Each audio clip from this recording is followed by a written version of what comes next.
Welcome, we're so happy you tuned in tonight. Before we get started, I'd love to know, where are you watching from? Drop it in the comments. Now, let's get comfortable and drift into deep, peaceful sleep together. The rain started the way it always did in this part of town, not with a dramatic downpour but with a slow, patient seeping, as if the sky had decided to exhale and never quite finished. It collected on windshields in lazy beads, ran down gutters in dark threads, pooled in the cracked asphalt of Willowmere Drive where the concrete had been splitting since before anyone currently living there could remember. The streetlights buzzed. They had been buzzing for months, a low electrical hum that the city had been notified about 3 separate times, and each notification had disappeared into the same bureaucratic silence that swallowed most things in this neighbourhood, quietly, without explanation, without apology. Marcus Vane stood in the doorway of his rental house and watched the rain the way you watch something you're afraid to disturb. He was 41, lean in a way that suggested he forgot to eat more often than he chose not to, with dark circles under his eyes that had become permanent enough to look architectural, like they'd been drawn there on purpose, part of the structure of his face. His phone was in his hand. He'd been holding it for 20 minutes, the screen dark, the device warm against his palm from his body heat, and the constant low-grade anxiety that kept his pulse just a little too fast. He wasn't waiting for anything specific. That was the worst part. He was waiting for the feeling to pass, that hollow, irrational tug that pulled him toward the mailboxes at the end of the cul-de-sac, the cluster of metal boxes mounted on a shared post under a thin aluminum overhang. He'd checked them that morning, and the evening before, and the morning before that.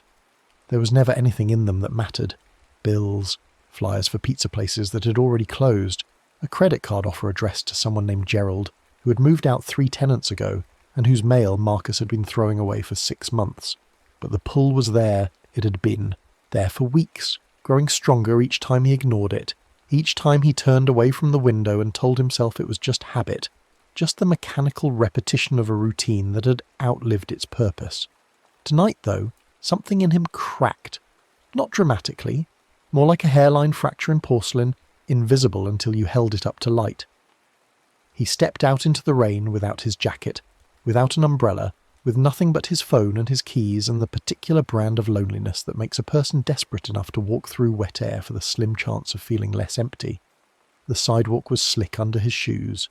The rain hit the back of his neck and ran down the collar of his t-shirt, cold enough to make him flinch, but not cold enough to make him turn back. He walked slowly, his steps deliberate, as if he were approaching something that might startle. The streetlights cast their pale, flattened circles on the pavement, each one a small island of visibility surrounded by the deeper dark between them. His shadow stretched long and thin ahead of him, then shortened, then stretched again as he passed from one cone of light to the next. Down the block, the cluster mailboxes stood exactly where they always stood. 5 boxes in a row, mounted on a single post, tucked under that narrow aluminum overhang that did almost nothing to keep the rain off. The overhang was a joke, really. It extended maybe 18 inches from the post, enough to protect the mail slot openings on a dry day but completely useless in any real weather. Tonight the rain was coming at an angle, driven by a wind that had no business being this quiet and this persistent at the same time, and the boxes were soaked. Water ran down the metal faces in thin sheets, pooled at the base of the post where the concrete pad had cracked and buckled. Marcus stopped at the edge of the pad and listened. The clacking had started again.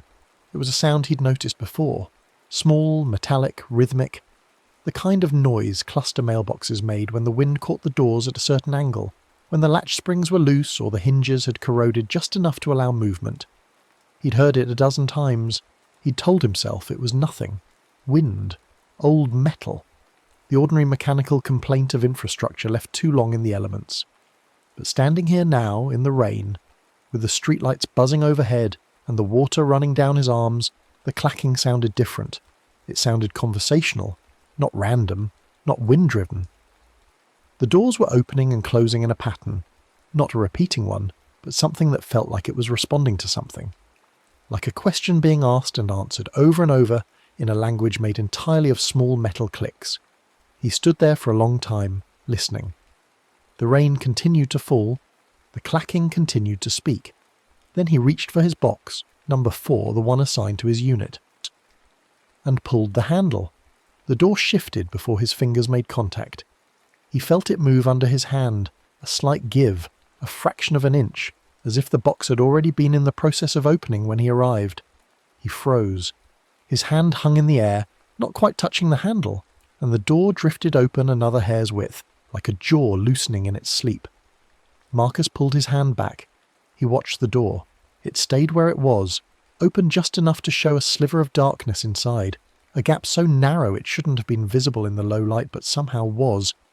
A thin line of black that seemed deeper than the shallow interior of a standard mailbox should allow. He closed it, firmly, pushed the door shut and heard the latch click into place. Definitive. Final.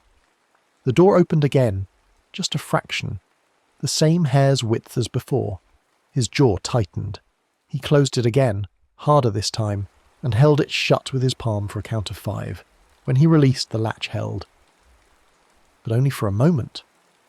The door drifted slowly, impossibly slowly, back to that same position. Open a hair, showing that same sliver of dark. Something was wrong with the latch. That was the rational explanation. And Marcus was a rational person, or at least he had been before the divorce, before the move, before the nights started bleeding into each other without clear borders. The spring was probably worn. The mechanism was old. Rain got into everything out here, corroded the metal, weakened the springs. It was a maintenance issue, nothing more. He opened the door fully. The smell hit him first. It rose from the interior of the box like something uncorked. Wet paper and old ink. The smell of letters that had been written and never mailed, of drafts left to dry in dark places. It was the smell of a basement drawer full of unsent correspondence, of a shoebox hidden under a bed, of words that had been committed to paper and then deliberately, carefully buried. It didn't belong here. It didn't belong outside, in the rain, in the open air. It was an indoor smell, a private smell, the kind of thing that only existed in enclosed spaces where light didn't reach. Marcus leaned in, involuntarily, drawn by the scent the way you're drawn to look into a dark room when you hear something moving inside it. The interior of the box was empty. No mail, no envelopes, no flyers, just the damp metal walls of a standard cluster mailbox, painted flat black on the inside, and a faint condensation on the back panel that caught what little light reached it and turned it into something that almost looked like writing. He pulled back and looked at his phone. The screen was fogged, not from the rain, from the inside. A thin film of moisture had appeared on the interior surface of the glass, as if someone had breathed against it from behind, from inside the phone itself. The fog was thick enough to blur the time display, to soften the edges of everything on the screen into an indistinct smear. Marcus wiped it with his thumb. It didn't clear. He wiped again, harder, and the fog began to thin, but slowly, reluctantly, as if it didn't want to go. As it cleared, he saw it. A faint smear on the glass shaped like a fingertip. Not his. Too long, too thin, the whorls of the print slightly wrong. Not like a human fingerprint at all, but like an approximation of one. A copy made by something that had studied fingerprints from a distance, and gotten most of it right, but not quite all of it. Marcus stared at the mark on his phone for a long time. The rain continued to fall. The mailbox doors continued their quiet, conversational clacking. And somewhere in the back of his mind, in the place where rational thought lived and kept its doors locked, something shifted, a small movement, like a latch spring giving way. He put his phone in his pocket and walked back to the house without checking his mail. The dream came that night, though dream was the wrong word for it. Dreams had texture, had the soft, irrational logic of sleep. This was sharper, this had edges. He was back at the mailboxes, but the street was different, wider, emptier. The houses set further back from the road as if they were trying to distance themselves from something. The rain was heavier here, falling in sheets that caught the streetlight and turned it into something almost solid, a curtain of pale water between him and everything else. The cluster boxes were the same. 5 doors, same post, same useless overhang, but the metal was different, older, more corroded. The rust ran in streaks down the faces of the doors like dried blood, and the hinges had swollen with oxidation until the gaps between the doors and their frames were wider than they should have been. Marcus approached the boxes the way he had before, slowly, deliberately, and the clacking was louder here, more insistent. Not conversational anymore, hungry. He reached for door number 4 and it flew open before he touched it, slamming back against its hinges with a force that sent a spray of water across the concrete pad. Inside the box was not empty. Inside the box was a hand, not a full hand, a silhouette of one. A dark shape pressed against the back panel of the box, fingers spread wide as if someone had placed their palm flat against the interior surface and pushed outward. The shape was wrong. Too long, too thin, the fingers slightly too numerous, like an artist's sketch of a hand that had been drawn from memory rather than observation. The shape didn't move, but Marcus could feel it. A pressure, a weight, something pushing outward from inside the metal box with a slow, patient force. He tried to close the door. It wouldn't move. His hands were shaking. The rain was in his eyes. The clacking had stopped, and the silence was worse than the noise had been because the silence felt like listening. Then the hand moved. One finger, the index finger longer than the others by an impossible margin, curled slowly inward, beckoning. Marcus woke up with the taste of wet metal in his mouth and the sound of clacking in his ears, distant but real, coming from somewhere outside his bedroom window. He lay in the dark and listened to it for 20 minutes before he got up and checked the time, 3:17 a.m. The rain was still falling. The mailboxes were still talking to each other in their small metallic language. He did not go outside. The next morning was grey and damp, the kind of day that felt like it had been photocopied too many times. All the contrast bled out, everything slightly softer and less defined than it should have been. Marcus made coffee in the small kitchen of his rental, stood at the window and watched the street. The cluster mailboxes were visible from here, partially obscured by the neighbour's overgrown hedge, and in the flat morning light they looked exactly like what they were. 5 metal boxes on a post, slightly rusted, slightly worn, completely ordinary. But he noticed something he hadn't noticed before. The doors weren't all flush. Even from this distance, even in the dim light, he could see that 2 of them, not his but the ones on either side of his, were sitting slightly open. Not a hair's width, like his had been last night. More. A 1/4 inch, maybe half. Enough to be visible, enough to be wrong. He drank his coffee and thought about calling the property management company. He thought about reporting the issue. The loose latches, the corroded hinges, the general state of disrepair that characterised everything about this rental and the street it sat on. He thought about doing something normal, something practical, something that a rational person would do when confronted with a mailbox that wouldn't stay shut. Instead, he got dressed and walked to work.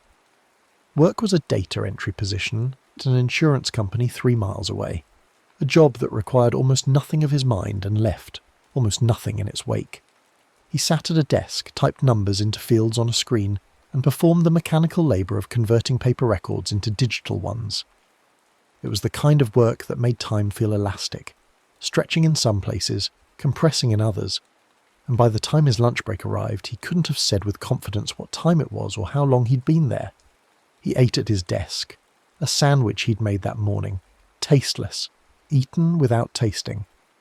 His phone sat face down beside his keyboard. He didn't check it. He didn't want to see the fog, the fingerprint, the evidence of something he couldn't explain and didn't want to have to explain.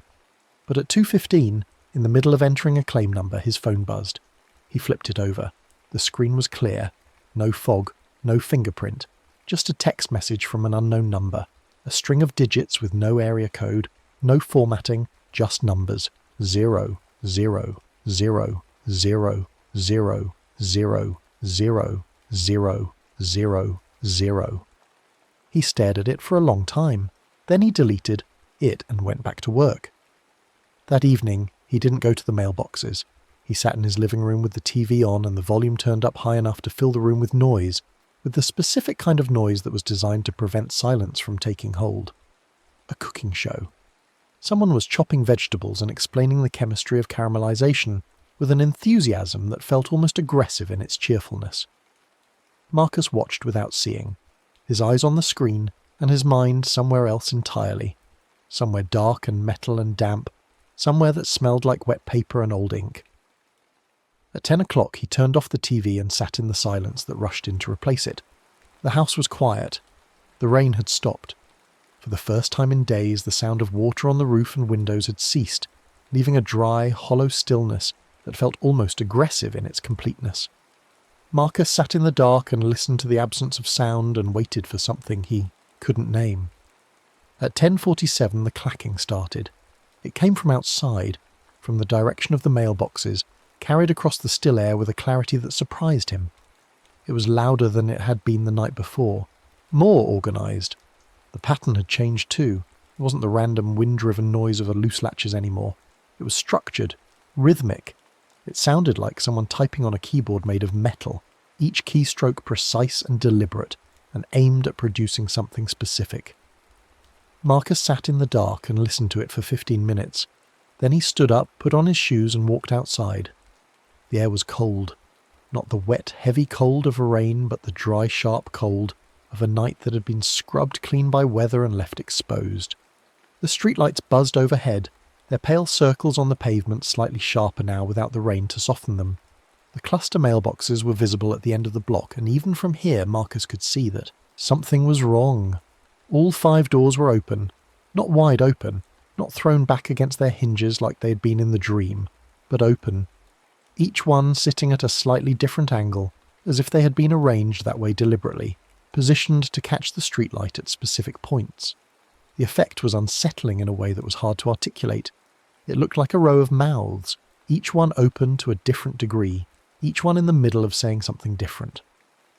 Marcus walked toward them slowly. His footsteps were loud on the dry pavement, each one a small, definitive sound in the stillness. The clacking had stopped when he came outside. The mailboxes were silent now, their doors perfectly still, as if they had been interrupted mid-sentence and were waiting for him to finish his thought before continuing. He reached the concrete pad and stood there, looking at the 5 open doors. His box, number 4, was open wider than the others, maybe 2 inches, enough to see the interior clearly. It was empty. No mail, no envelopes, no silhouette of a hand pressing outward from the back panel, but the smell was there. Wet paper and old ink rising from the open doors like breath, like exhalation, like something inside the boxes exhaling. It was stronger tonight, richer, more complex, layered with something else underneath the paper and ink smell, something organic and slightly sweet, like flowers left too long in a vase, like something that had been alive and was now in the process of becoming something else. Marcus reached for his box and pulled the door open fully. Inside was an envelope. It was white, standard business size, completely blank. No address on the front, no return address, no markings of any kind. It sat in the centre of the box as if it had been placed there with care, positioned precisely, centred with a deliberateness that was almost ceremonial. He picked it up. It was heavier than it should have been. Not. Dramatically so. Not the weight of something thick or dense inside, but heavier than a blank envelope had any right to be.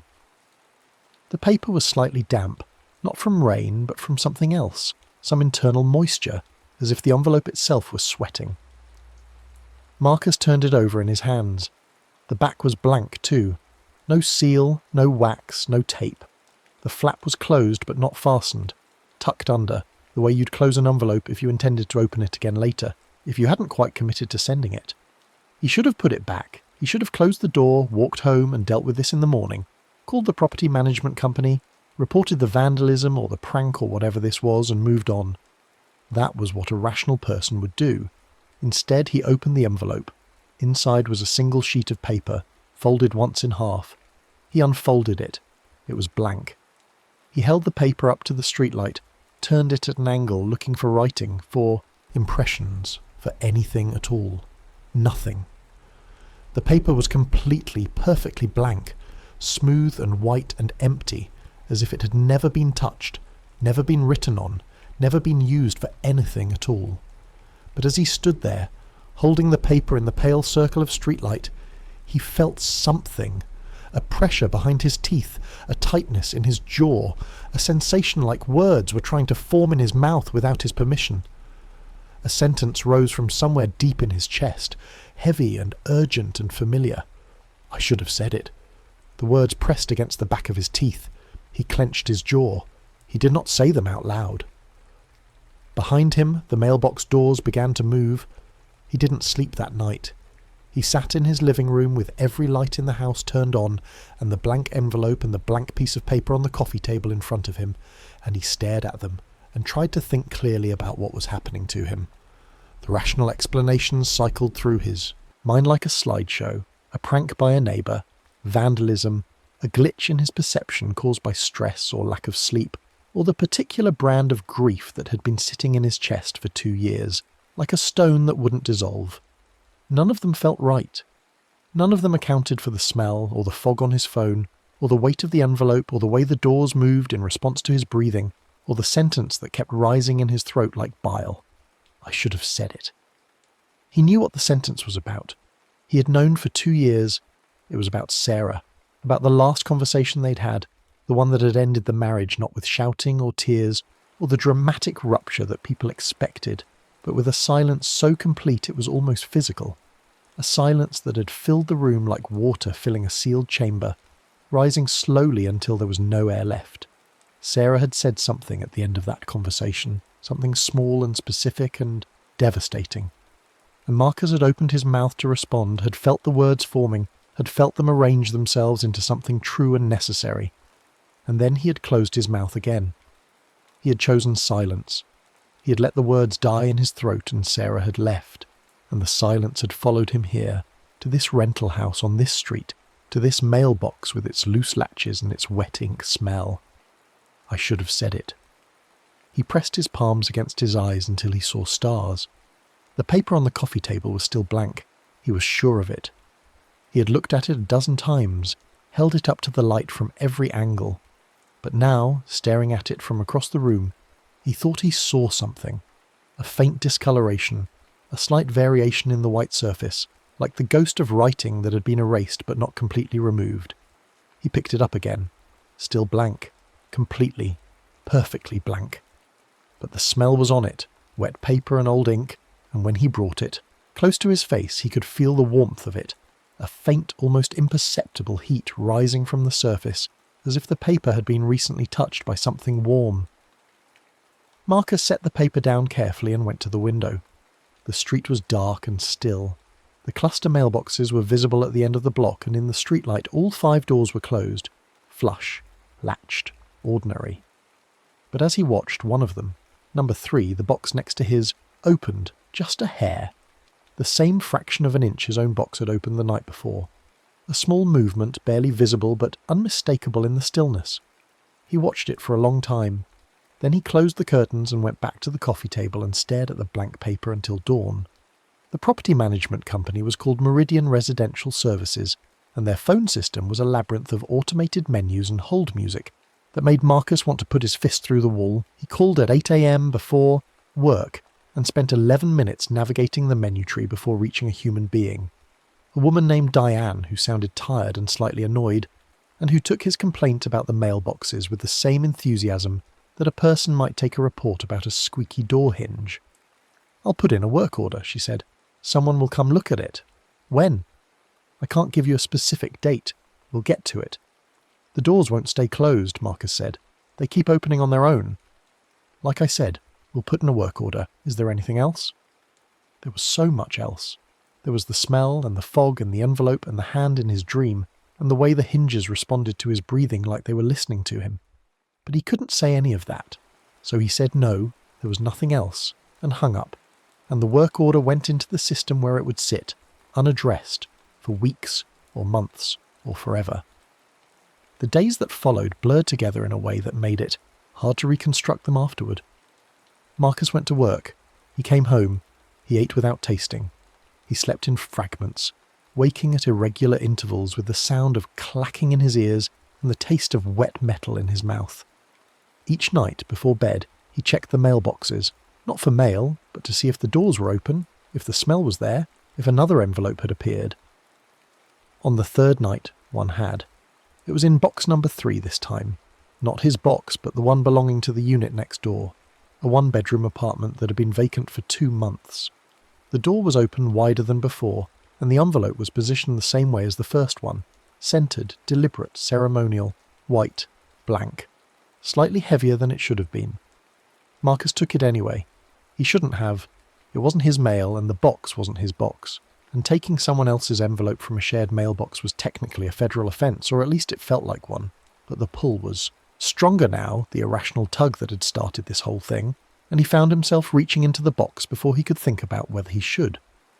The envelope was warm, not room temperature, not the ambient warmth of metal that had been sitting in the night air.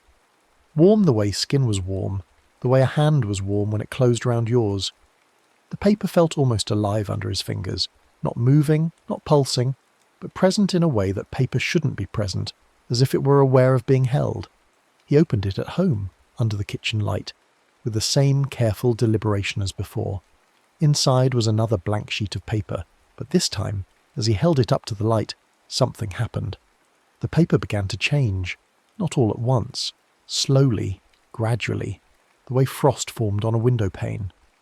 Words appeared on the surface, faint at first, then darker, rising from the white like something emerging from water. The ink was not black. It was a dark rust colour, the colour of old blood, the colour of the streaks on the mailbox doors in his dream. The words read, "You know what you didn't say." Marcus set the paper down on the kitchen table and stepped back from it. His hands were shaking. The words sat on the page, rust-coloured and calm, as if they had always been there and he was only now seeing them. He picked up his phone and called Sarah. The call went to voicemail. It always went to voicemail. She had blocked his number months ago. A clean, final severance. The digital equivalent of a door shut and locked. But he listened to the automated message anyway. The generic, "The number you've reached is not available," that told him nothing and everything at the same time. He hung up and looked at the paper again. "You know what you didn't say." The words were darker now than they had been a minute ago.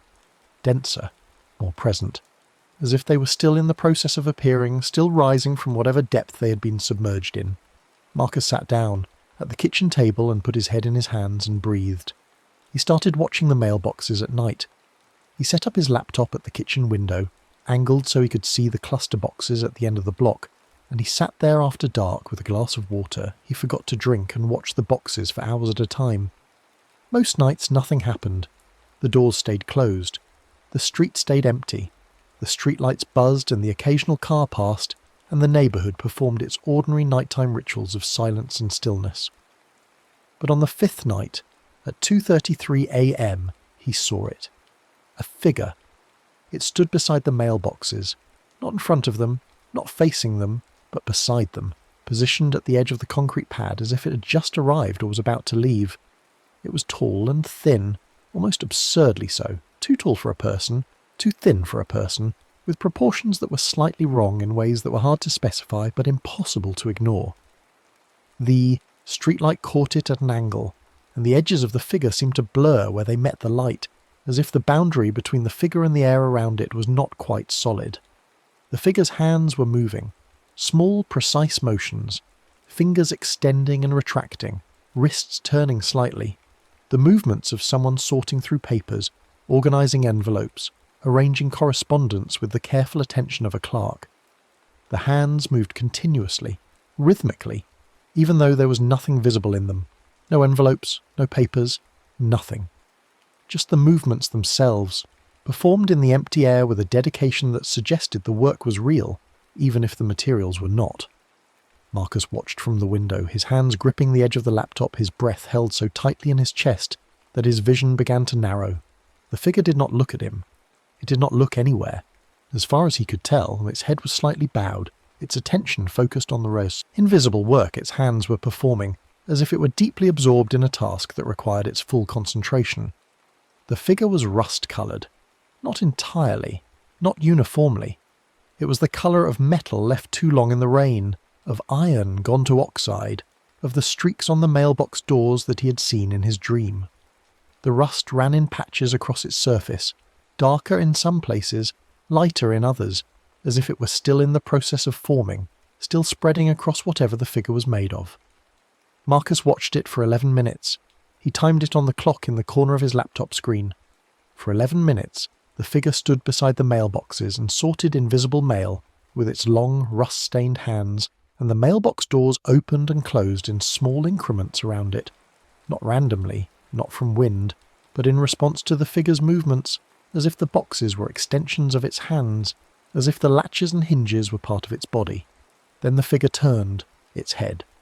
Not toward Marcus, not toward the house, toward the mailboxes themselves, as if it had noticed something in one of them that required its attention. It reached out one hand, long fingers, too many joints, the rust running dark along the knuckles, and touched the door of box number 4. Marcus's box. The door opened at the touch, wider than it had opened before, and the figure leaned in, its body bending at an angle that no spine should allow, folding like paper being creased, and disappeared inside. The door closed behind it with a soft click. The clacking stopped. Marcus sat at the window for another hour, watching the boxes, waiting for the figure to reappear. It didn't. The doors stayed closed. The street stayed empty. The streetlights buzzed on, indifferent, and the night continued its ordinary business of darkness and silence. When Marcus finally went to bed, he left every light in the house on. The next morning he went to the mailboxes before work. He told himself it was to check for mail. He told himself it was routine. But the truth was simpler and less comfortable. He needed to see if the figure had left something behind. He needed to know what happened inside the box when the door closed. He needed to open it and look and confirm or deny what his mind was telling him, which was that something had entered the mailbox and was still there, waiting. The morning was overcast, the sky a flat, featureless grey that pressed down on everything like a lid. The air was damp but not raining, the kind of humidity that made everything feel slightly sticky, slightly off. Marcus walked to the cluster boxes and stood in front of them and looked at his door, number 4, and it was closed. Flush, latched, ordinary. He opened it. Inside was a letter. Not an envelope this time, a letter. A single sheet of paper, folded once, sitting in the centre of the box in the same deliberate ceremonial position as the envelopes before it. But this paper was not blank. Writing covered the front and back in a dense rust-coloured script, the same colour as the words on the previous paper, the same organic darkness that looked less like ink and more like something that had been squeezed from a wound. Marcus took the letter back to his car, sat in the driver's seat and read it. The handwriting was his own. Not similar to his own, not an approximation, identical. The same slant, the same pressure, the same way he formed his lowercase g's and the way his capital M's leaned slightly to the right. It was his handwriting, but he had not written it. He had never seen these words before, had never committed them to paper, had never even fully formed them in his own mind. And yet there they were, in his own hand, on paper that had appeared inside a mailbox he had not written into. The letter was addressed to Sarah. It began with an apology, not the vague, performative kind that people offered when they were trying to end an argument, but a specific, detailed confession. It named things. It described moments, conversations, silences, choices Marcus had made that he had never admitted to making, even to himself. The things he had held back, the truths he had swallowed, the words he had kept locked behind his teeth for months, years, a lifetime. And at the end of the letter, in handwriting that was slightly darker than the rest, slightly more urgent, was the sentence he had been refusing to say. I should have said it. I love you and I was afraid and I let you walk away because I didn't know how to be the person who stayed. Marcus read the letter 3 times, sitting in his car in the driveway of his rental house, with the engine off and the heater off and the morning grey and damp around him. He read it and felt something crack open in his chest, not painfully, but completely, like a seal breaking, like a door that had been locked for too long finally giving way. He folded the letter carefully and put it in his jacket pocket. Then he drove to work and spent the entire day pretending that nothing had changed. But everything had changed, and he knew it, and the knowing sat in his chest like something physical, a weight, a presence, something that took up space and demanded attention even when he tried to ignore it. The letter was real. He could feel it in his pocket all day, the slight crinkle of the paper when he moved, the warmth of it against his chest. He touched it periodically, a hand drifting to his jacket without conscious thought, fingers brushing the folded edge through the fabric, as if checking that it was still there, that it hadn't dissolved or disappeared or turned back into the blank paper it must have been before the words appeared. At lunch, he took it out and read it again, sitting at his desk with the office sounds muffled around him.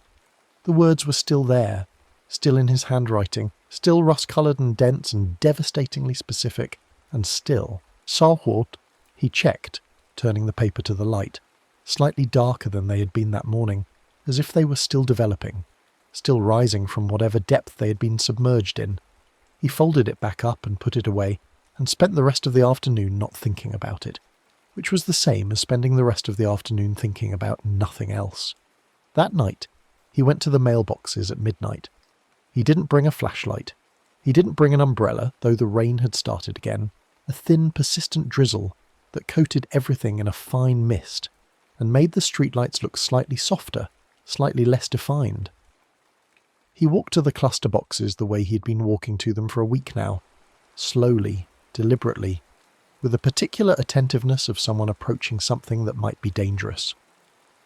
The doors were open again. Not all of them. Just his, number 4, and the one next to it, number 3. Both open about an inch. The smell was there, stronger than before, wet paper and old ink and that other thing underneath it. The organic sweetness, the decay edge, the suggestion of something alive becoming something else. Marcus stood at the edge of the concrete pad and looked at the open doors and waited. He didn't have to wait long. The figure appeared at 12:23 a.m. It didn't arrive the way a person arrived. It didn't walk up from the street, didn't emerge from behind a hedge or a car. It simply materialized incrementally at the edge of the concrete pad, as if it were being assembled from the darkness itself. First a suggestion of shape, then a more defined outline, then the full, wrong-proportioned form that he had seen from the window 5 nights before. Tall, thin, rust-stained. Hands already moving in their sorting, organising motions before the rest of the figure had fully solidified. Marcus did not run. He should have run. Every instinct in his body was telling him to run. His pulse was hammering. His muscles were locked. His vision had narrowed to a single, sharp point of focus that was fixed on the figure with an intensity that felt almost physical. But his feet didn't move. He stood on the wet pavement and watched the figure do its work, and something in him, something deeper than fear, deeper than self-preservation, held him in place. The figure did not acknowledge him. It moved to the mailboxes and began its work. The sorting, the organising, the small, precise motions of hands that held nothing visible. The mailbox doors responded, opening and closing in their tiny increments, and the clacking filled the air with its metallic language, and the rain continued to fall, and Marcus stood there and watched. After several minutes, the figure paused. It stopped its sorting motions and turned its head, not toward Marcus, but toward box number 4. It reached out one hand and touched the door, and the door opened wider and the figure leaned in the way it had before, bending at that impossible angle, folding like paper, and this time Marcus could see inside the box as it opened. Inside was a mouth. Not a literal mouth. Not lips, not teeth, not the wet interior of a human throat. But something that functioned like one. An opening in the back panel of the box that hadn't been there before. A dark gap in the metal that pulsed slightly with each passing second, opening and closing in a rhythm that was too slow to be mechanical and too regular to be organic. A breathing rhythm, an eating rhythm, the mouth of something that lived in the space between words and silence. The figure placed something into the opening. Marcus couldn't see what. The figure's hands were too close to the box, the angle was wrong, but he felt it. A pressure behind his own teeth, a tightening in his jaw, a sensation like words were being pulled from him without his consent. The sentence rose again, hot and urgent. I should have said it. He bit down on it, hard enough to taste blood where his teeth cut into the inside of his cheek. He held the words behind his jaw with everything he had, refusing to let them out, refusing to speak them into the air where they could be heard. The figure withdrew from the box. The door closed. The opening in the back panel was gone, sealed, invisible, as if it had never been there. The figure stood at the edge of the pad for a moment longer, its hands still, its rust-stained form catching the streetlight and holding it like something wet holds water, and then it began to dissolve, not disappearing all at once, but fading, incrementally, the way fog burned off in morning sun until there was nothing where it had been but empty air and the faint smell of wet metal. Marcus stood on the concrete pad for a long time after it was gone. The rain continued to fall. The mailbox doors were all closed now, all latched, all flush. The clacking had stopped. The street was silent. He walked home with blood on his tongue and the words still locked behind his teeth, and he did not sleep until dawn. The second envelope appeared 2 nights later. Marcus found it in box number 4 when he went to check. Another white envelope, another blank exterior, another slight warmth to the paper when he touched it. But this one was sealed. The flap was tucked under and held with a strip of something that wasn't tape. Something organic, slightly tacky, that felt like dried sap or old wax when he ran his thumb across it. He brought it inside and opened it at the kitchen table with a butter knife, carefully, as if it might contain something fragile. Inside was another letter, another sheet of paper covered in his own handwriting, another dense block of rust-coloured script. This letter was not addressed to Sarah. It was addressed to him.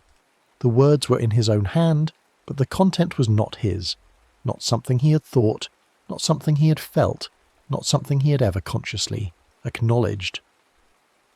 The letter described things he had buried so deep he had almost convinced himself they didn't exist. The guilt, the cowardice, the specific detailed accounting of every time he had chosen silence over truth, every time he had let a word die in his throat rather than risk the discomfort of saying it out loud. It was a catalogue of unsent messages, not just to Sarah, but to everyone. To his mother, who had died 3 years ago without ever hearing him say the things he should have said. To his brother, from whom he had been estranged for a decade over something so small and stupid that neither of them could remember what it was. To the dozens of people he had passed through his life like water through a sieve, leaving nothing behind, taking nothing with him. The letter ended with a single line, in handwriting darker and more urgent than the rest. Latchbloom is feeding. Every word you swallow is a meal. Marcus read the name and felt something cold move through his chest. Not fear exactly, but recognition. The name was familiar in the way a dream was familiar upon waking. Not something he had learned, but something he had always known, something that had been waiting in the back of his mind for the right moment to surface. He set the letter down and looked at the kitchen window.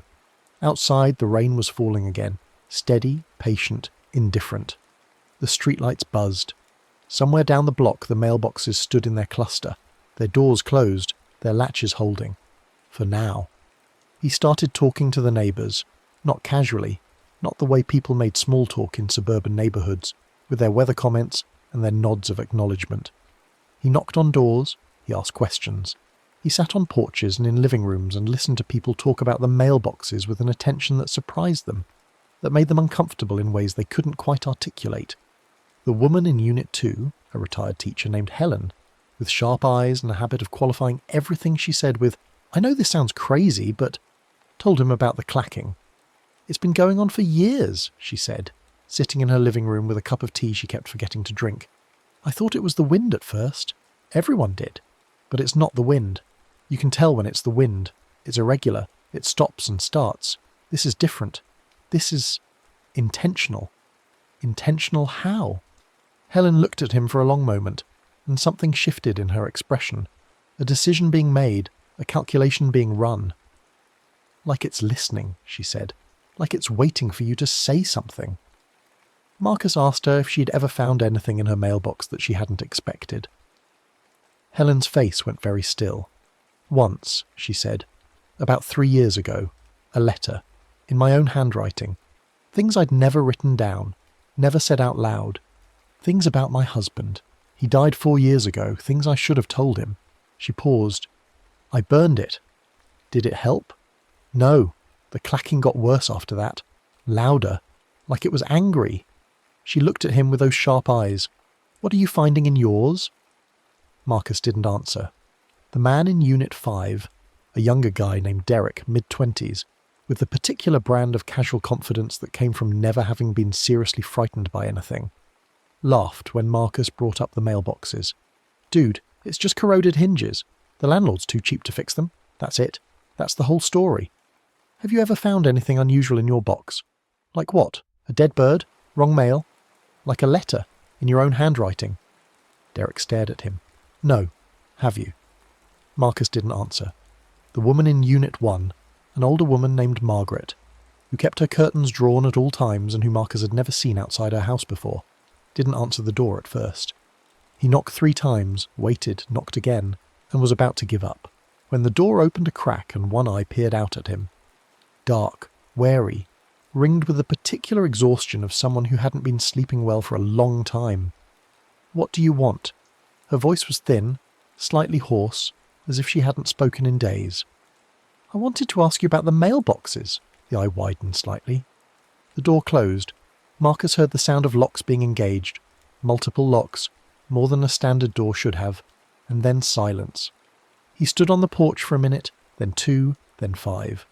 He was about to leave when the door opened again, wider this time, and Margaret stood in the gap. She was small, bird-like, wrapped in a cardigan despite the moderate temperature. Her face was drawn, the skin pulled tight over the bones as if something were pulling it from the inside. "Come in," she said, "quickly." Margaret's living room was dark, not because the curtains were drawn, they were, but because there were no lights on. The only illumination came from the thin strip of daylight that squeezed past the edges of the heavy drapes, casting pale bars across the floor like the bars of a cage. She sat in an armchair near the window and watched Marcus settle on the couch opposite her. Between them, on a coffee table cluttered with prescription bottles and stacks of unopened mail, sat a shoebox. "How long have you been having the dreams?" she asked. Marcus looked at her. "What dreams?"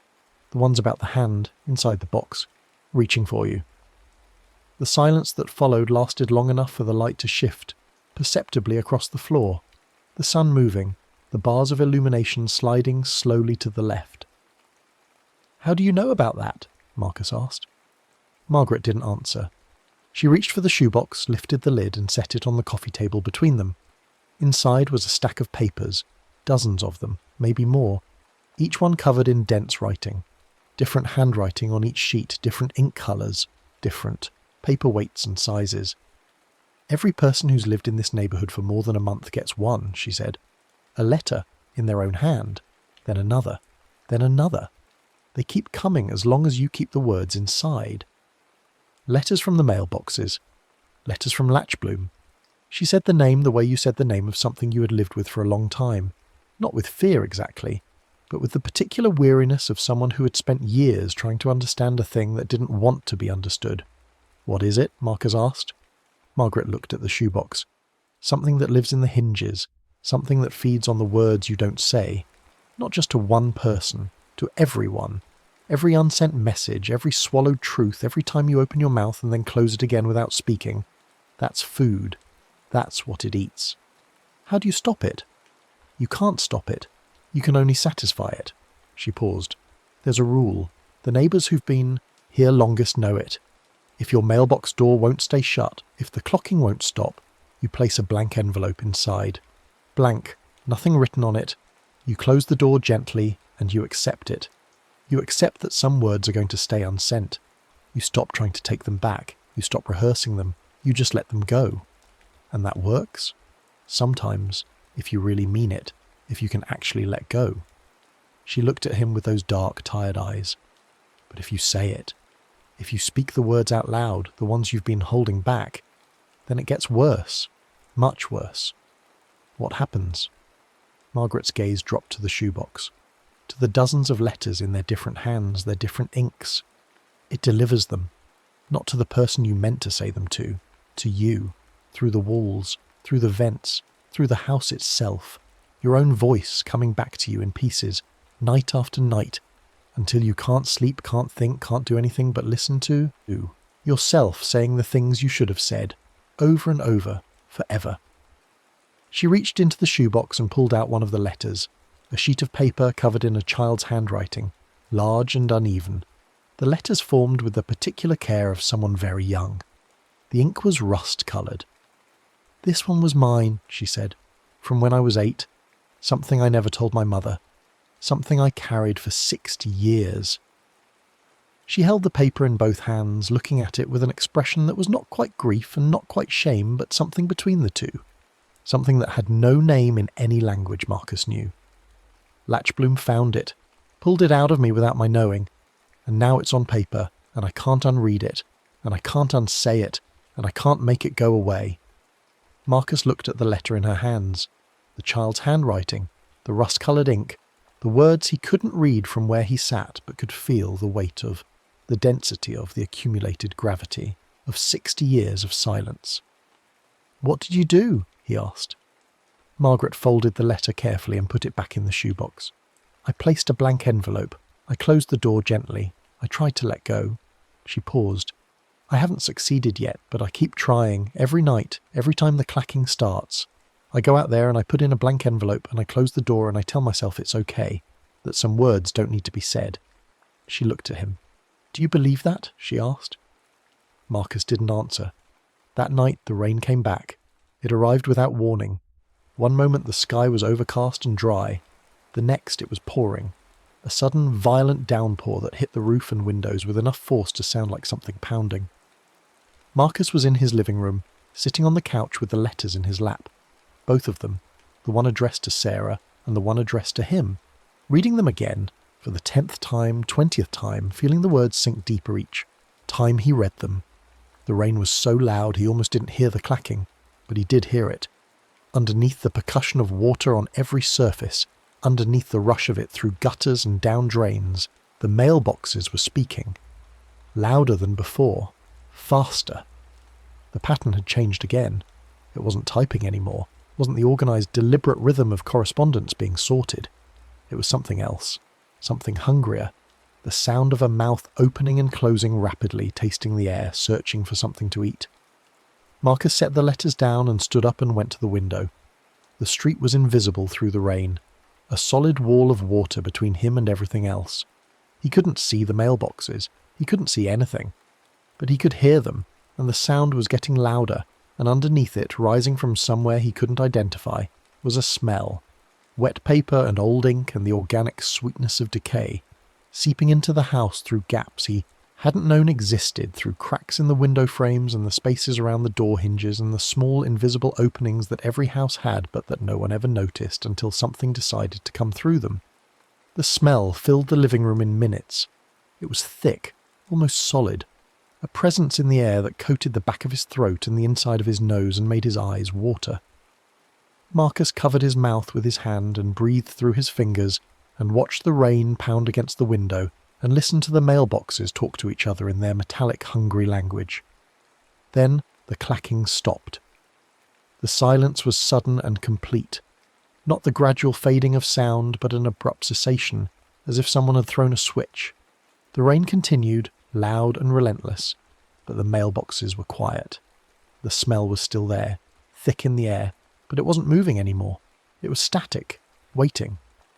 Marcus held his breath. For 30 seconds, nothing happened.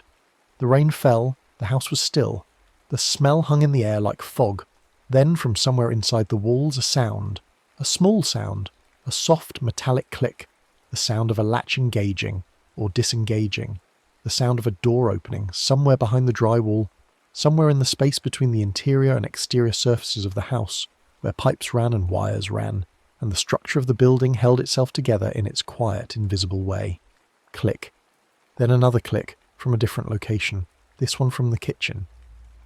The sound of a cabinet door opening, but there was no cabinet door in the wall. The sound was coming from inside the wall, from the space behind the plaster, and it was the same sound the mailboxes made, the same metallic click of a latch releasing. Click, click, click. The sounds moved through the house like something migrating, from the living room wall to the kitchen wall to the hallway, each click in a slightly different location. Each one the sound of something opening in the space where nothing should be able to open. The house was being entered, not through a door or a window, but through the structure itself, through the gaps and seams and joints that held the building together, and whatever was entering was doing so with the same patient, deliberate care that the figure had shown at the mailboxes. Marcus backed away from the window. His shoulders hit the far wall of the living room and he pressed himself against it, his breath coming in short, shallow pulls, his hands trembling at his sides. The clicking continued. It was everywhere now, in the walls, in the floor, in the ceiling. A chorus of small metallic sounds, each one a door opening somewhere in the invisible infrastructure of the house, and behind each sound, rising from the newly opened spaces, the smell intensified, wet paper, old ink, decay, until the air was so thick with it that Marcus could barely breathe, could barely see, could barely think. And then, from the vent above the kitchen sink, his own voice spoke, not loudly, not clearly, in fragments, syllables, broken and partial, like pieces of a word that had been shattered and were being reassembled one piece at a time. "I should have said..." Marcus slammed his hands over his ears. The voice continued, undeterred, seeping through his fingers, through the gaps in his palms, through the air itself. More fragments joined it, from the living room vent, from the baseboard heater, from the gap under the front door. His own voice, broken into pieces, each piece delivered separately, like letters being slid under every door in the house at once. "I love you, and I was afraid." The words assembled themselves in the air, piece by piece, in the order they had appeared in the letter. His own confession, his own truth, his own unsent message, delivered back to him through the walls of his house, spoken in his own voice, piece by piece, with the patience of something that had all the time in the world. Marcus pressed his back against the wall and listened to himself say the things he'd refused to say, and the rain pounded against the windows, and the smell of wet paper and old ink filled every room, and somewhere in the walls something clicked and clicked and clicked, opening doors that led nowhere and everywhere at once. He didn't sleep that night or the next. The fragments came every few hours, not continuously, not all at once, but in small deliveries, like a postal service that operated on its own schedule and answered to no one. A syllable here, a phrase there, his own voice, broken and reassembled, seeping through vents and baseboards and the gaps around light switches. I was afraid, didn't know how, to be the person who stayed. Each delivery was slightly louder than the last. Each delivery was slightly more complete. Fewer gaps, fewer breaks, the fragments growing longer as if the message were healing itself, knitting back together from the pieces that had been scattered. Marcus tried everything he could think of to make it stop. He sealed the vents with tape. He stuffed towels under the doors. He covered the baseboards with plastic sheeting and held it in place with furniture. None of it helped. The voice came through anyway, finding new routes, new gaps, new openings in the structure of the house that he hadn't known existed and couldn't find and couldn't seal. On the third night he went back to the mailboxes. The rain was falling again, steady, cold, relentless. Marcus walked to the cluster boxes in the dark, without a jacket, without an umbrella, without anything except the knowledge of what he had to do and the deep, exhausted reluctance of someone who had been fighting something for too long and had finally run out of the energy to keep fighting. The mailbox doors were open. All 5 of them, each one at a different angle, each one arranged with the same deliberate precision as before, each one catching the streetlight at a specific point. The smell was there, stronger than it had ever been, thick enough to taste, thick enough to feel on his skin like a mist. And the figure was there. Latchbloom stood beside the boxes, sorting its invisible mail, its rust-stained hands moving in their endless, precise motions. It did not look at Marcus.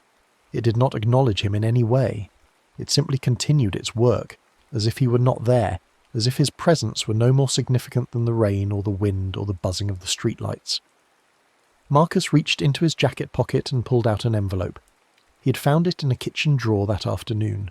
A blank envelope from an old utility bill, white and plain and completely unmarked. He had held it in his hands for a long time before putting it in his pocket, turning it over and over, feeling its weight.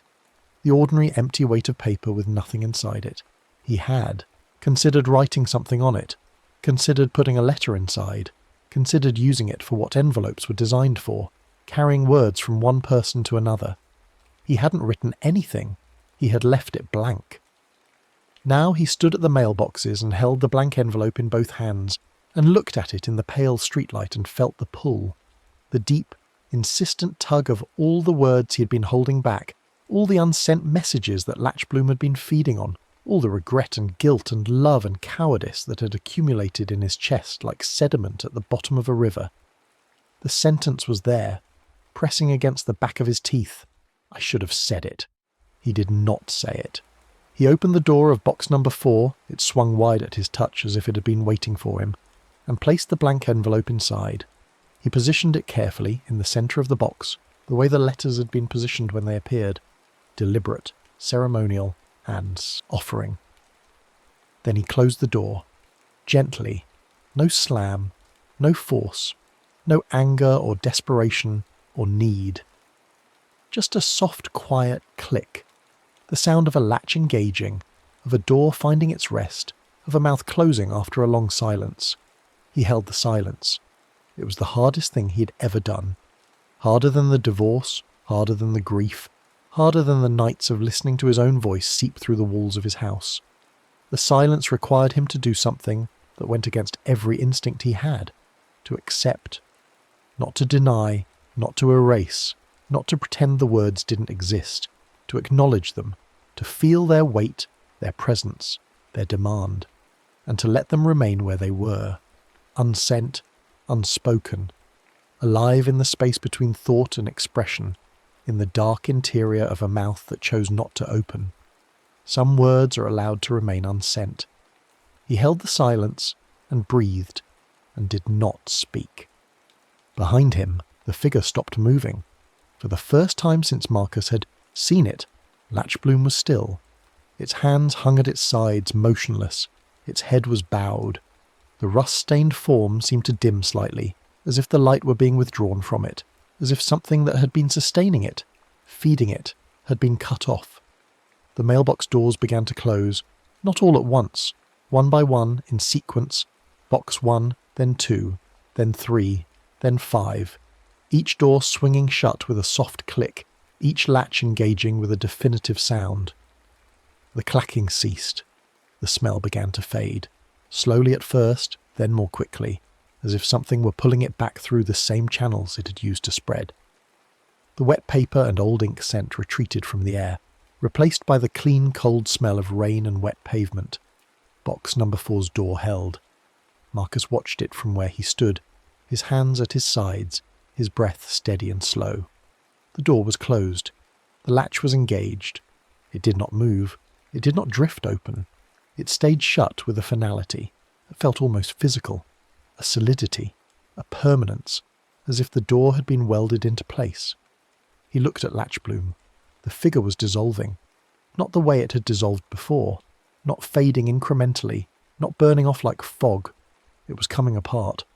The rust-stained form was breaking into pieces, separating at the joints and seams, falling apart like metal that had finally corroded through. The pieces drifted in the air for a moment, small fragments of rust and shadow, each one catching the streetlight and holding it briefly before going dark. And then they settled, on the concrete pad, on the mailbox doors, in the wet grass at the edge of the sidewalk. Small, rust-coloured flakes, no bigger than chips of old paint, dissolving into the rain as they landed. In seconds, Latchbloom was gone. Marcus stood in the rain for a long time after that, watching the spot where the figure had been. The mailboxes were quiet, the doors were closed, the smell was gone, the streetlights buzzed overhead, their pale circles on the pavement undisturbed by anything unusual, and the rain continued to fall, and the night continued its ordinary business of darkness and silence. He walked home. Inside the house the air was clean. The smell, the wet paper, the old ink, the decay-edged sweetness was gone, completely and utterly, as if it had never been there. The tape he had put over the vents was still in place, the towel still stuffed under the doors, the plastic sheeting still covering the baseboards. He left them where they were and sat on the couch and listened to the house. Silence. Ordinary silence, the kind that houses made when no one was moving in them, when the refrigerator was humming and the rain was on the roof and the walls were doing their quiet, invisible job of holding everything in place.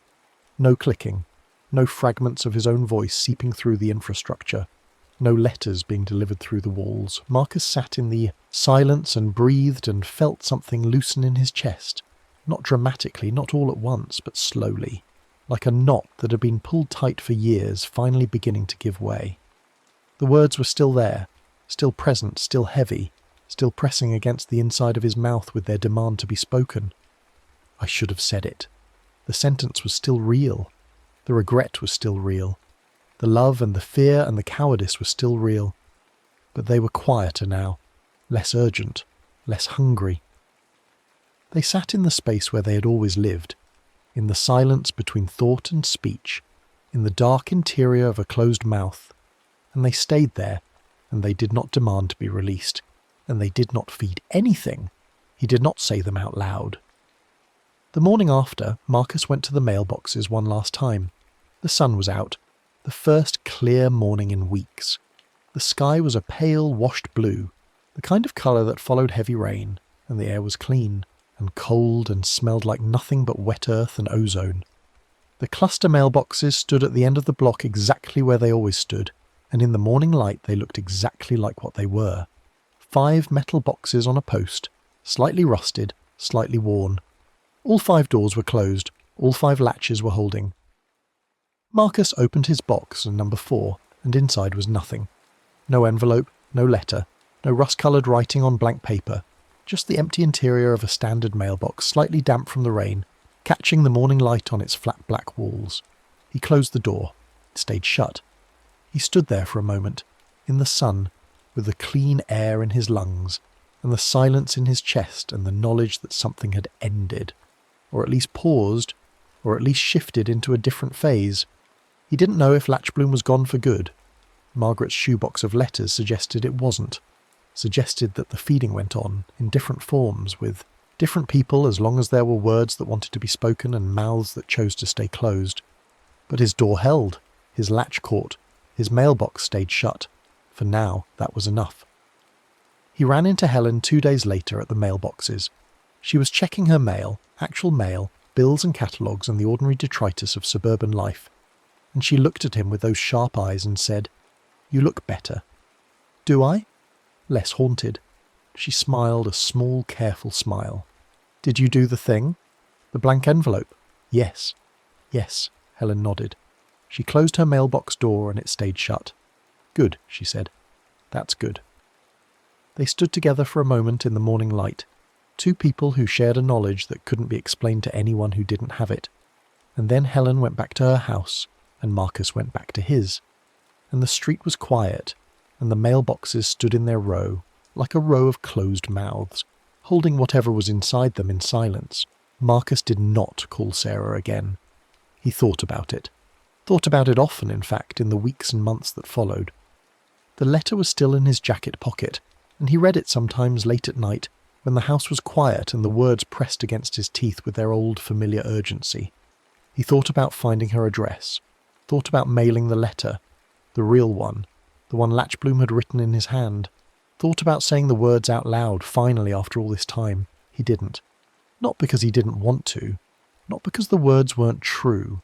They were true as anything he had ever known, as true as the rain on the roof or the buzz of the streetlights or the weight of the blank envelope in his hand on that night when he had finally, for the first time in his life, chosen to let a silence be what it was without trying to fill it. He didn't say the words because saying them would have changed nothing. Sarah had left. The marriage was over. The silence between them had hardened into something permanent, something that couldn't be dissolved by confession or apology or any of the other words that people used to try to undo the damage of not speaking when they should have. The words stayed where they were, unsent, unspoken, present but not released. And Latchbloom, wherever it was, whatever it was, living in hinges and latch springs and the dark spaces where words went to die, did not come back to his mailbox. Not yet. Derek, the young man in Unit 5, knocked on Marcus's door one evening in October. It was raining again, the first real rain since the summer, and Derek was standing on Marcus's porch with water running down his face and an expression that Marcus recognised immediately. It was the expression of someone who had just discovered something they couldn't explain, and were desperately looking for someone to explain it to them. "Hey man," Derek said, "this is going to sound really weird, but have you ever found anything weird in your mailbox?" Marcus looked at him for a long moment. The rain was falling behind Derek, steady and patient, and the streetlights at the end of the block were casting their pale circles on the wet pavement, and somewhere in the distance, faint but unmistakable, the mailboxes were beginning to clack. "Come inside," Marcus said. "I'll make coffee." He told Derek everything. Not all at once. It took 2 hours, 2 cups of coffee, and the particular kind of honesty that only came from having been through something that no one else would believe. He told him about the envelope and the letters and the figure he had seen from the window and at the mailboxes. He told him about Latchbloom, the name, the legend, the hunger. He told him about Margaret and her shoebox of rust-coloured letters, about Helen and her careful smile, about the rule and the blank envelope and the acceptance.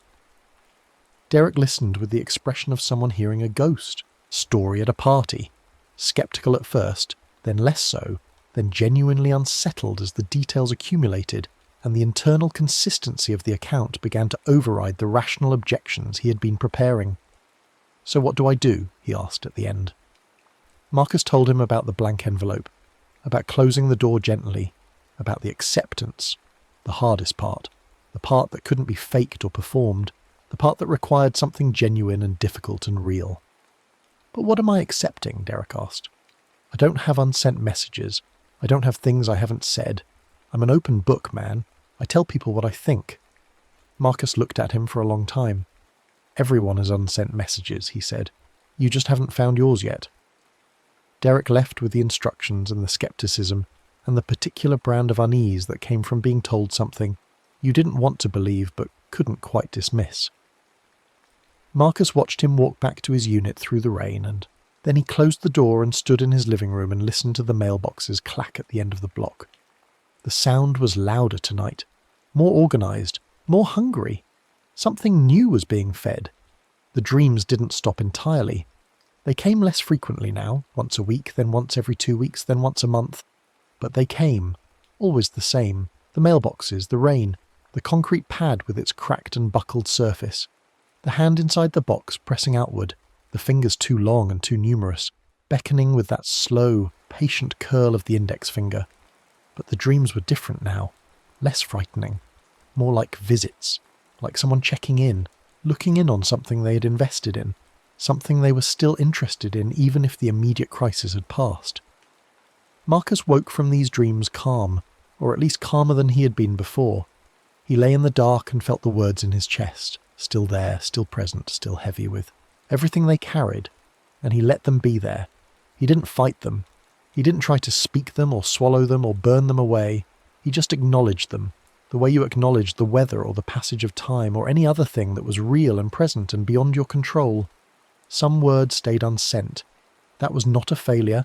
That was not a punishment. That was simply what happened when a person chose silence over speech, for whatever reason, fear or love, or the particular kind of wisdom that came from understanding that not every truth needed to be spoken to be real. Latchbloom understood this. It was, in its way, a creature of language, of the spaces where language lived and didn't live, of the boundary between thought and expression, of the dark, fertile ground where unsaid things grew and changed and became something other than what they had started as. It fed on regret, on the hunger to take words back, to unsay what had been said or say what had remained unsaid. It fed on the pain of silence, not the silence itself, but the pain of it, the ache of words held back, the specific torture of regretting a choice that couldn't be undone. And Marcus had stopped giving it that pain, not by speaking, not by finally saying the words and releasing them into the air, but by accepting the silence, by letting the words remain where they were without turning them into fuel for something hungrier than himself. It was not a victory. It was not a resolution. It was simply an arrangement, an understanding between a man and the thing that lived in his mailbox, between a silence and the creature that fed on it. The silence remained. The creature remained. But the feeding had stopped, or at least slowed, and the mailbox door stayed shut, and the house was quiet at night, and Marcus slept. He moved out of the rental in the spring, not because of Latchbloom, because the lease was up and the landlord raised the rent by an amount that was technically legal but felt punitive, and because Marcus had spent 6 months in that house learning something about himself that he didn't need to keep learning. On his last night, he went to the mailboxes one final time. The rain was falling, of course it was, and the cluster boxes stood in their row under their useless overhang, and the doors were all closed, all latched, all holding.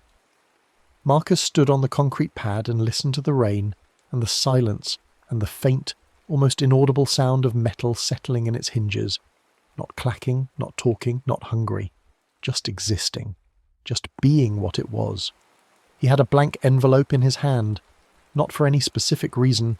He wasn't sure his door was having problems, wasn't sure the latch needed attention. But he had it, and he was here, and the ritual felt right. The act of placing something blank and intentional inside the box felt like a way of saying goodbye. Not to Latchbloom, not to the mailbox, but to the version of himself that had stood here months ago with words burning behind his teeth and fear in his chest, and the desperate, irrational belief that silence was something that could be defeated rather than something that could be lived with. He opened the door, placed the envelope inside, closed the door gently. Click. The latch held.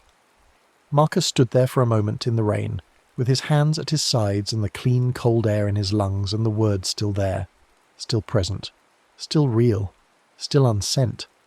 And he breathed, and he let them be. Then he walked home and finished packing. The new apartment was on the other side of town, a second-floor unit in a building with individual mailboxes in the lobby, mounted on the wall inside, dry and climate-controlled and completely, utterly ordinary. Marcus checked his mail every day. Bills, catalogues, junk. The ordinary accumulation of a life lived in a society that still ran on paper and envelopes. The mailbox doors stayed shut, no smell, no fog, no rust-coloured letters in his own handwriting, no figure standing at the edge of his peripheral vision, sorting invisible correspondence with its long, wrong hands. No voice seeping through the walls at 3 a.m, delivering his own unsent words back to him in fragments. It was quiet. Marcus lived in the quiet and found, to his surprise, that it was not uncomfortable. The words were still there. They would always be there, he understood now, for as long as he lived. The things he hadn't said to Sarah, the things he hadn't said to his mother, the accumulated silences of a lifetime spent choosing not to speak. They were part of him, as permanent as his bones, as irreducible as his own name. But they were not feeding anything anymore.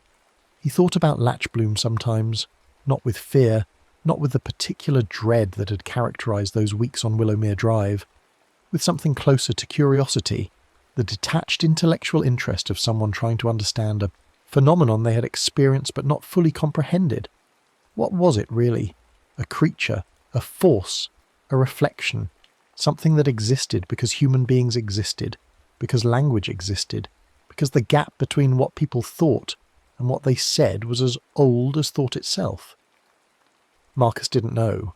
Margaret hadn't known in all her years of living with it. Helen hadn't known. The legend didn't explain it so much as describe it, the way legends always did, offering narrative where understanding was impossible. But Marcus understood one thing about it that the legend didn't quite capture. Latchbloom was not malicious. It was not cruel or vindictive or sadistic. It was hungry. It did what hungry things did. It ate. It fed on what was available, which was the regret and guilt and unexpressed love that people carried with them through their lives like stones in their pockets, weighing them down, slowing them, making every step heavier than it needed to be. In a way, it was useful. The letters it wrote, the rust-coloured confessions in people's own handwriting, were not attacks. They were mirrors. They showed people what they were carrying, what they had been holding back, what they had refused to look at. The pain of reading them was real, but so was the clarity. Margaret, for all her suffering, knew exactly what she had never told her mother. Helen knew what she had never told her husband, and Marcus knew what he had never told Sarah. The knowledge didn't fix anything. It didn't undo the silence or rewrite the past or give the unsent words a destination. But it made the silence bearable. It turned regret from something that consumed you into something that you could see and name and choose to live with. That was the bargain, Marcus thought. Not a transaction, not something you gave in exchange for something else. A reckoning. A confrontation with the weight you were carrying followed by a choice. Speak or don't speak, release or hold, let, release. The words fly or let them stay where they were. Either way, Latchbloom would be there, waiting, feeding. Living in the hinges and latch springs and the dark spaces where words went to die quietly. Either way, the mailboxes would clack. On a night in late autumn, Marcus dreamed about the mailboxes one last time. He was back on Willowmere Drive, the wider, emptier version of it that appeared in his dreams, with the houses set further back and the rain falling in sheets and the streetlights casting their pale circles on the wet pavement. The cluster boxes were there, and the concrete pad, and the overhang that did nothing to keep the rain off. But the boxes were different. All 5 doors were closed, sealed. Not just latched, but somehow fixed in place, as if they had been welded shut or filled with something solid. No gaps, no movement, no clacking. The metal was smooth and clean. No rust, no corrosion, no streaks of oxidation running down the faces like dried blood.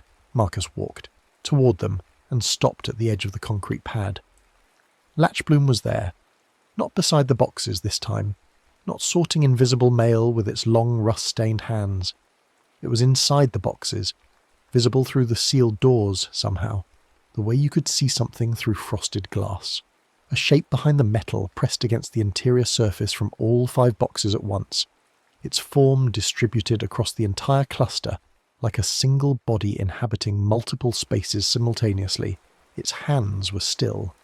For the first time, the hands were not moving, not sorting, not organising, not performing the endless work of correspondence. They hung at its sides, or what passed for sides in a form that was simultaneously in 5 places at once. And they were empty, not holding invisible envelopes, not reaching for anything, just resting in the dark interior of the boxes, waiting. Marcus stood on the wet pavement and looked at the figure through the sealed doors and felt no fear, no dread, no urgency, just a quiet mutual acknowledgement. 2 things that had encountered each other, that had changed each other in small and large ways, that would continue to exist in the same world even after the immediate encounter had passed. Thank you, he thought. Not sarcastically, not with irony or bitterness, with the genuine gratitude of someone who had been shown something they needed to see, even though the showing had been painful, even though the method had been terrifying, even though the lesson had come at a cost he was still paying. The figure's hands moved, just once. A small gesture, fingers curling slightly, the way they had curled in the dream months ago, beckoning. But this time the gesture felt different, not hungry, not demanding, more like a wave, an acknowledgement in return.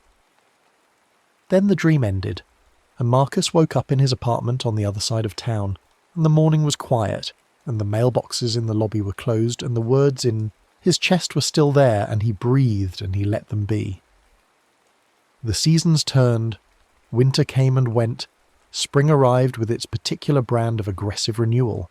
Everything blooming at once, everything insisting on being noticed, everything performing the annual ritual of emergence with an enthusiasm that felt almost confrontational after the long grey months of cold and dark.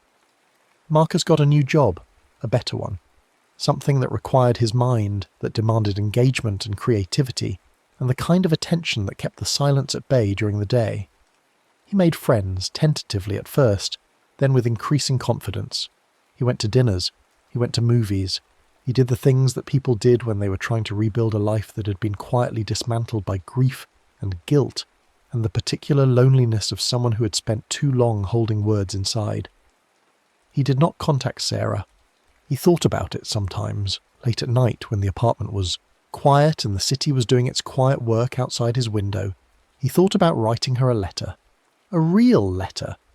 Not the rust-coloured confession that Latchbloom had produced, but something simpler, something human, an acknowledgement, an apology, a statement of the things that had remained unsaid between them, offered not as a demand for forgiveness but as a gift. The gift of being seen, of being known, even after the knowing had come too late to change anything. He didn't write it. Not yet. Maybe someday. Maybe never. The words were there, and they would be there for as long as he lived, and their presence was neither a punishment nor a burden, but simply a fact, one of the many facts that made up the texture of a life lived in full awareness of its own imperfections. And Latchbloom waited, somewhere, in hinges and latch springs and the dark spaces where words went to die quietly, waiting for the next person who walked to their mailbox in the rain with their phone in, their hand, and that familiar irrational hope that something might be waiting, an answer, an apology, anything that made the day feel less unfinished. The mailbox door would open a fraction. The smell would rise. Wet paper and old ink. The phone screen would fog from the inside, and the feeding would begin again. In the rain-wet suburb, some doors won't stay shut because something in the hinge is hungry. and it will keep delivering your unsent words until you stop calling them back. Marcus never went back to Willowmere Drive. He didn't need to. The street existed in his memory the way certain places existed, not as a location you could visit, but as a state of being, a particular configuration of rain and metal and silence that had imprinted itself on the deeper layers of his consciousness. When he closed his eyes, he could hear the clacking. When the air was damp and cold, he could smell the wet paper and old ink. When he stood at his own mailbox in the lobby and opened the door, he felt, for just a moment, the slight resistance of a latch that didn't want to hold. The ghost of a mechanism that had once been alive with something hungrier than rust. But the ghost passed quickly. The latch held. The door stayed shut. He was learning, slowly, imperfectly, with the particular clumsiness of someone relearning how to live after a long and difficult illness, that silence was not the enemy, that words left unsaid were not necessarily words wasted, that the space between thought and expression was not a void to be feared, but a room to be inhabited, furnished with the particular kinds of truths that didn't need to be spoken to be real.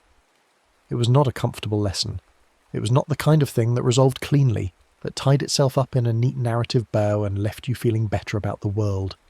It was messy and ongoing, and required a daily practice, a daily choice to let certain words remain where they were, to resist the pull of the unsaid, to close the door gently and accept the click of the latch without interpreting it as failure. Some days he succeeded, some days he didn't. Some days the words pressed hard against his teeth, and the pull was strong, and the silence felt like drowning rather than breathing.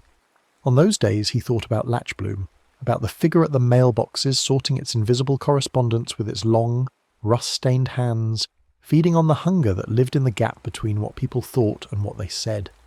He thought about feeding it. He thought about speaking the words, Sarah's name, the confession, the sentence that had been living in his chest for years like a tenant who refused to leave. He thought about opening his mouth and letting it all out and watching the mailboxes respond, the doors flying open, the clacking starting up, the smell rising from the metal-like breath. He didn't.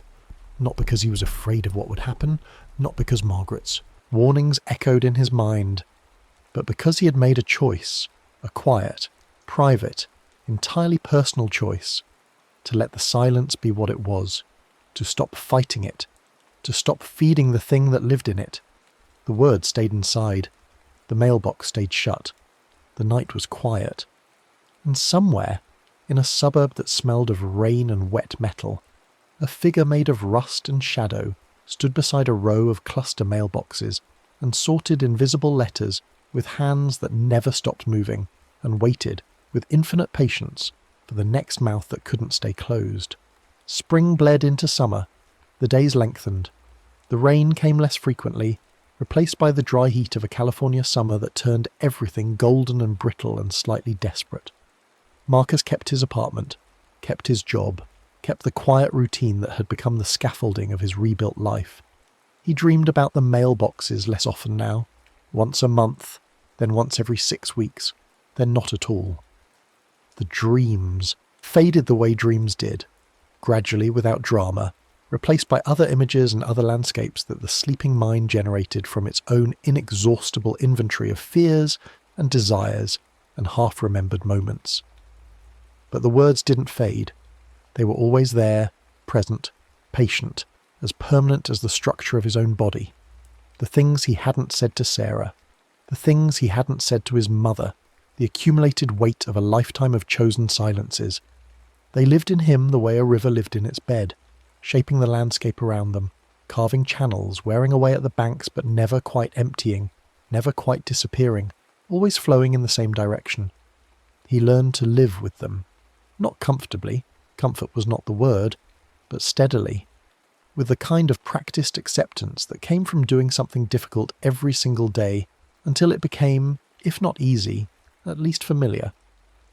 He woke up each morning and felt the words in his chest and acknowledged them, not with regret, not with anger, not with the particular self-punishment that had been his default mode for years, but with a simple, honest recognition.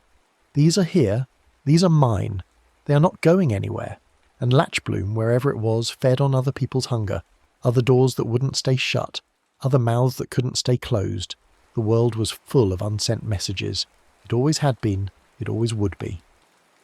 The gap between thought and expression was not a bug in the system. It was the system. It was the space where language lived before it became language. The dark room where words assembled themselves before they were spoken or written or committed to paper and sealed in an envelope and dropped into a mailbox on a rainy night. Latchbloom lived in that room. It had always lived there.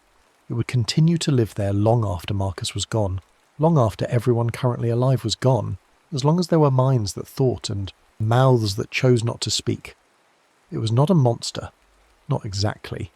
It was a consequence, the natural result of a species that had invented language and then, almost immediately, invented the ability to withhold it. Every unsent text, every unsaid apology, every confession rehearsed in the head and then swallowed back down, every I love you that died in the throat because the moment passed or the courage failed or the fear was too strong, all of it fed something. All of it went somewhere. All of it became part of the dark, fertile ground where Latchbloom grew and fed and sorted its invisible correspondence, night after night in the rain, beside the cluster mailboxes that stood at the end of every suburban street like a row of closed mouths. Marcus understood this now. He understood it the way you understood gravity or entropy or any other force that shaped the world without being visible. Not through observation, but through experience, through having been acted upon by it, through having felt its weight and its hunger and its patient, inexorable pull. He lived with the understanding. He carried it with him the way he carried the words, quietly, privately, without drama. It was not a comfortable thing to know, but it was a true thing. And truth, Marcus had learned, was not always comfortable. Sometimes it was heavy and dark and slightly sweet, like the smell that rose from a mailbox on a rainy night when something inside it was hungry. Sometimes you just had to open the door and look.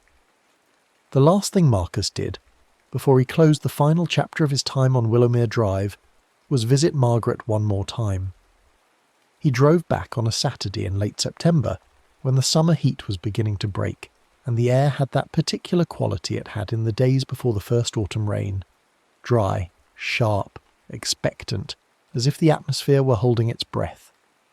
He parked on the street and walked to Unit 1 and knocked on the door. Margaret answered, quickly this time. No locks being engaged, no wary eye peering through a crack.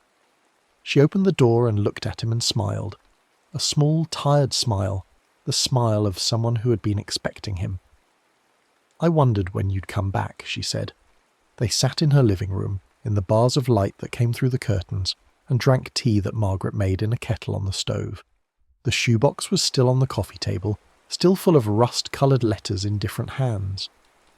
Margaret's hands were wrapped around her cup, and her face was calm, calmer than it had been the last time Marcus had seen her, as if some tension had been released, some knot loosened. "Did you do the thing?" Marcus asked. "Every night," Margaret said. "For 30 years I've been putting blank envelopes in that box, closing the door gently, trying to accept it." She paused. "Some nights it works, some nights it doesn't, but I keep doing it. Why?"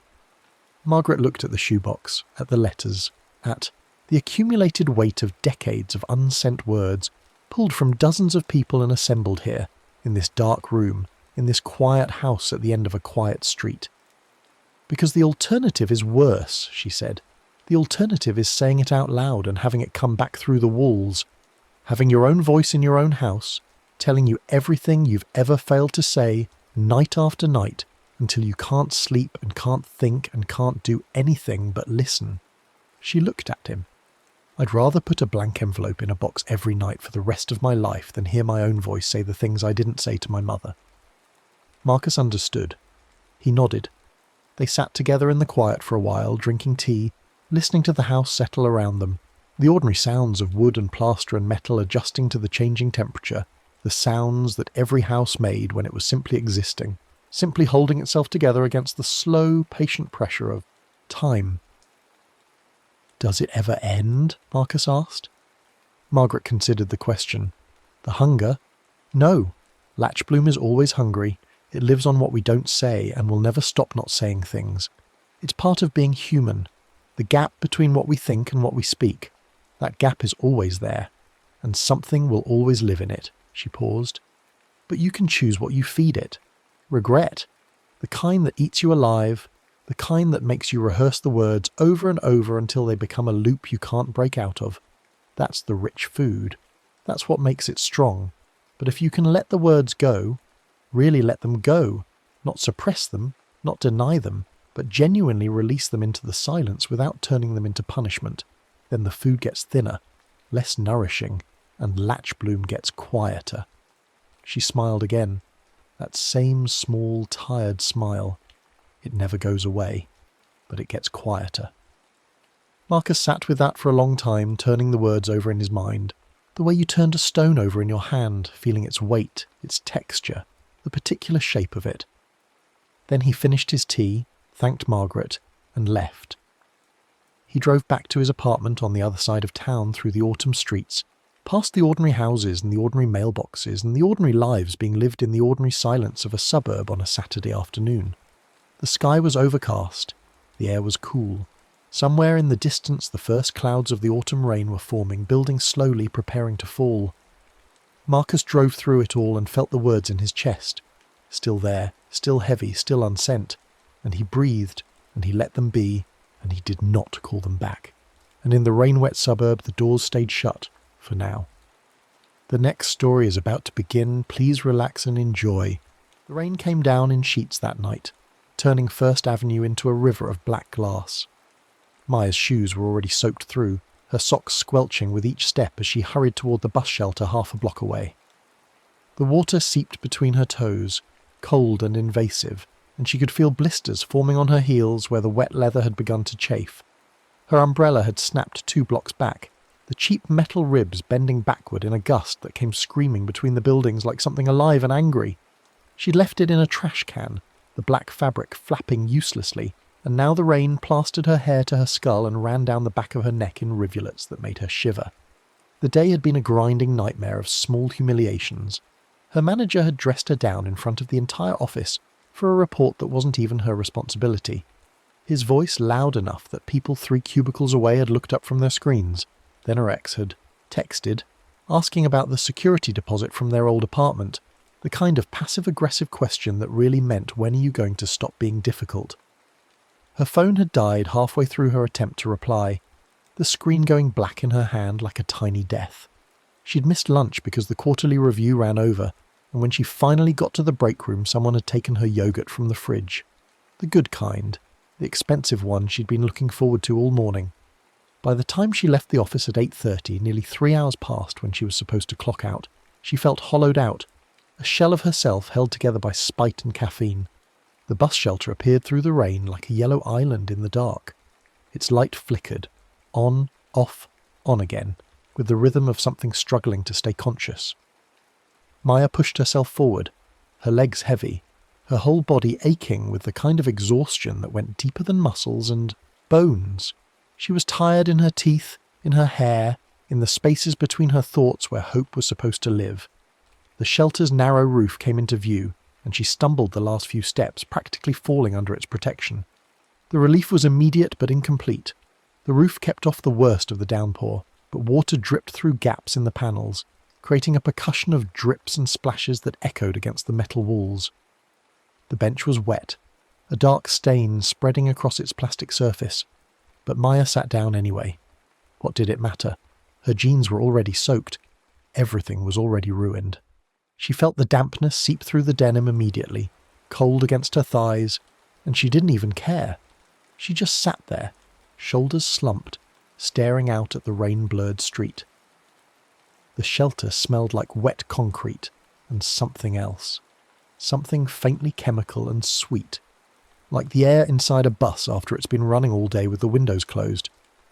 The walls were covered in the usual graffiti and advertisements, layers upon layers of competing messages that had been scratched and marked and painted over until they formed a palimpsest of urban desperation.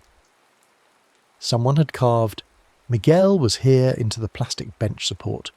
Someone else had drawn a crude penis next to a number for a good time. A poster advertising a concert from 6 months ago hung in tatters. The band's faces streaked with water damage until they looked like melting wax figures. Maya leaned her head back against the shelter wall and closed her eyes. Just for a second, just to rest them.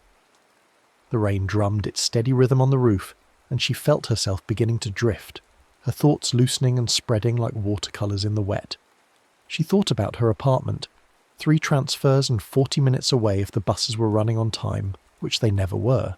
She thought about the grocery shopping she still needed to do, the laundry piling up in the hamper, the emails she'd have to answer as soon as she got home because her manager expected responses within an hour, even at 9 o'clock at night. She thought about how tomorrow would be exactly like today, and the day after that, and the day after that. An endless succession of days that blurred together into a grey smear of obligation and disappointment. Just let the night take me, she thought, and immediately felt embarrassed by her own melodrama. But beneath the embarrassment was something else, something that felt like relief. What if she just stayed here? What if she just closed her eyes and let the rain wash everything away? It wouldn't be so bad. It might even be peaceful. A bus hissed past without stopping, its windows fogged and its interior dark. Maya didn't even open her eyes. She heard it go by, felt the displacement of air, heard the spray of water as its tyres cut through the flooded street. The number 47, or the 51 probably. Neither of them was hers anyway. She was waiting for the 22, the last one of the night, the one that came at 9:42 if it came at all. She opened her eyes and checked her phone reflexively before remembering it was dead. The black screen reflected her face back at her, distorted and strange, her features compressed by the curved glass until she looked like someone else entirely. There was no clock in the shelter, no way to know how long she'd been sitting there. It could have been 5 minutes or 20. Time had gotten slippery, running together like the rain on the pavement. Maya looked up at the posted route map, searching for some kind of anchor, some piece of information to hold on to. The plastic cover was cold when she touched it, and beaded with condensation on the inside.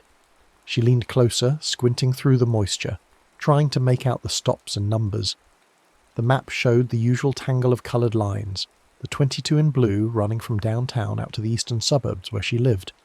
She traced it with her finger, counting. Stops. 14 between here and home. 14 small eternities. Then the fog began to bloom. It started at the edges of the plastic cover, a thin white mist that spread inward like frost creeping across a window. Maya pulled her hand back, watching as the condensation thickened, the beads of moisture multiplying and merging until they formed a continuous film. The route map underneath began to fade, the coloured lines paling to pastel, then to grey. The street names disappeared first, the small print washing out like ink in water. Then the stop markers vanished, the little black dots dissolving into the spreading white. Maya leaned closer, her breath catching. This wasn't normal condensation. This was something else. Something wrong. The fog was too uniform, too deliberate, spreading with purpose rather than physics. She reached out to wipe it away, her hand trembling slightly, but stopped just before her fingers touched the plastic. Something told her not to, some instinct deeper than thought. The mist continued to spread, consuming the map from the edges inward, until almost nothing remained visible. Just one line, one single line, darker than the rest, more vivid against the white. Maya stared at it, her heart beginning to beat faster. The line was blue, the 22 her route, but it wasn't running in the right direction anymore. It looped and curved back on itself, forming a circle that had no beginning and no end, a route that went nowhere and everywhere at once. A bus passed. Maya saw it in her peripheral vision, a dark shape moving through the rain. She turned her head to look, but it was already gone, swallowed by the night. She thought she'd seen the number 22 on its marquee, but she couldn't be sure, and it hadn't stopped, hadn't even slowed down, just kept going as if the shelter were empty, as if she didn't exist. Maya stood up, her knees stiff from sitting, and walked to the edge of the shelter. She looked up and down the street, searching for the bus, but saw nothing except rain and the blurred glow of distant streetlights. The city seemed emptier than it should be. No cars passed, no pedestrians hurried by under umbrellas, just the rain and the dark and the sound of water running through the gutters. She turned back to the shelter and froze. The light was flickering, but differently now. Not the random sputter of a dying bulb, but something rhythmic. Slow and steady. Dim, bright, dim, bright. Like a heartbeat. Like something breathing. Maya's mouth went dry. She backed up a step, then another until the rain was hitting her face again. The flickering continued, unchanged by her movement. Dim, bright, dim, bright. The rhythm was so regular it felt mechanical, but also organic. Alive. She counted the intervals without meaning to. 1 Mississippi, 2 Mississippi, 1 Mississippi, 2 Mississippi. A resting heart rate, 60 beats per minute. She looked around for someone else, anyone else, but the street remained empty. The surrounding buildings were dark, their windows blank and unseeing. Even the 24-hour convenience store on the corner had its lights off, which couldn't be right. That place was always open. Always. Maya pulled out her phone again, uselessly, staring at the dead screen. She needed to call someone. She needed to... What? Tell them the bus shelter light was flickering? That the route map had fogged over? It sounded insane even in her own head. But her hands were shaking, and her skin had broken out in goosebumps that had nothing to do with the cold. She looked back at the shelter. The bench sat empty and ordinary, just a slab of moulded plastic attached to a metal frame. But she thought about sitting down again, and something in her recoiled. The thought came with a feeling, a sense of wrongness that made her stomach clench. If she sat down again, something would happen. She didn't know what, but she knew it with the certainty of instinct, the way you know not to touch a hot stove or step into traffic. The rain was cold against her skin, soaking through her jacket, but she stayed where she was, half in and half out of the shelter's protection. The pulsing light washed over her in waves. Dim, bright, dim, bright. She could feel it against her closed eyelids, see it through the thin skin, red and black, red and black. That's when she saw the puddle. It had formed just beyond the curb, in a depression where the asphalt had cracked and subsided. The water had gathered there in a long dark pool, reflecting the shelter light like a mirror laid flat on the ground. Maya looked down at it, and her reflection looked back. Except there were 2 figures on the bench. Maya's heart stopped. She was standing up. She was standing up. She could feel the ground beneath her feet, feel the rain on her face. But in the puddle's reflection, she was sitting down. And next to her, occupying the space where nothing existed in the real world, sat another figure. It was tall, impossibly tall, with a posture that seemed both relaxed and alert, the way a cat looks when it's pretending to sleep but tracking every movement in the room. The figure was dark, not black exactly, but the colour of smoke, the colour of char, the colour of ash that still holds the memory of fire. Its edges weren't quite solid, wavering slightly as if seen through heat shimmer, but its shape was clear enough. Long limbs, narrow shoulders, a head that bent slightly toward the reflected Maya, as if listening.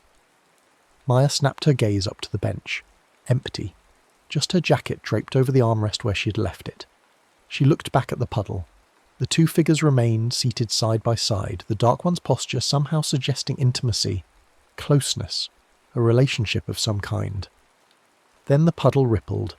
A drop of water fell from the shelter roof, striking the surface dead center, and the image broke apart into concentric circles that spread outward and dissolved. When the water stilled again, the reflection showed only the empty street, the shelter, the falling rain. No bench, no figures, nothing. Maya's breath came fast and shallow. Her hands were shaking so badly she had to clench them into fists. She wanted to run, but her legs felt disconnected from her will, heavy and unresponsive. The pulsing light continued its steady rhythm behind her. Dim, bright, dim, bright. Like a heart, like breathing. She forced herself to look at the shelter again. The fog on the route map had thickened, the glass now completely opaque with moisture. Condensation ran down the inside of the panels in slow rivulets, gathering at the bottom edge and dripping onto the bench, but the droplets looked wrong. Too dark, too thick. Maya squinted, leaning closer without getting closer, trying to see better through the rain. The condensation was grey. Not water clear, but grey like dirty dishwater, like the runoff from a filthy gutter. The droplets left streaks on the plastic as they fell, staining it the colour of old smoke. And they were warm. Maya could see the heat shimmer rising from where they hit the bench, little wisps of steam that curled upward and dissipated. The smell hit her then, that chemical sweetness she'd noticed earlier, but stronger now, more distinct. It was the smell of exhaust fumes mixed with something organic and rotten, like meat left too long in a hot car. It was the smell of burned hair and melted plastic, and underneath it all, faint but unmistakable, the copper penny scent of blood. Maya gagged, covering her mouth with her hand. Her stomach heaved and she tasted bile at the back of her throat.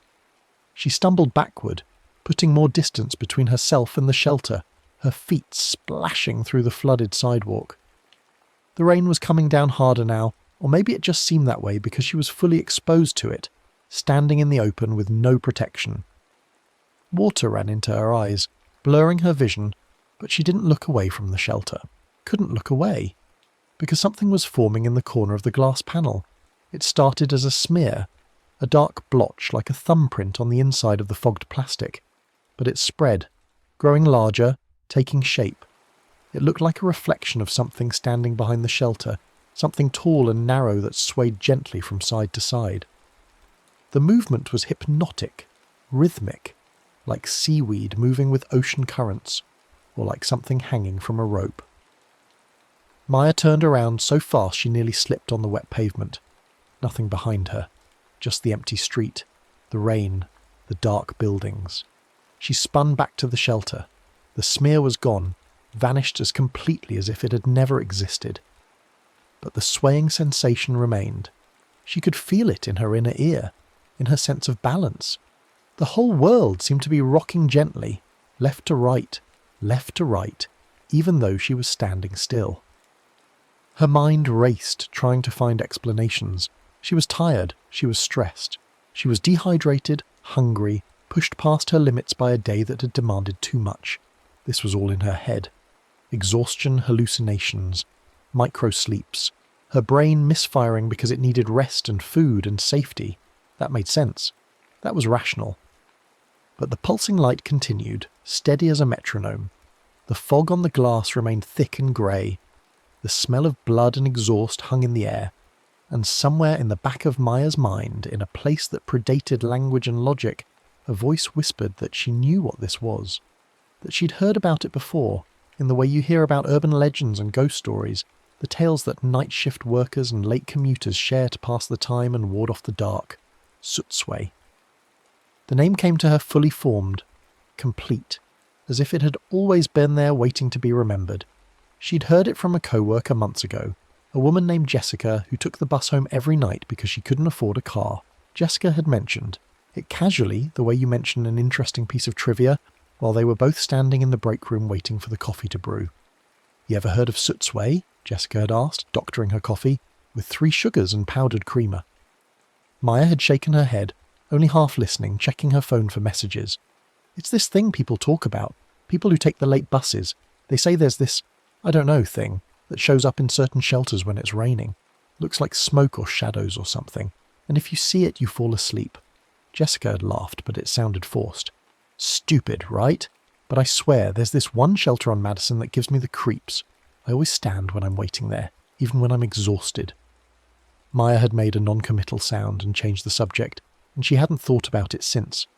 But now the memory came back with perfect clarity, and with it came other fragments, pieces of conversations she'd overheard or half-forgotten forum posts she'd scrolled past late at night when she couldn't sleep.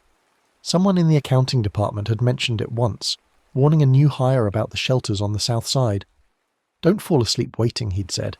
"There's things that feed on that, things that wait for you to give up." A Reddit thread she'd seen months ago dismissed as creative writing. "My friend disappeared for 3 days. When he came back, he kept saying he'd been riding the bus the whole time, but the route just kept looping.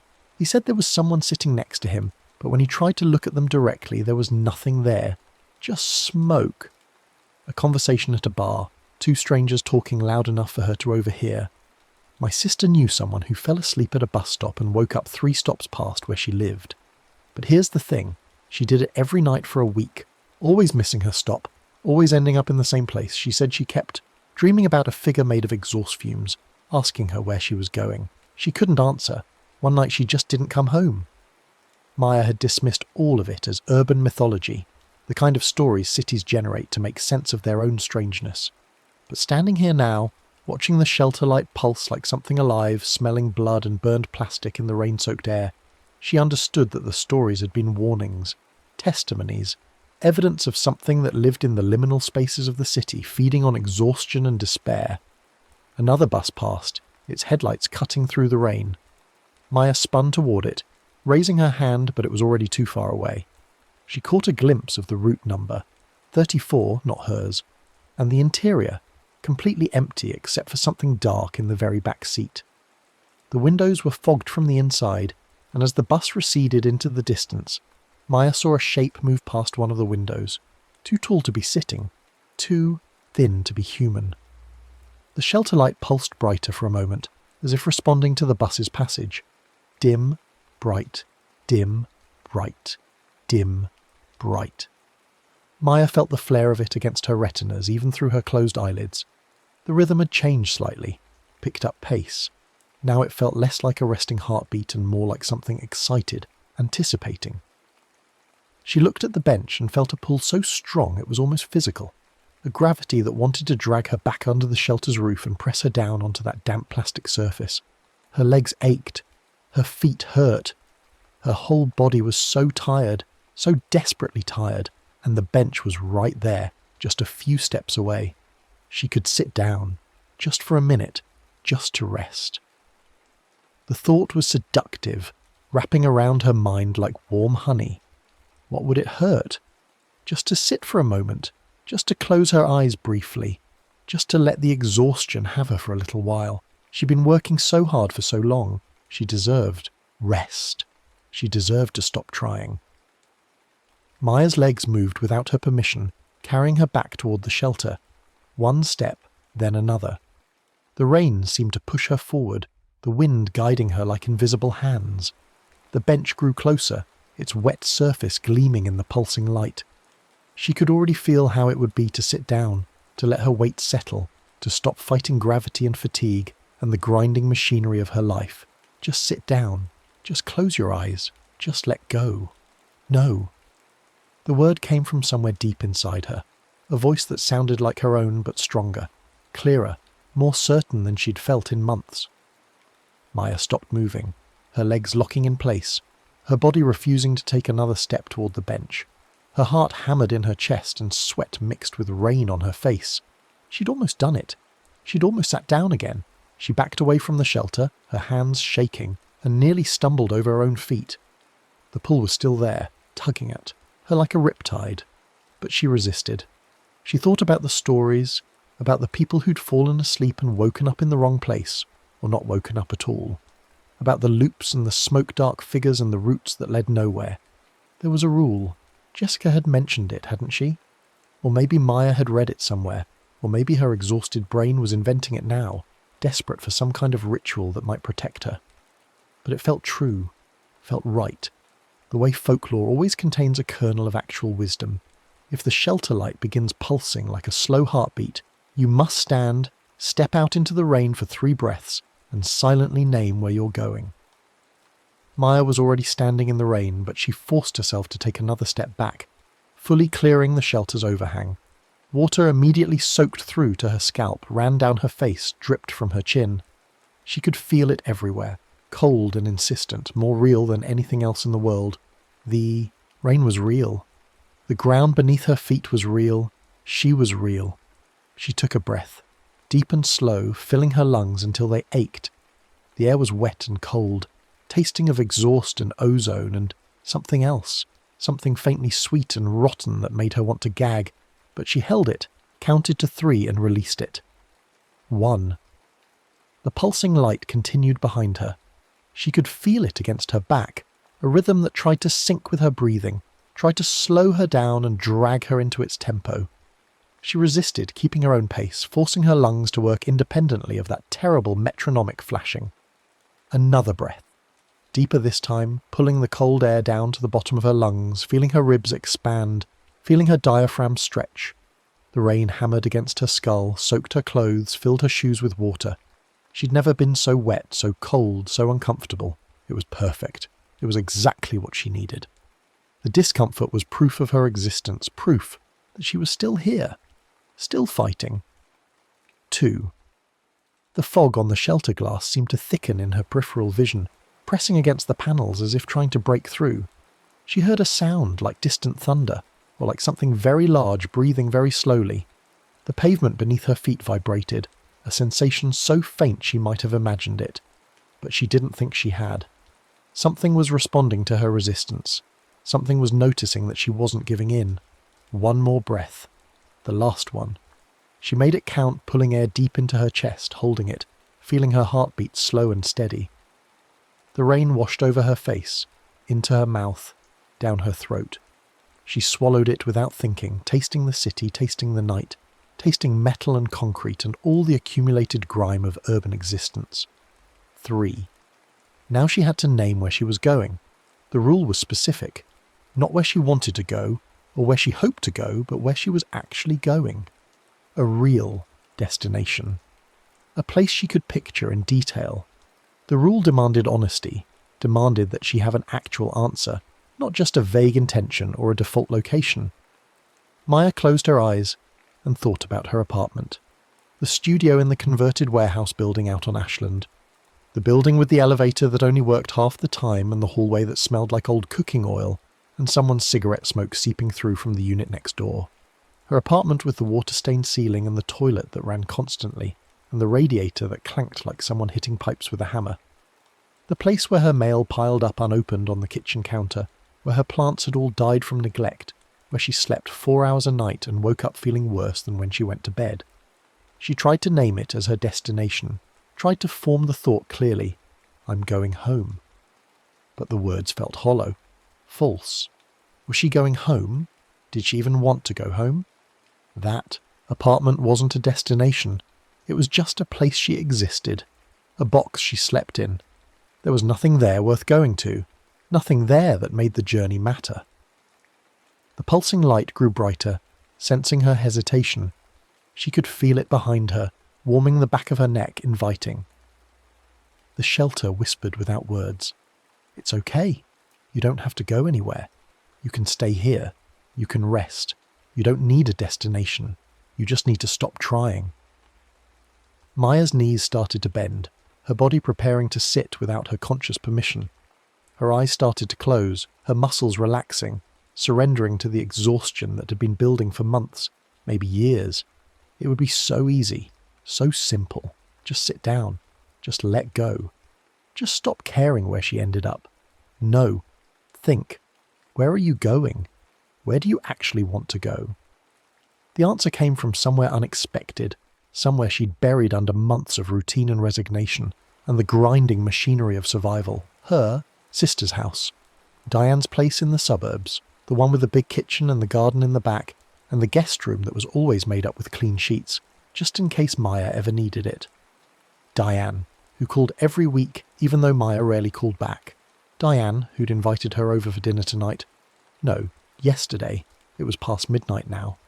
And who'd texted that afternoon to confirm, a message Maya had seen but not answered, because she'd been too tired, too busy, too locked into the pattern of work and sleep and work again. Diane's house, where the guest room smelled like lavender, and the sheets were always soft, and there was always food in the refrigerator, and someone who was genuinely happy to see her. Where she could show up at any hour and be welcomed. Where rest didn't mean collapse, but actual restoration. I'm going to Diane's house. The thought formed clearly, solidly, with the weight of truth and intention. She wasn't going to her apartment. She was going to get on the bus, transfer twice, and show up at her sister's door at whatever ungodly hour the buses finally delivered her there. Diane wouldn't mind. She'd be happy, actually. Relieved. She'd been worried about Maya for months, leaving voicemails that Maya ignored, sending texts that Maya answered with single-word responses. I'm going to my sister's house. I'm going to ring the doorbell and let her make me tea, and I'm going to sleep in clean sheets and wake up to the smell of coffee and maybe stay for a while, maybe ask for help, maybe admit that I can't keep doing this alone. The destination was real. It was specific. It was a place that actually mattered, a place worth arriving at. Maya held the thought firmly in her mind, naming it silently with complete honesty, and felt something shift. The shelter's pull weakened. Not dramatically, not all at once, but noticeably. The gravity that had been dragging her toward the bench loosened its grip. The warm invitation in the pulsing. Light dimmed slightly, as if acknowledging that she'd passed some kind of test. Maya opened her eyes. The fog on the glass had started to thin. Not completely, but enough that she could see shapes through it, outlines of the route map beginning to reappear. The condensation ran downward in rivulets, following gravity again instead of spreading with that deliberate, purposeful wrongness. The grey colour was fading too, returning to normal water clear as the droplets traced paths down the plastic. The route map became visible in pieces. First the blue line of the 22, no longer looping back on itself but running straight and true from downtown to the eastern suburbs. Then the stop markers, appearing one by one like stars coming out at dusk. Then the street names, bleeding back into existence, grey to black to solid and readable. Maya kept breathing, kept standing in the rain, kept thinking about Diane's house, about the guest room with its reading lamp and soft pillows, about arriving somewhere that mattered. The pull toward the bench was still there, a faint tug like a barely remembered habit, but she could resist it now. It no longer felt inevitable. The pulsing light began to slow. The intervals grew longer, the rhythm breaking up. Dim, bright, dim, bright, dim, bright. The pattern became irregular again, random, just a failing bulb responding to fluctuations in the electrical current. Just physics, just the normal deterioration of city infrastructure. The rhythm broke completely. The light flickered once, twice, sputtered, then settled into its normal weak illumination, just a dying bulb in a bus shelter on a rainy night. Nothing more. Maya let out a breath she didn't know she'd been holding. Her whole body was shaking from cold or fear or relief she couldn't tell. Probably all three. She looked down at the puddle near the curb, the one where she'd seen the impossible reflection. It showed only the street now, the shelter, the rain falling in sheets. One figure where one figure should be. Her own reflection, distorted by the water's surface but recognisably alone. No smoke-dark passenger, no impossible companion. She waited another moment just to be sure, watching the shelter for any sign that the wrongness might return. But it looked ordinary now, just another bus shelter in a city full of them, offering minimal protection from the weather, covered in graffiti and old advertisements. The smell of blood and burned plastic had faded, replaced by the normal scents of rain and concrete. Maya stepped back under the shelter's roof, staying as far from the bench as possible. She didn't sit, couldn't sit. Her legs were tired and her feet hurt, and every muscle in her body was screaming for rest. But she stood there in the corner, arms wrapped around herself, shivering. The shelter was just a shelter now, but she didn't trust it, wouldn't trust it. She checked the route map again, tracing the blue line with her eyes. The 22 ran from downtown out past Ashland, all the way to the suburbs where Diane lived. 2 transfers, the 22 to the 67 at Madison, then the 67 to the 84 at Elston. The 84 would take her to Diane's neighbourhood, and from there it was just a 10-minute walk. She could do this. She could get there. In the distance, Maya heard the sound of an engine. She looked up the street and saw headlights approaching through the rain, saw the familiar boxy shape of a city bus cutting through the wet darkness. As it got closer, she could make out the route number on the marquee, 22. Her heart leaped, then immediately filled with suspicion. This was too convenient, too perfectly timed. Was this a real bus, or was it part of whatever had just tried to trap her? Would it be empty inside, or would it be full of passengers who all looked wrong somehow? Would the driver have a face? The bus slowed and stopped directly in front of the shelter, its brakes hissing, its door folding open with a mechanical wheeze. Maya stayed, where she was, peering inside before committing to board. The interior was brightly lit, almost painfully so after the darkness of the street. She could see the driver clearly, a middle-aged black man with reading glasses perched on his nose and a travel mug of coffee in the cup holder. He looked tired but alert, wearing the standard Transit Authority uniform with a name tag that read Curtis. There were passengers scattered throughout the bus. A woman in scrubs, probably a nurse coming off a late shift, staring at her phone. A young couple sharing earbuds, the girl's head resting on the boy's shoulder.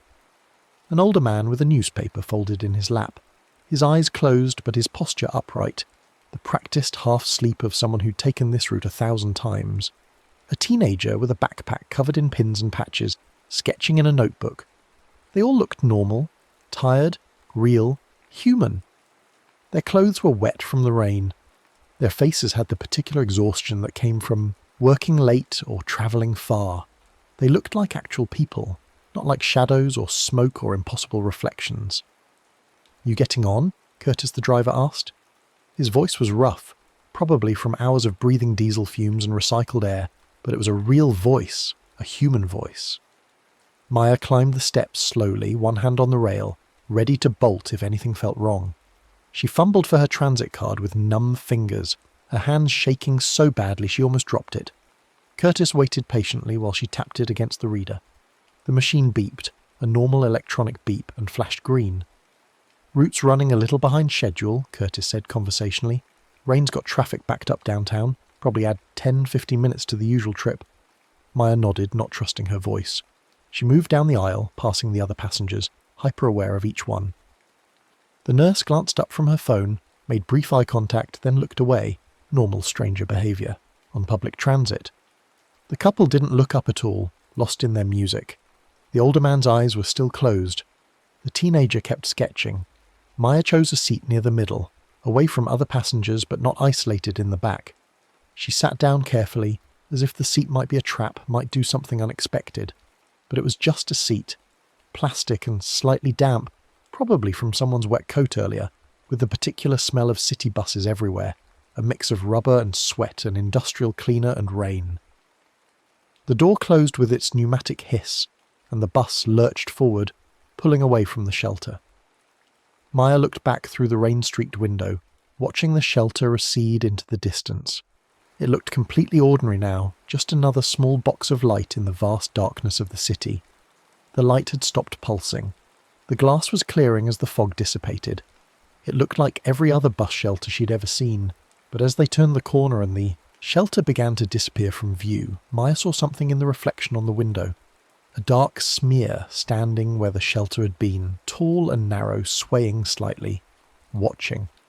She blinked hard and looked again. Nothing. Just the street, the rain, the receding lights. She pressed her face closer to the window, breath fogging the glass, trying to see if the figure had been real or imagined. But the shelter was too far away now, lost in the maze of the city. Maya sat back in her seat, her heart pounding. Her hands were still shaking. She felt like she'd just escaped something terrible, like she'd been standing at the edge of a cliff and managed to step back at the last possible second. The normal sounds of the bus, the engine rumbling, the windshield wipers thumping, the soft conversations of other passengers felt impossibly precious, impossibly real. She pulled out her phone and stared at the dead screen for a long moment, wishing she could call Diane, wishing she could hear her sister's voice and tell her what had just happened. But the phone was dead, and besides, what would she say? I almost got trapped by an urban legend. A bus shelter tried to steal my soul. It sounded insane, even in her own head. Maya put the phone away and watched the city slide past the windows. The bus made its usual stops, picking up and dropping off passengers according to a schedule that had been running for years, maybe decades. A man in a security guard uniform got on at 5th and Washington, scanning his pass with practiced efficiency. A group of college students got off at the university stop, laughing about something, their voices bright and careless. Normal. Everything was normal. But Maya couldn't shake the feeling that she'd seen something she wasn't supposed to see, that she'd stumbled into a space between the world's rules where different physics applied. The city she was moving through now looked the same as it always had. The same streets, the same buildings, the same rain. But she knew now that there were other layers underneath, other versions of these streets where people got lost in loops and smoke-dark figures waited in the corners of bus shelters.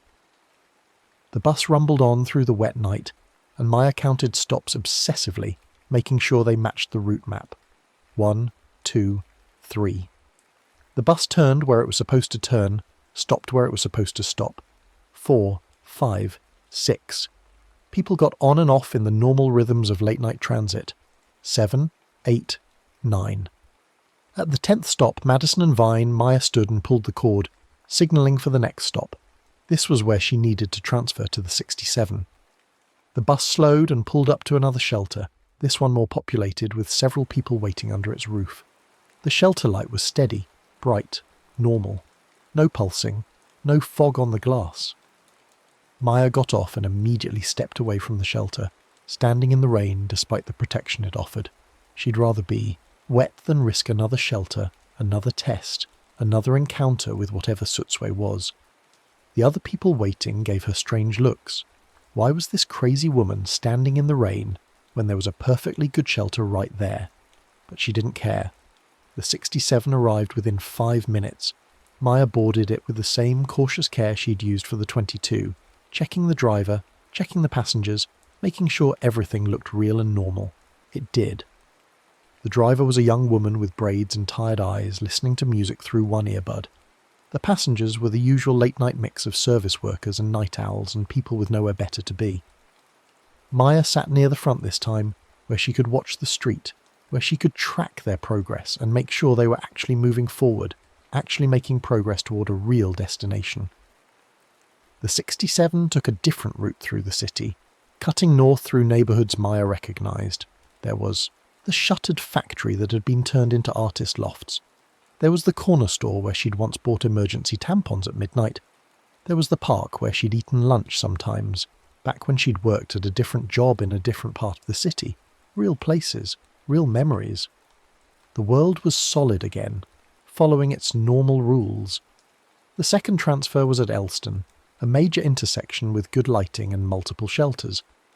Maya got off the 67 and immediately looked for the 84 stop. It was across the street, requiring her to cross at the light. She waited for the signal, not jaywalking even though there was no traffic, following the rules carefully as if breaking even small ones might somehow open a door back to that other place. That space where shelters could trap you and routes could loop forever. The 84 stop had no shelter at all, just a sign marking the bus line and a schedule posted on a pole. Maya stood next to it, grateful for the absence of any structure that might offer false comfort. The rain soaked her thoroughly, running down her face, dripping from her clothes, but she was glad of it. The rain was real. The cold was real. Discomfort was proof of existence. She had to wait 20 minutes for the 84. By the time it arrived, she was shivering so hard her teeth chattered, her fingers numb and clumsy. But when the bus pulled up and the door opened, she practically ran up the steps, desperate for warmth and movement and the simple fact of getting closer to Diane's house. This driver was an older man with a grey beard and a thermos of something that smelled like soup. He nodded at Maya when she scanned her card, a simple acknowledgement of their shared humanity in the late night. The bus was nearly empty, just her and 2 other passengers, both sleeping in different rows. Maya sat down and watched the city transform from urban density to suburban sprawl. The buildings got shorter, the lots bigger. Houses appeared with actual yards, cars parked in driveways instead of on the street. Streetlights became less frequent. The rain continued, washing over everything with democratic indifference. She counted stops again, obsessively checking the route map on her phone, which was still dead, so she relied on memory and the stops she could see through the window. The 84 ran all the way out to the edge of the metropolitan area, to the developments where people who worked in the city but couldn't afford to live there made their homes. Diane's neighbourhood was upscale for the suburbs, full of 4-bedroom colonials and well-maintained lawns, the kind of place where people had families and played soccer and grilled on weekends. Maya's stop was called Oakmont and Sycamore, a residential corner with a gas station and a small strip mall. She pulled the cord and stood, gripping the pole for balance as the bus slowed.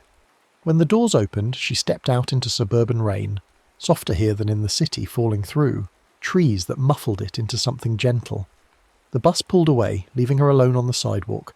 It was almost 1 a.m. The street was empty, the houses dark except for porch lights, and the occasional upstairs window where someone was still awake. Maya knew the way to Diane's house, 3 blocks north, 2 blocks west. She started walking. Her shoes squelched with each step, water having long since saturated them completely. Her clothes clung to her skin, cold and heavy. But she walked steadily, putting 1 foot in front of the other, counting steps the way she'd counted bus stops. The rhythm was meditative, grounding. Each step was progress. Each step took her closer to somewhere real. Diane's house appeared at the end of Willow Street, a 2-story colonial with white siding and blue shutters. The porch light was on. Diane always left it on in case anyone needed to come home. Maya walked up the driveway, past Diane's sensible Honda and her husband Tom's truck, and stood at the front door. For a long moment she just looked at it.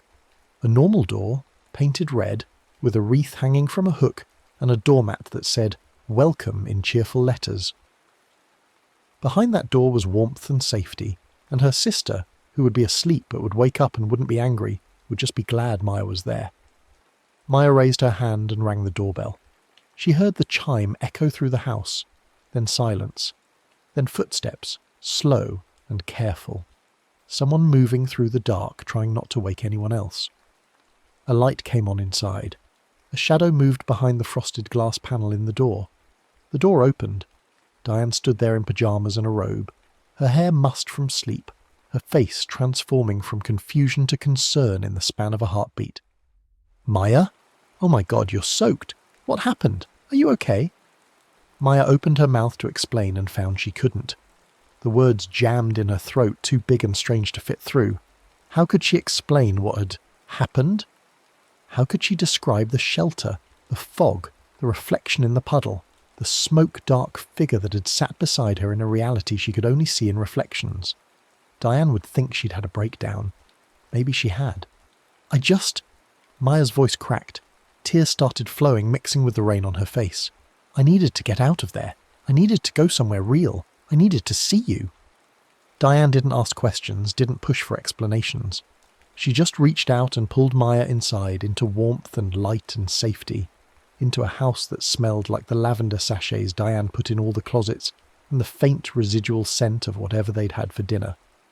"Come on, let's get you dry. I'll make tea." Maya followed her sister through the house, past the living room where Tom was asleep on the couch with the TV on mute, past the kitchen with its cheerful curtains and bowl of fruit on the counter, to the guest room at the back of the house. The bed was made. With fresh sheets, the comforter pulled back invitingly. Clean towels sat folded on the dresser. "I'll get you some dry clothes," Diane said, already moving toward her own bedroom. "Tom's sweats will fit you better than mine. Get out of those wet things and I'll throw them in the dryer." She left Maya alone in the guest room. Maya peeled off her soaked clothes mechanically, her fingers numb and clumsy, and dried herself with one of the towels. It was soft and warm, smelling of fabric, softener and safety. She wrapped herself in it and sat on the edge of the bed, shivering. Diane returned with an armful of dry clothes, sweatpants, a UCLA hoodie, thick socks. "Here, these should work." She gathered up Maya's wet clothes without comment, not asking why her sister had shown up at 1 a.m. looking like a drowned rat. "I'll be in the kitchen when you're ready." Maya changed into the dry clothes, feeling warmth seep back into her limbs slowly. The sweatpants were too big. The hoodie hung loose. The socks were comically oversized. But they were dry and soft and smelled like Diane's laundry detergent, and Maya felt tears start again as she pulled the socks on. She looked at herself in the mirror above the dresser. Her hair hung in wet tangles around her face. Her eyes were shadowed with exhaustion, ringed with the kind of darkness that came from months of accumulated stress and fear. Her skin was pale, almost grey. She looked like someone who'd escaped from something terrible. She looked like a survivor. Maya went to the kitchen and found Diane sitting at the table with 2 mugs of tea and a plate of cookies from the bakery Diane loved. They sat in silence for a while, Maya wrapping her hands around the hot mug, letting the heat seep into her cold fingers. The only sounds were the rain against the windows and the occasional creak of the house settling. Finally Diane spoke. "You don't have to tell me what happened, but I'm glad you came." Maya took a shaky breath. "I almost didn't. I almost just gave up. There was a bus shelter and something was wrong with it, and I almost let it." She stopped, unable to find words for what had almost happened. "I almost didn't make it here." Diane reached across the table and took Maya's hand, squeezing it tightly. Her palm was warm and solid and real, anchoring Maya to this moment, this place. "But you did make it. You're here. You're safe." They talked for hours after that, the conversation flowing from crisis to normalcy and back again. Maya tried to explain what had happened at the shelter, stumbling over the words, sure she sounded crazy. But Diane listened without judgment, nodding occasionally, asking careful questions that suggested she didn't think Maya was insane, just traumatized and exhausted. You've been running on empty for so long, Diane said finally. Your job, your apartment, the breakup with Mark. You've just been grinding yourself down. It's no wonder you're seeing things that aren't there. Maya wanted to protest that the shelter had been real, that Sutsue was real, that she hadn't just hallucinated the whole thing.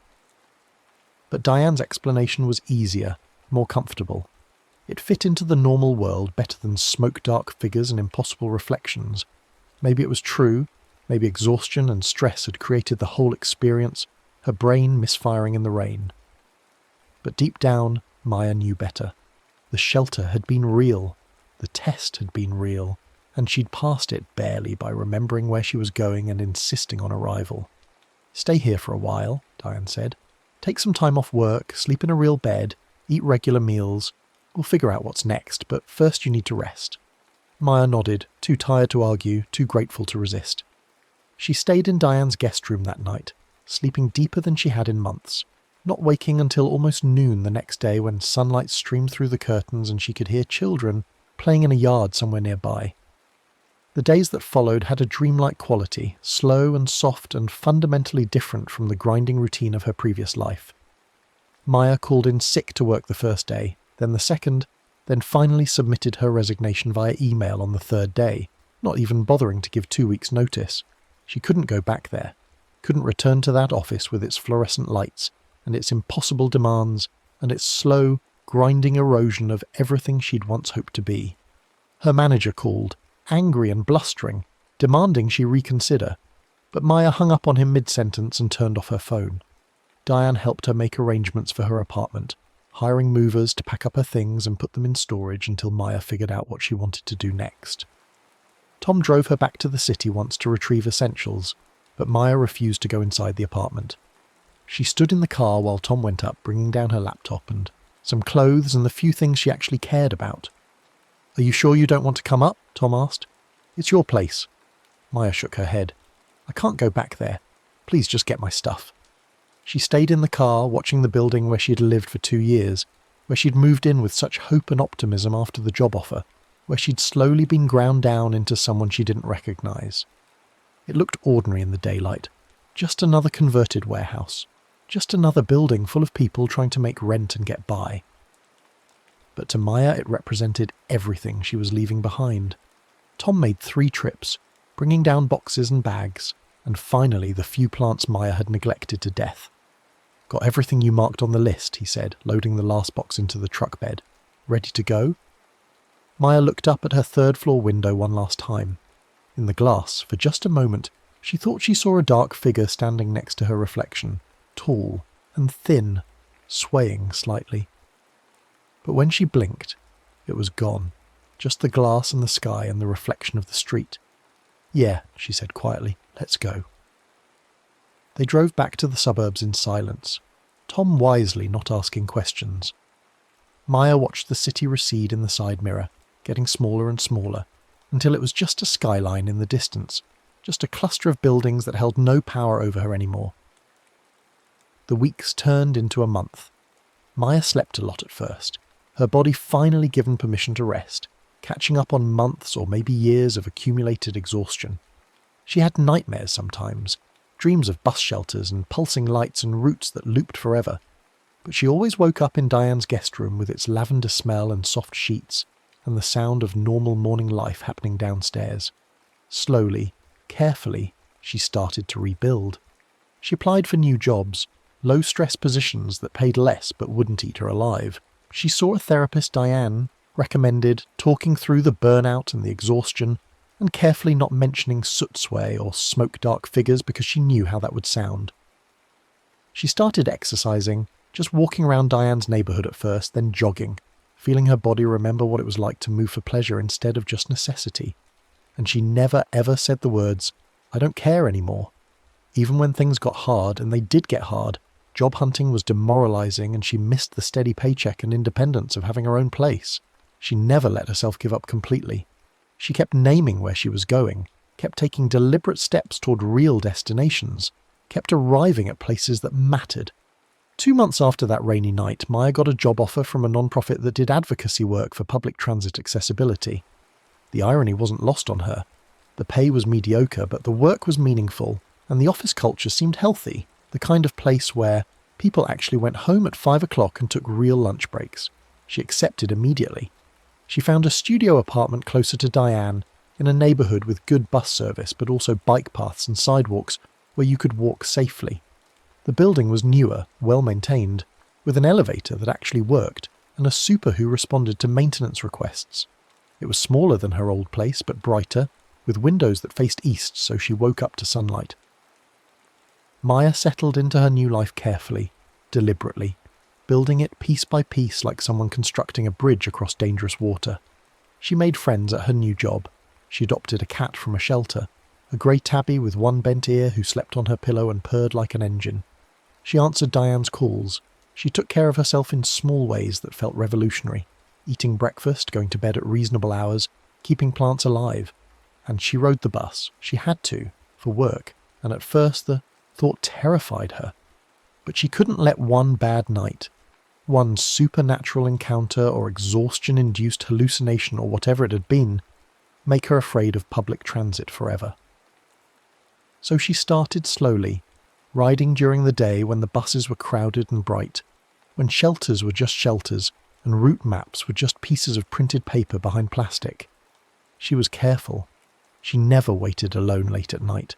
She never sat in a shelter that felt wrong, and she was learning to recognise the signs, that particular quality of stillness, that faint chemical sweetness in the air, the sense of being watched from angles that didn't quite exist.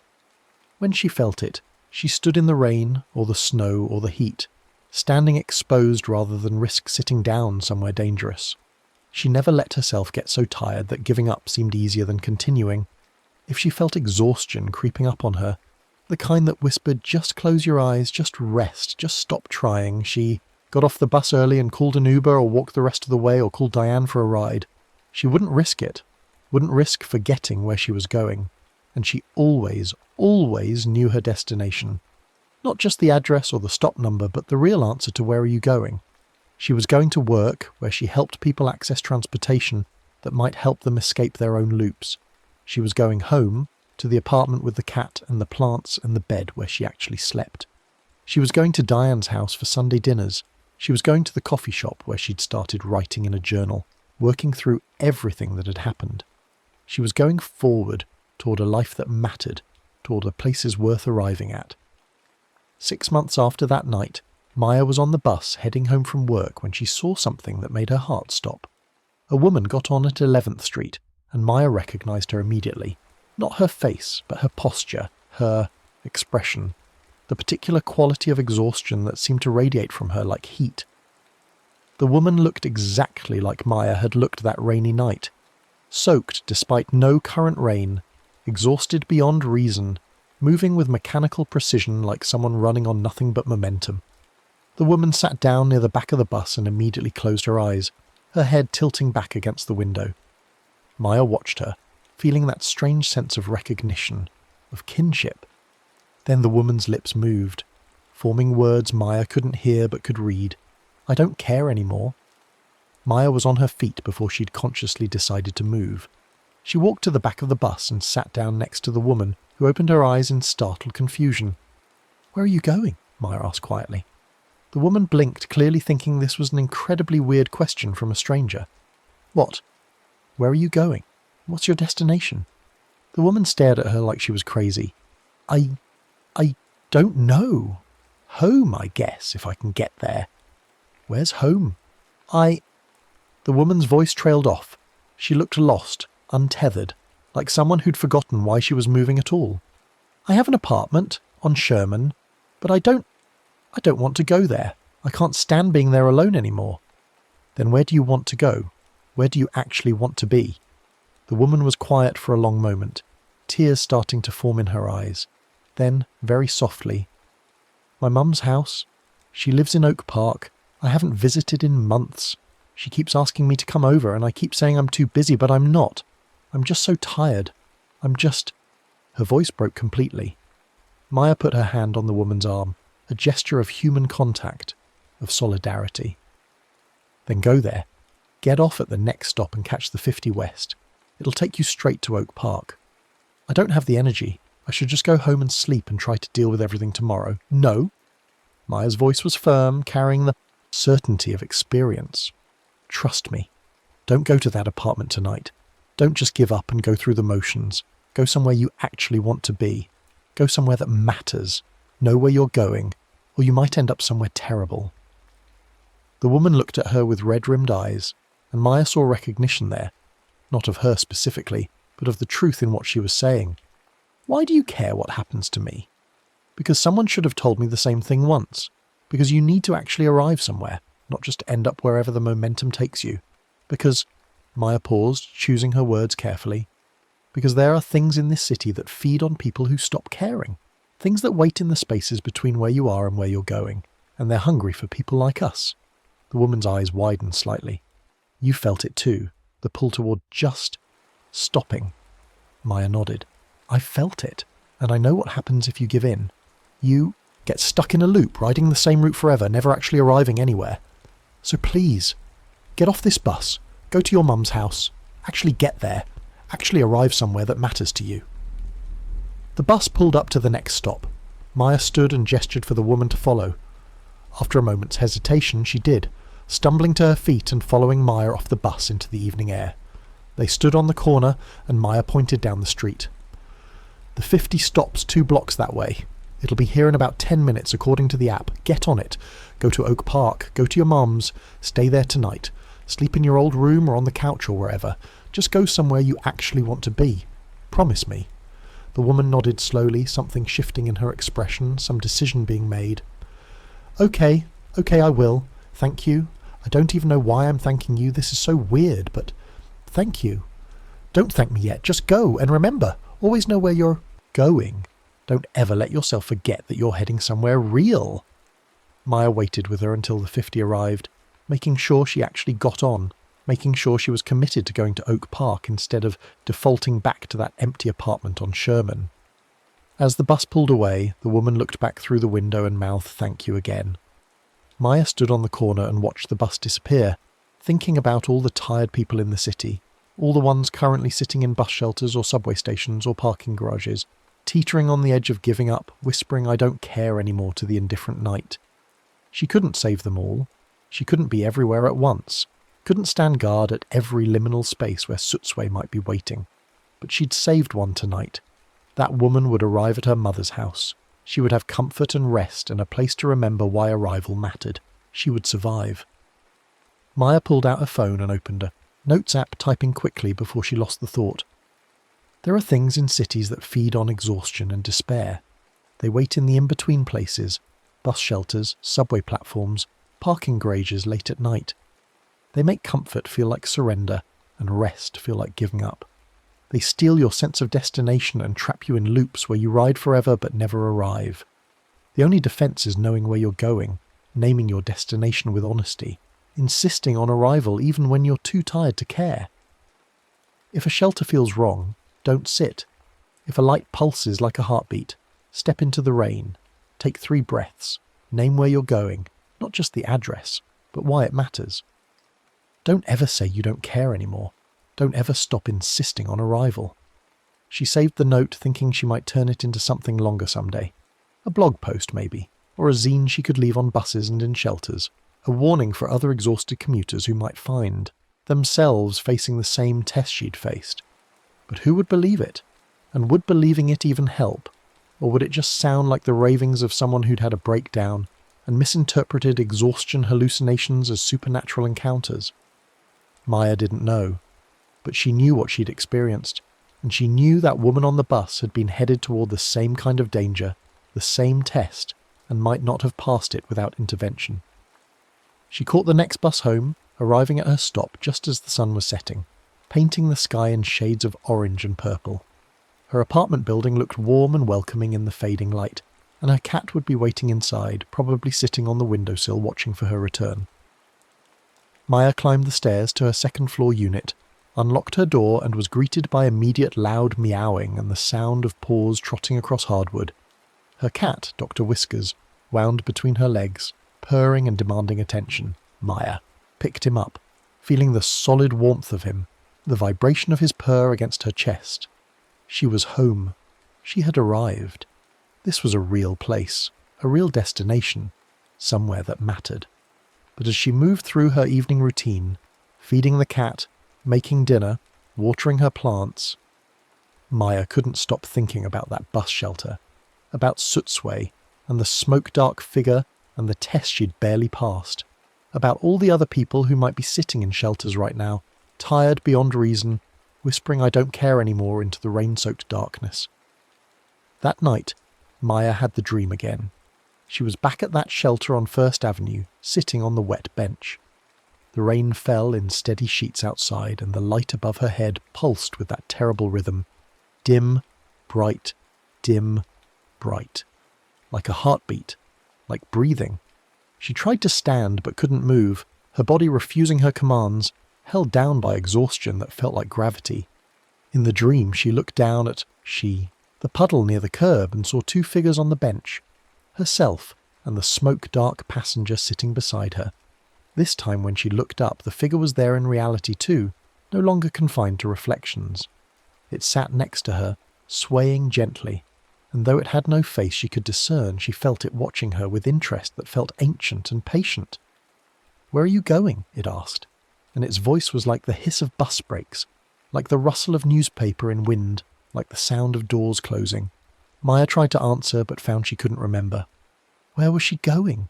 She'd known once, she was sure of it, but the destination had slipped away from her like water through fingers. "You don't have to go anywhere," the figure said, swaying closer. "You can stay here. You can rest.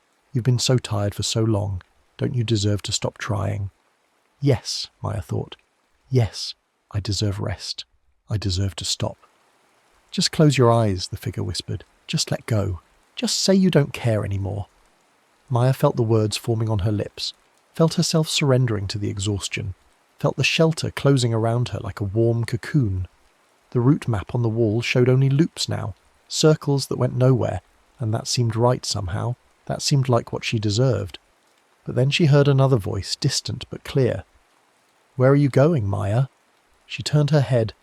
In the dream she could move again, and saw someone standing in the rain outside the shelter.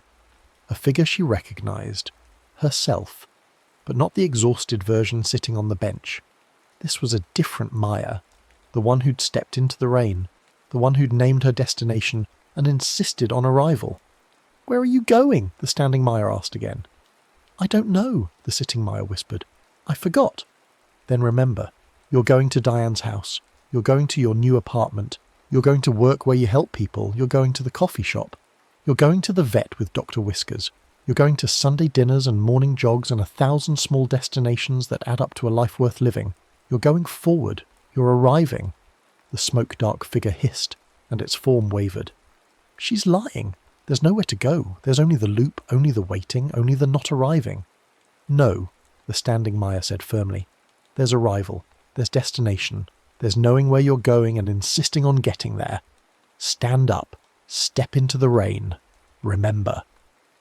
The sitting Maya looked between the two figures, one offering rest and surrender, the other offering difficulty and purpose. It would be so easy to stay sitting, to close her eyes, to give up. But the standing Maya was right. There were places worth going, people worth seeing, a life worth arriving at. Maya stood up in the dream, her legs shaking but holding her weight. She stepped out of the shelter into the rain. The smoke-dark figure reached for her, long fingers made of exhaust fumes and ash, but couldn't follow into the rain. It stayed in the shelter, swaying and hissing, while Maya stood in the downpour and remembered where she was going. She woke up gasping, tangled in her sheets, Dr. Whiskers startled off the bed and meowing in protest. Her heart hammered in her chest and she was covered in sweat, but she was in her apartment, in her bed, in the real world where she'd built a life worth living. Just a dream, she told herself, just the trauma of that night manifesting in her sleep. But she got up anyway and checked all the locks on her door and windows, and left the bathroom light on when she went back to bed, and held Dr. Whiskers close until she fell asleep again. The dreams continued, though less frequently as months passed.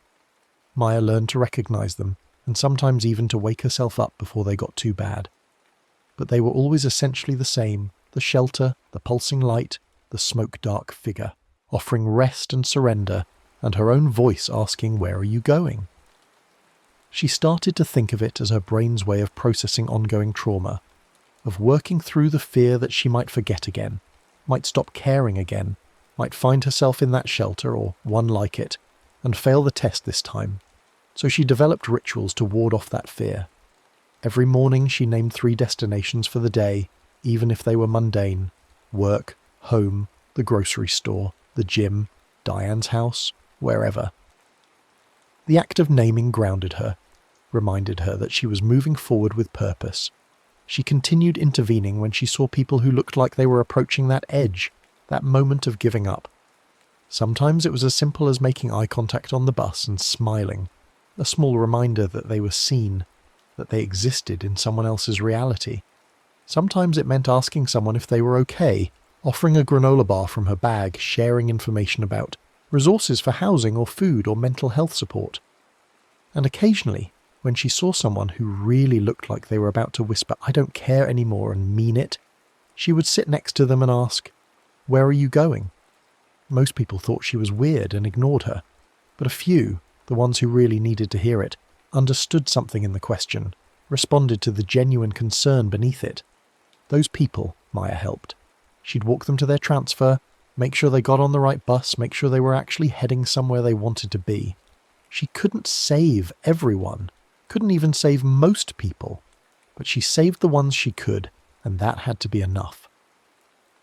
A year after that rainy night, Maya was working late at the non-profit, helping prepare a report on transit accessibility in underserved neighbourhoods. Most of her co-workers had gone home, but she'd volunteered to stay and finish because the report was due the next morning and she actually cared about the work. Around 9 o'clock she finally finished, saved the document and shut down her computer. The office was empty and quiet, just the hum of the fluorescent lights and the distant sound of traffic outside. Maya gathered her things, locked up and headed down to the street. It was raining. Of course it was raining. The forecast had called for it all day, but it had held off until now, until the moment Maya was leaving work late and needed to catch the bus home. She pulled up the hood on her raincoat and started walking toward the nearest stop, 3 blocks away. The streets were quieter than usual for a weekday night. Maybe the rain was keeping people inside, or maybe it was just that particular late evening lull when people were already wherever they were going to be. Maya walked quickly, her shoes splashing through puddles, her breath fogging in the cold air. The bus stop had a shelter. Maya saw it ahead, its yellow light visible through the rain, and felt her stomach clench. But she couldn't avoid all bus shelters forever. Couldn't let one bad experience, supernatural or hallucinated, she still wasn't entirely sure, make her afraid of basic urban infrastructure. She approached the shelter slowly, paying attention to how it felt. The light was normal, just flickering slightly the way old bulbs do. The roof provided adequate cover from the rain. The bench was wet, but not unusually so. The air smelled like rain and concrete, and the faint tang of exhaust from passing cars. Normal. Everything was normal. Maya stepped under the shelter's roof and stood near the bench without sitting. She checked the route map. Clear, accurate, no fog, no looping lines. She checked her phone for the bus schedule. The 47 would be here in 7 minutes. 7 minutes of standing in a bus shelter in the rain. She could handle that. But then the light flickered differently. Not the steady pulse of a heartbeat, not yet, but a change in rhythm that made Maya's heart rate spike. She looked up at the bulb, watching it carefully. Flicker, flicker, steady. Flicker, flicker, steady. Still irregular, still normal. But she could feel something building, some potential in the air like the pressure before a thunderstorm. Maya stepped out of the shelter into the rain, her instincts screaming at her to get away. But that meant standing fully exposed to the downpour, and it was coming down hard now, soaking through her raincoat in seconds. The shelter beckoned, offering protection, offering rest. Just sit down. Just wait out the rain. Just close your eyes for a moment. No. Maya stayed in the rain, counting breaths. 1, 2, 3. She thought about where she was going. Home to her apartment, to Dr. Whiskers and her comfortable bed and the leftovers in her fridge and the book she was in the middle of reading. A real destination, a place that mattered. The light in the shelter pulsed once, dim, bright, then stopped. Just flickered normally again. Whatever had been building dispersed. the potential collapsing back into ordinary reality. The shelter was just a shelter again. But Maya didn't get back under its roof. She stayed in the rain, watching the shelter warily, until she saw the bus approaching in the distance. Only when it pulled up and opened its doors did she move, boarding quickly and finding a seat near the front where she could see the driver, see the other passengers, verify that everything was real and normal. The bus pulled away from the shelter and Maya looked back through the rain-streaked window. For just a moment she thought she saw a dark figure standing under the shelter's roof, swaying slightly, watching the bus depart. But it might have just been a shadow, a trick of the light reflecting off the wet glass.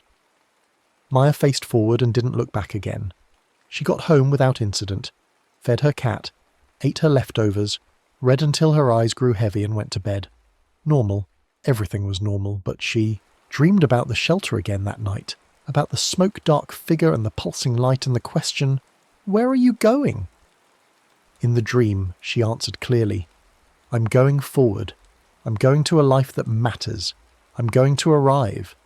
And the figure swayed and hissed but couldn't follow, couldn't trap someone who knew their destination and insisted on reaching it.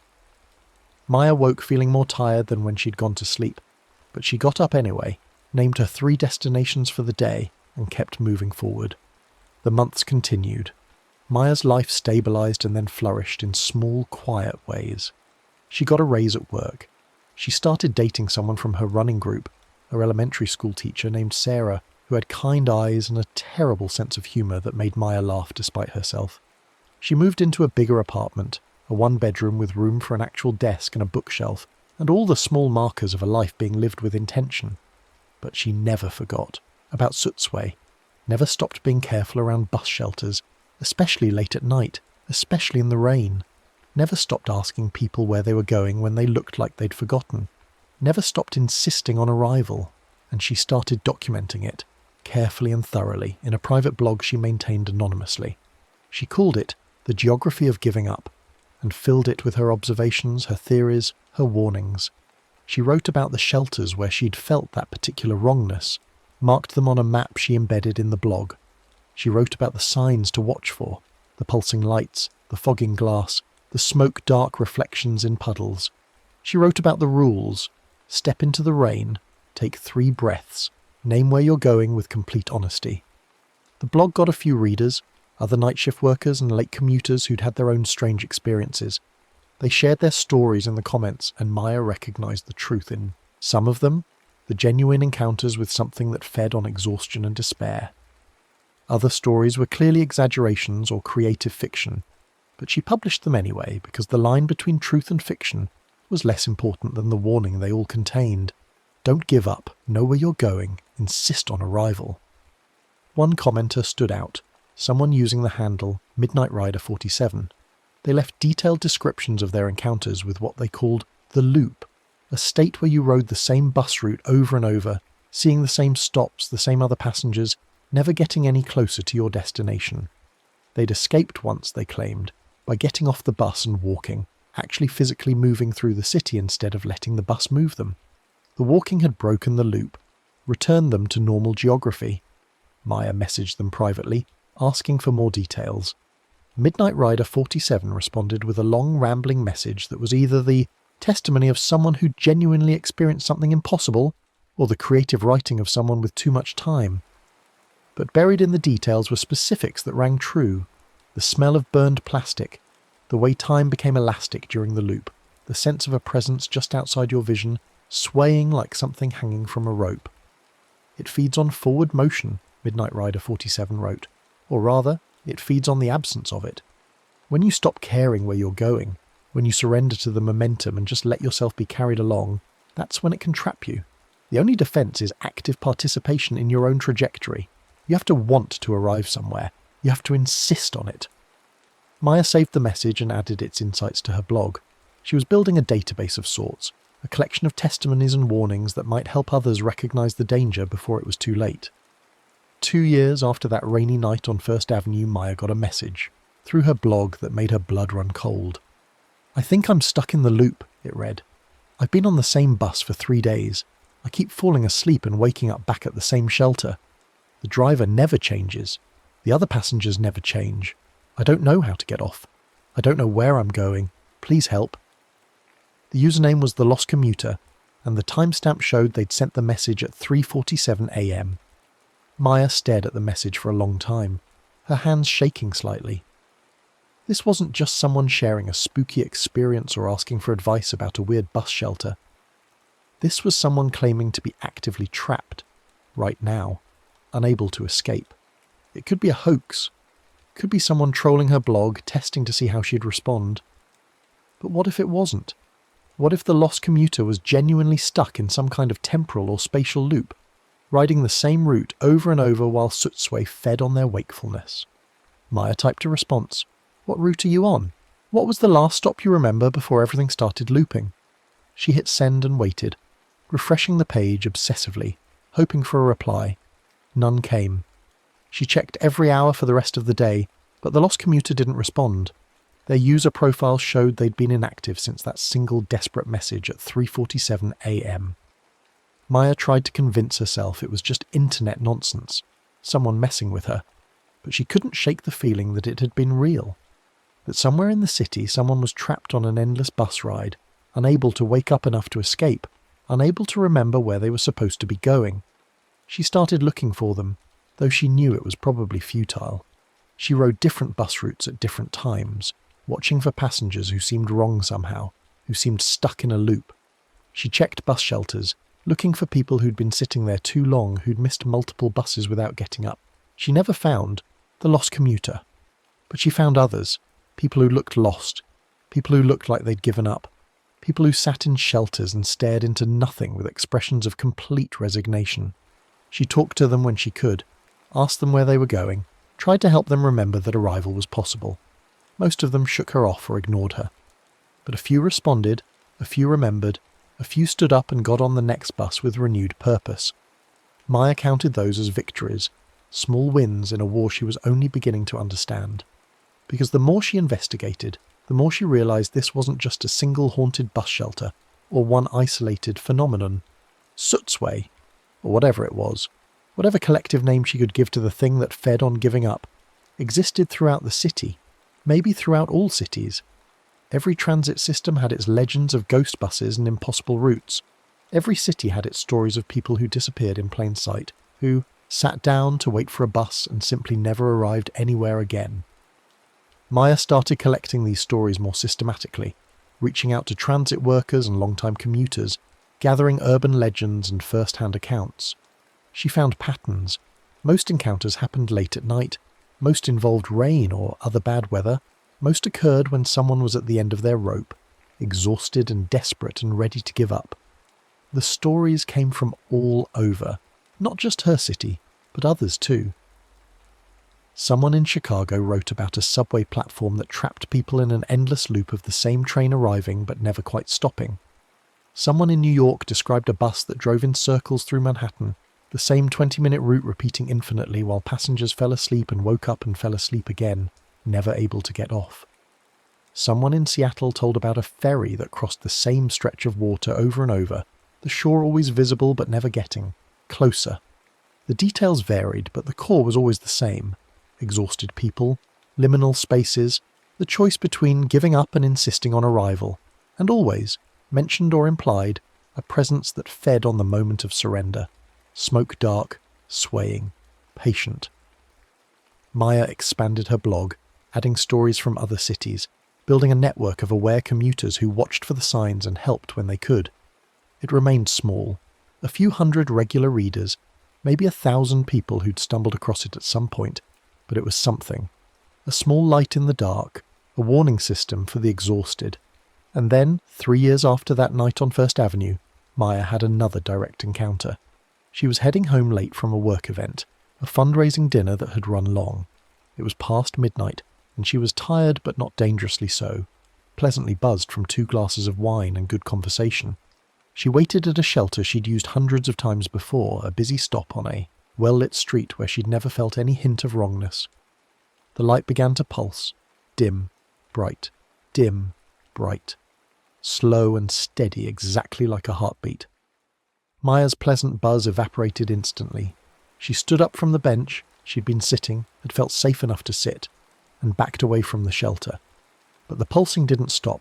If anything, it got stronger, more insistent, as if the shelter was offended by her presence, by her knowledge, by her resistance.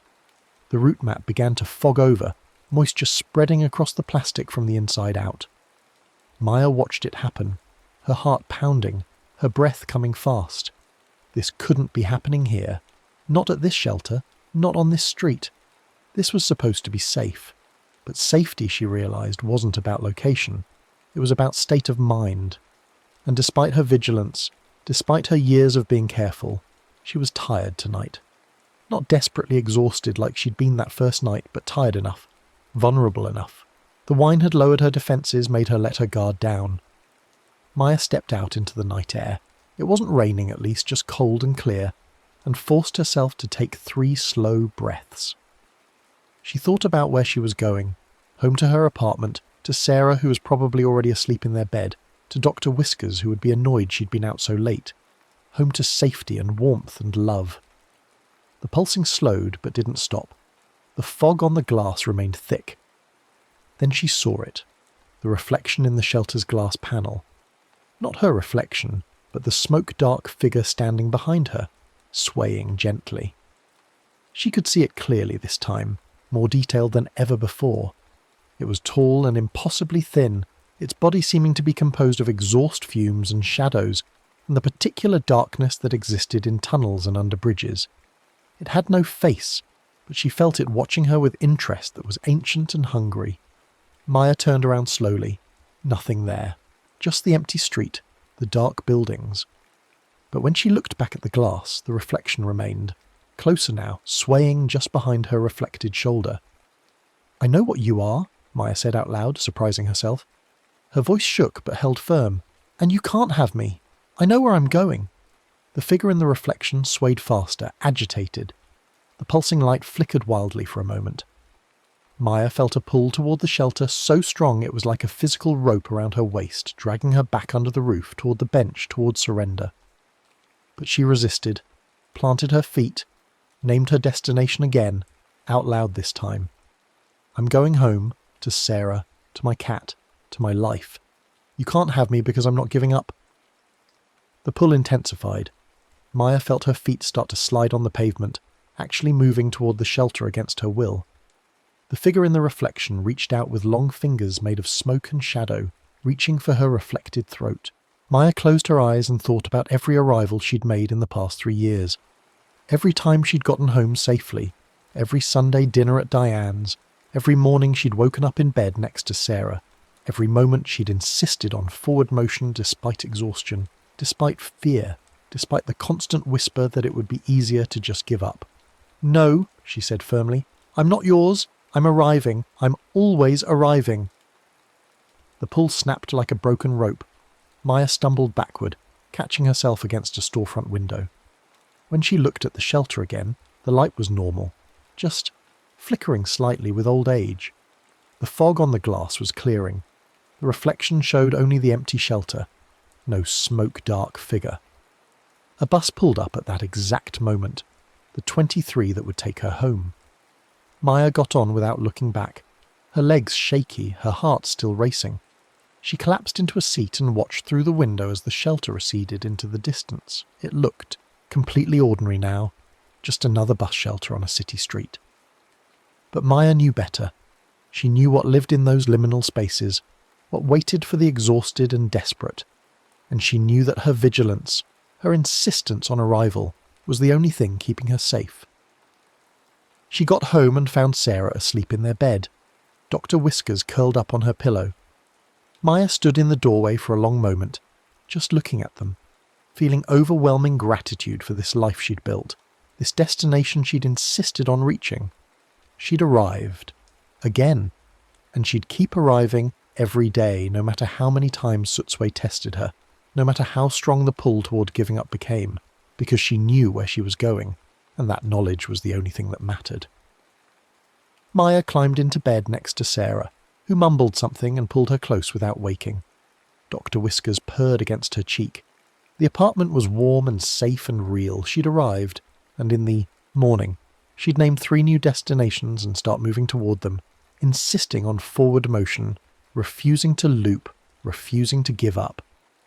Because in the rain-hushed city, Sutsui didn't steal your money. It stole the part of you that insisted on arriving, and Maya would never ever let it take that from her again. The next story is about to begin. Please relax and enjoy. The rain came down in sheets that Thursday night, turning the courtyard of Riverside Apartments into a percussion instrument of tin gutters and overflowing drains. Sarah Williams stood in her kitchen with a basket of dirty clothes balanced on her hip, staring out at the downpour through her third-floor window. The laundry room sat at the far end of the complex, a squat concrete addition that looked like it had been tacked onto the building as an afterthought sometime in the 70s. She could see its windows glowing yellow through the rain, fluorescent light bleeding out into the darkness like jaundice. She'd been putting this off for 3 days. The basket was overflowing now, underwear and work shirts mingling with dish towels in a depressing tableau of adult responsibility deferred. Her phone buzzed on the counter, another message from Derek that she didn't want to read. She'd screwed up the presentation at work that morning, stumbling through slides she'd prepared the night, before watching her boss's face settle into that particular expression of professional disappointment that made her want to crawl under the conference table. Then she'd snapped at the barista who'd gotten her order wrong, actually raising her voice in a way that made other customers turn and stare. The barista had been maybe 19, and the look on her face, hurt, confused, slightly afraid, had been following Sarah around all day like a debt collector. Small failures, nothing catastrophic, just the usual erosion of being human. The laundry wouldn't do itself. Sarah grabbed her phone, her keys, and the detergent from under the sink. She pulled on a raincoat that had seen better decades and headed for the door, the basket awkward against her side. The apartment complex was quiet except for the rain. Most people were already settled in for the night, the blue glow of televisions visible through curtained windows. Sarah took the stairs down rather than wait for the elevator, her shoes squeaking on the concrete steps. The breezeway connecting the main building to the laundry annex was covered but not enclosed, and the wind drove rain in at an angle, speckling her jacket and face with cold droplets. She walked quickly, the basket growing heavier with each step, past the row of numbered doors behind which people were eating dinner or arguing or watching reality TV or doing all the small things that fill the hours between work and sleep. A couple was fighting in 112, their voices muffled but sharp with that particular tone married people develop for weaponizing mundane grievances. Sarah felt a pang of something, not quite jealousy, but close, for their conviction that their problems mattered enough to fight about. The laundry room door was heavy, institutional green metal with a push-bar handle that always stuck slightly. Sarah shouldered it open and stepped inside, immediately hit by the warm, damp air that perpetually inhabited the space, the fluorescent. Lights hummed overhead, that constant electrical whine that you stopped noticing after a few minutes, but that probably shaved years off your life in tiny, unmeasurable increments. The room was maybe 30 feet long and 15 wide, lined with washers on one side and dryers on the other, all of them the same industrial white that had yellowed unevenly over the years. A folding table ran down the middle of the room, its surface scarred with detergent stains and mysterious burns. She was alone. Thank God. Sarah hated the awkward dance of laundry room etiquette, the forced small talk, the territorial hovering while you waited for someone else's cycle to finish, the way everyone pretended not to notice when someone's underwear fell on the floor. She set her basket on the folding table and started sorting. Darks, lights, delicates, that she'd probably just throw in with the lights anyway because she wasn't running 3 loads.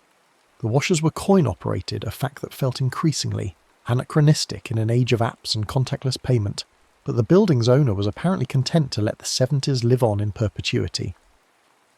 Sarah dug in her pocket for quarters, coming up with a handful of change and lint. Not enough.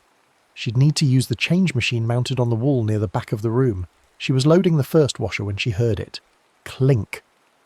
The sound was small but distinct, metallic and bright, coming from somewhere down the row of dryers. Sarah paused, a damp t-shirt in her hands, and listened. The room was quiet except for the hum of the fluorescents and the distant sound of rain on the roof. She must have imagined it.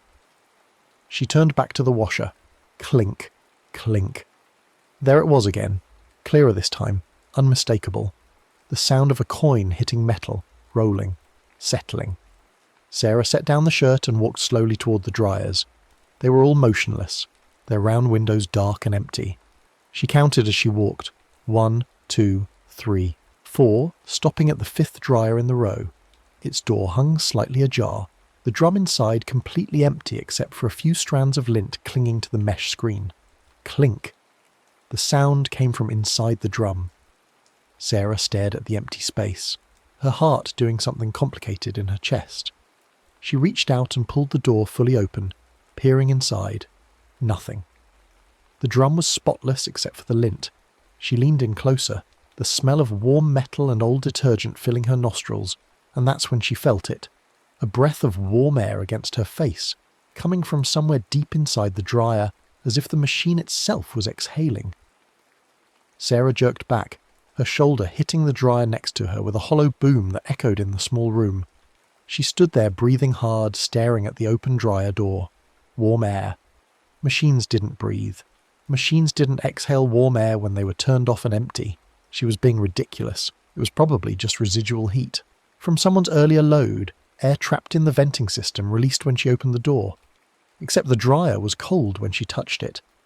The metal was cool under her palm, no trace of recent heat. "Fuck this," Sarah muttered, turning back to her laundry. She'd heard something. Fine. Old buildings made noises. Pipes rattled. Metal expanded and contracted. There were perfectly rational explanations for all of it that didn't involve... Involve what? She didn't even know what she was trying not to think about. She finished loading the first washer, measured out detergent with hands that were steadier than she felt, and fed quarters into the slot. The machine rumbled to life with a sound like distant thunder, water beginning to flood the drum. The sound was comforting in its mechanical predictability. This was normal. This was fine. She was loading the second washer when she remembered the warning. It had been her 3rd week in the building, maybe 4 months ago now. She'd been doing laundry late on a Sunday night, and one of her neighbours had come in. A woman in her 60s with a face like a dried apple and eyes that missed nothing. Mrs. Chen from 208. They'd made the usual small talk while their respective loads tumbled and spun, and then Mrs. Chen had said something strange. "You ever hear coins when the machines aren't running?" Sarah had laughed, thinking it was a joke. "Like ghost money?" Mrs. Chen hadn't laughed back. "You hear that? You put a token on top of the washer and you leave. Don't finish your laundry, just leave." "A token? Quarter works too, anything metal. But you leave it and you go." Mrs. Chen had pulled her laundry from the dryer with quick, efficient movements, folding as she went. "There's something that lives in the walls, collects things, collects more than things if you're not careful." Sarah had smiled and nodded the way you do when a neighbour is being eccentric but harmless, filing the conversation away as local colour, the kind of thing you tell friends about later over drinks. "My building has the best weirdos." Now, standing in the empty laundry room with the hum of fluorescence pressing down on her skull and the memory of warm air against her face, the warning didn't seem so eccentric. Clink, clink, clink. The sound was coming from multiple machines now, an irregular rhythm like someone tapping out Morse code. Sarah turned in a slow circle, trying to locate the source, but it seemed to be everywhere and nowhere, bouncing off the concrete walls and metal machines in a way that made it impossible to pinpoint. She walked to the change machine, dug out a $20 bill and fed it into the slot. The machine hummed, considered, and spat out a stream of quarters into the metal tray with a sound like rain on a tin roof. She gathered the quarters and turned back toward the washers. All 3 of them were running now. She didn't remember starting the 3rd one, but there it was, water sloshing visibly, through the round window. The room felt smaller than it had a few minutes ago, the walls closer, the fluorescent lights dimmer despite their constant buzzing. Sarah stood there with quarters growing warm in her palm and tried to think of a single good reason not to just leave, to forget the laundry and go back to her apartment and pretend this had never happened. The presentation, Derek's messages, the barista's face, all the small ways she'd failed today, playing on repeat in her head like a song she couldn't stop humming. If she left now, she'd just replay them all again tonight, lying in bed, staring at the ceiling, rewriting every word and gesture in her mind until the better versions felt more real than what had actually happened. She always did this. The mental rewinding, the endless rough drafts of conversations she'd already had, the conviction that if she just thought about it hard enough, she could somehow reach back in time and fix it. I need a do-over, the thought came, unbidden, strong and clear, and Sarah bit her lip to keep from saying it out loud. The machines hummed, the fluorescents buzzed. Somewhere in the building, pipes rattled and groaned. Clink. She looked down at the quarters in her hand. They were just coins, pieces of metal, legal tender, nothing mystical about them, nothing supernatural. This was all just coincidence and acoustic tricks, and the kind of mild paranoia that comes from being alone in a poorly lit basement room at night. Sarah walked back to the washers and set 1/4 on top of the middle machine. It sat there gleaming dully in the fluorescent light, a small offering to coincidence and old buildings, and the comfortable lie that she wasn't actually spooked. The clinking stopped. The silence was sudden and absolute, broken only by the sound of water sloshing in the washers and the ever-present hum of the lights. Sarah stood very still, her hand still hovering near the quarter, and waited. Nothing happened. The machines kept running. The lights kept buzzing. Everything was exactly as it should be. She let out a breath she didn't know she'd been holding and laughed at herself, a short, sharp sound that echoed strangely in the small room, jumped at shadows, spooked by old pipes and Mrs. Chen's ghost stories. She'd tell this story tomorrow at work, make it funny, get a few laughs. See? Everything was fine. She pulled out her phone to check the time and saw Derek's message waiting in her notifications. We need to talk about last night. Last night. God. She'd been drunk, too drunk, and she'd said things about his ex-girlfriend that were maybe true, but definitely shouldn't have been said. Not like that. Not with that much venom. She'd tried to apologise this morning before work, but the words had come out wrong, defensive instead of sorry, and she'd made it worse. She always made it worse. The presentation had been a disaster because she'd been up half the night replaying the fight with Derek, rewriting her words, trying to find the version where she didn't sound like a jealous, insecure mess. She'd been so tired she could barely focus on the slides. Her boss had noticed. Everyone had noticed. And the barista. Jesus, the barista. Sarah closed her eyes and saw the girl's face again. The way her expression had crumpled like paper when Sarah snapped at her over a wrong drink. A wrong drink. The most trivial possible thing, and Sarah had acted like it was a personal attack. I need a do-over. The thought was stronger this time, almost a physical sensation, like hunger or thirst. She could feel it pulling at her, the desire to go back, to rewind, to get just one more chance to do it right. Just one. That's all she needed. One do-over for the fight with Derek, one for the presentation, one for the coffee shop. She'd be more careful next time. She'd be better. I need a do-over, Sarah whispered to the empty room. The washers all seemed to hum at once. It wasn't louder exactly, the volume didn't change. But somehow the sound unified, synchronizing into a single sustained note that resonated in Sarah's chest like the bass at a concert. She looked up, startled, and saw that all 3 washers had reached the same point in their cycles, drums turning in perfect unison, water sloshing in identical waves. That wasn't possible. She'd started them at different times. They were running different cycles. They shouldn't be synchronized. The fluorescent lights pulsed, so subtle she almost missed it, but once she noticed she couldn't unsee it. A slow, rhythmic dimming and brightening like a heartbeat, like the room itself was breathing. The warm smell of metal intensified, mixing with the sharp tang of detergent and something else, something organic and old, like the smell of a burrow or a nest. Sarah backed toward the door, her eyes on the washers. They kept spinning in perfect synchronization, around and around, hypnotic and wrong. She needed to leave. She needed to get out of this room right now. Her hand found the push bar of the door and she shoved. It didn't move. She shoved harder, putting her shoulder into it. Nothing. The door was stuck, or locked, or...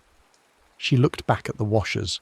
The round windows had become mirrors in the strange pulsing light, reflecting her face back at her in triplicate. Pale, frightened. Hair plastered to her forehead from the rain. But there was something off about the reflections, something in the angle or the light that made them look not quite like her. In the middle reflection, she was standing at the folding table. Sarah turned to look at the table behind her. It was empty, scattered with detergent stains and nothing else. When she looked back at the washer's window, the reflection showed her clearly. standing at the table holding a shirt, folding it, smoothing it out, folding it again. The movements were precise, mechanical, the same motions repeated in a perfect loop. Shake out the shirt, fold the sleeves in, fold the body in half, smooth it down, shake out the shirt, fold the sleeves in, fold the body in half, smooth it down. The Sarah in the reflection never looked up, never stopped folding. Just the same shirt, over and over, endlessly. "No," Sarah said out loud. "No, this isn't real." Movement in her peripheral vision. She spun toward the row of dryers and caught a glimpse of something small and dark skittering along the baseboard, moving too quickly to identify. It disappeared behind the end dryer with a sound like claws on concrete. Clink. The empty dryer, the fifth one, the one that had breathed on her, was clinking again. But now Sarah could see into the drum through the round window, and she understood what was making the sound. The drum was full of quarters, hundreds of them, maybe thousands, piled in a gleaming heap that shifted and settled as she watched. Coins sliding over coins with soft metallic whispers. More movement, another shadow, this one larger, flowing, along the wall behind the washers like water running uphill. Sarah pressed her back against the door and tried the push bar again, slamming her palm against it repeatedly. It wouldn't budge. She was locked in. The washers spun. The lights pulsed. The reflection kept folding the same shirt. In the window's reflection, something appeared behind folding Sarah. A shape. Too small to be human, too large to be a rat. It moved with a disturbing fluidity, all wrong angles and segments like an insect, but with a suggestion of intent, of intelligence, that made Sarah's stomach clench. The thing reached up toward the reflection's shoulder with what might have been a hand or might have been a claw, and reflection Sarah just kept folding, oblivious, trapped in her loop. "Stop it," Sarah said. Her voice came out thin and high. "Stop it, I'll leave, But she couldn't leave. The door wouldn't open, and she'd already said it, hadn't she? The thing you weren't supposed to say. I need a do-over. She'd given it permission. The warm air returned, but now it was coming from everywhere. From the washers, from the dryers, from the vents in the ceiling and the gaps around the door. The room was breathing, long, slow exhalations that smelled of metal and earth and something else, something that might have been decay or might have been time itself, rotting. Sarah pulled out her phone with shaking hands. She'd call someone, anyone. Derek, even though she didn't want to talk to him. 911. Though what would she say? "There's something in my laundry room." She looked at the screen. 9:47 p.m. She stared at the numbers. She'd come down here at 9:30, she was sure of it. She'd been here for at least 20 minutes, maybe more. But the clock on her phone still read 9:47. She watched it for a full minute, counting the seconds in her head, and the display didn't change. 9:47, 9:47, 9:47. Time had stopped. Or not stopped exactly. Looped. She was in a loop. The washers spun. The reflection folded. The coins clinked in the dryer that shouldn't have coins. And somewhere behind the wall, something small and hungry burrowed through spaces that shouldn't exist, collecting payment for a service Sarah had requested, without understanding the price. A do-over. That's what she'd asked for. And that's what she was getting. The same moment, over and over, until it wore smooth like a river stone, until the edges of her life became indistinguishable from the laundry room's fluorescent purgatory. Sarah slid down the door until she was sitting on the floor, her knees pulled up to her chest, and tried to think. There had to be a way out. There was always a way out. Mrs. Chen had given her the rules, hadn't she? Put a quarter on the washer, she'd done that. Leave with your laundry unfinished. She'd tried, the door wouldn't open. What else? What was she forgetting? Forgive yourself for one small thing. The thought came with the clarity of remembered conversation, Mrs. Chen's voice in her, memory. And you got to forgive yourself for something. Something small. Something from today. Otherwise it just keeps you here, picking at it like a scab. Had Mrs. Chen said that? Sarah couldn't remember exactly, but it felt true in the way that dreams feel true while you're having them. Forgiveness. Silent forgiveness. That was the key. She looked at the reflection in the washer window, still folding, still trapped in the same mechanical loop, the way Sarah was trapped in her own loops of regret and replay, always rewriting, always trying to make the past perfect, always failing. What was she supposed to forgive? The presentation? Derek? The barista? All of it. None of it. It didn't matter which one, just that she actually let go of one of them, actually stopped mentally rewriting the script, actually accepted that what happened and couldn't be changed. Sarah closed her eyes and thought about the barista. 19, maybe 20, probably working her way through college or trying to make rent, dealing with assholes like Sarah all day for minimum wage and no tips. And Sarah had snapped at her over a drink, had made her feel small and stupid over something that didn't matter, would never matter, was just another forgettable transaction in an ocean of forgettable transactions, except that Sarah had chosen to make it hurt. I'm sorry, Sarah thought. I was wrong. You didn't deserve that. But that wasn't forgiveness, not really. That was just apology. And you couldn't apologize to someone who wasn't here. Forgiveness was different. Forgiveness was saying, I did a bad thing, and I can't undo it, and I'm going to carry that knowledge forward, but I'm not going to let it eat me alive. I'm not going to replay it 1,000 times trying to find the version where I'm not the villain. I'm just going to accept that I was the villain in that moment, and then I'm going to put it down. The presentation then, easier to start there. She'd screwed up because she was tired, and distracted and human. Her boss had been disappointed but not angry. No one had died. The company hadn't collapsed. It was just a bad day at work, the kind everyone has, the kind that feels catastrophic at 3 p.m. and meaningless at 3 a.m. She could forgive herself for that. Sarah opened her eyes. The washers were still spinning, but the rhythm had changed, become less synchronized. The light had stopped pulsing, or maybe she'd just stopped noticing. She thought about the presentation, the stumbling words, her boss's face, the weight of professional disappointment, and she let it go. Not because it didn't matter, but because holding on to it changed nothing except her own peace. It happened. It was over. She would do better next time, but there was no do-over for this time. This time was finished. The reflection in the washer window flickered. Sarah stood up, her legs unsteady beneath her, and walked toward the machines. In the window's reflection, folding Sarah had stopped mid-fold. The shirt hung from her hands, half-folded, and slowly, so slowly it was almost imperceptible, the reflection lifted its head and looked at Sarah. Their eyes met across the barrier of glass and water and time, and Sarah saw in the reflection's face an exhaustion that matched her own. How long had she been folding that shirt? How many times had she smoothed the wrinkles trying to make it perfect? How many loops had she endured, trapped in the mechanical repetition of trying to get it right? It's okay, Sarah whispered to her reflection. You can stop now. The reflection's mouth moved, forming words Sarah couldn't hear but could understand. Thank you. And then it was just a reflection again, just Sarah's own tired face distorted in curved glass and moving water. The first washer beeped, signalling the end of its cycle. Sarah looked at her phone, 9:48 p.m. Time was moving again. The door would open now. She knew it would. She could take her wet laundry and leave, go back to her apartment, hang things up to dry, let this whole strange episode fade into the category of things that probably didn't really happen. She could chalk it up to stress and coincidence, and the kind of mild hallucination that comes from too little sleep and too much anxiety. But the laundry wasn't finished.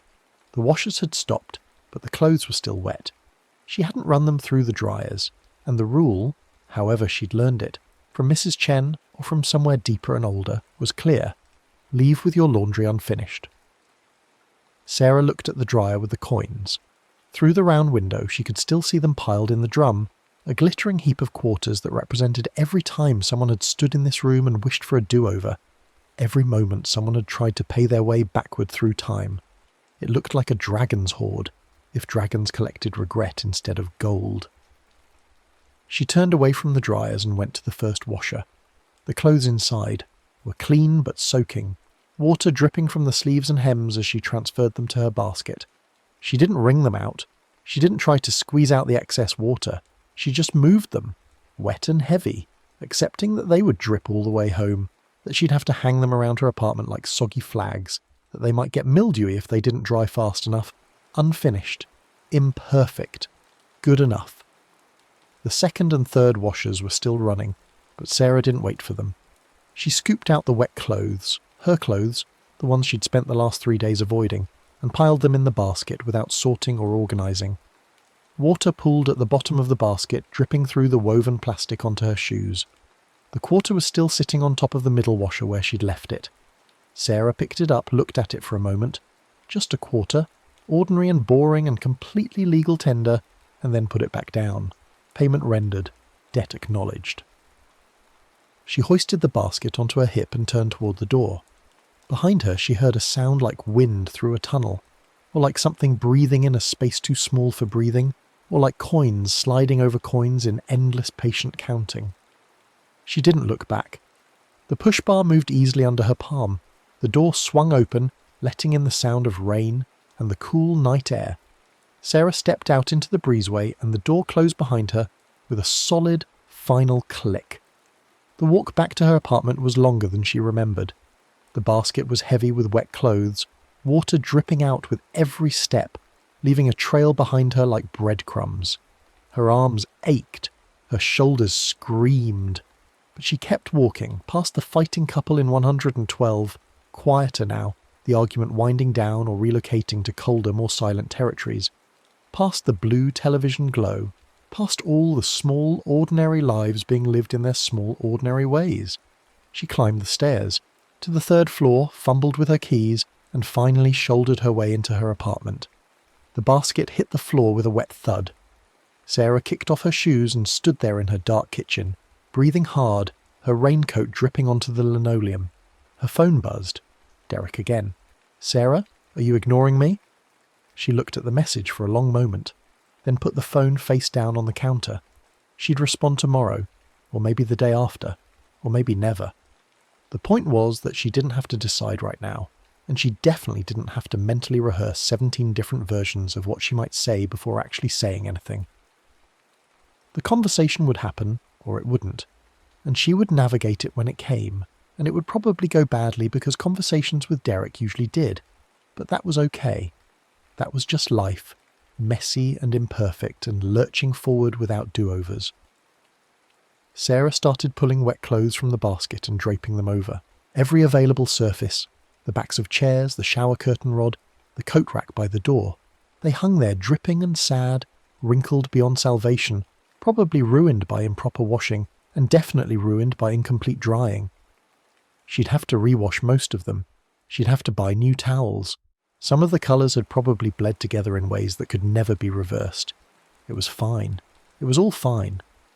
She was hanging the last shirt over the bathroom door when she noticed something in the pocket of her raincoat.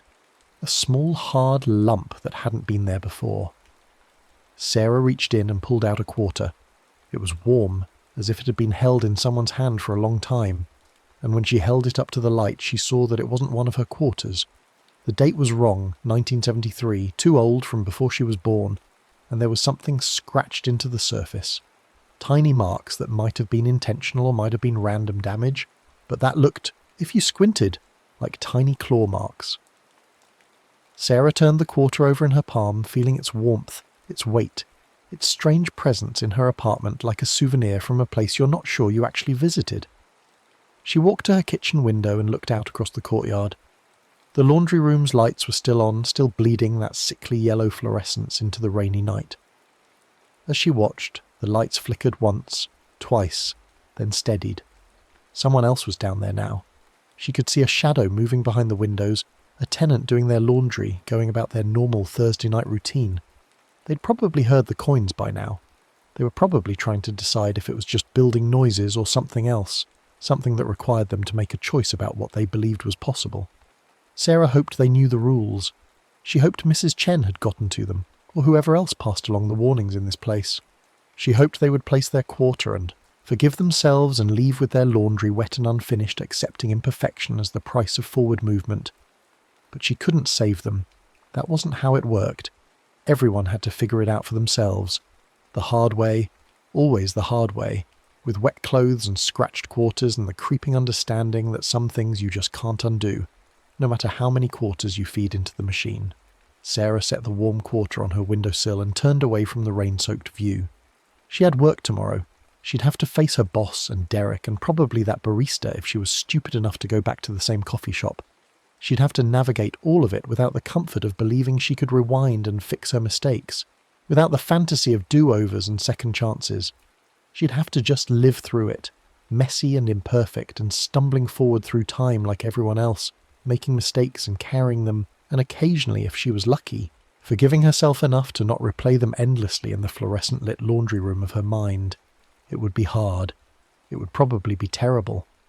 But it would be hers, and it would be real, and it would keep moving forward. That night, Sarah dreamed of folding shirts in an endless white room, but when she woke up it was morning, and the dream faded like dreams do, leaving only a vague sense of repetition and the strange conviction that she'd been about to learn something important before the alarm dragged her back to the waking world. The wet clothes had dried badly, stiff and wrinkled, exactly as expected. Sarah wore one of the least offensive shirts to work and decided not to care about the wrinkles. Her boss noticed but didn't comment, which was either mercy or indifference, and Sarah chose to interpret as mercy. The presentation from yesterday was already old news, replaced by newer crises and fresher disasters. No one mentioned it, no one cared. The world had moved on because that's what the world does, with or without your permission. Derek texted again at lunch. "We need to talk." Sarah typed and deleted 4 different responses before finally settling on, "Yeah, we do. Tonight." His response came immediately. "My place? 7. "Okay." No script, no rehearsal. She'd show up at 7 and say whatever came out of her mouth and deal with the consequences. Maybe they'd break up. Maybe they'd work it out. Maybe it would be awful and uncomfortable and she'd say the wrong things again, but it would happen in real time, linear and irreversible, and she wouldn't get to rewind it. At 3 p.m, Sarah went to the coffee shop. The same barista was working, her name tag reading Emma in cheerful handwriting. She didn't seem to recognise Sarah, or if she did, she was professional enough not to show it. When Sarah got to the front of the line, she ordered the same drink she'd ordered yesterday, and Emma made it exactly wrong in exactly the same way. "Actually," Sarah said, and Emma's face started to form that defensive, hurt expression. Sarah took a breath. "Actually, this is perfect.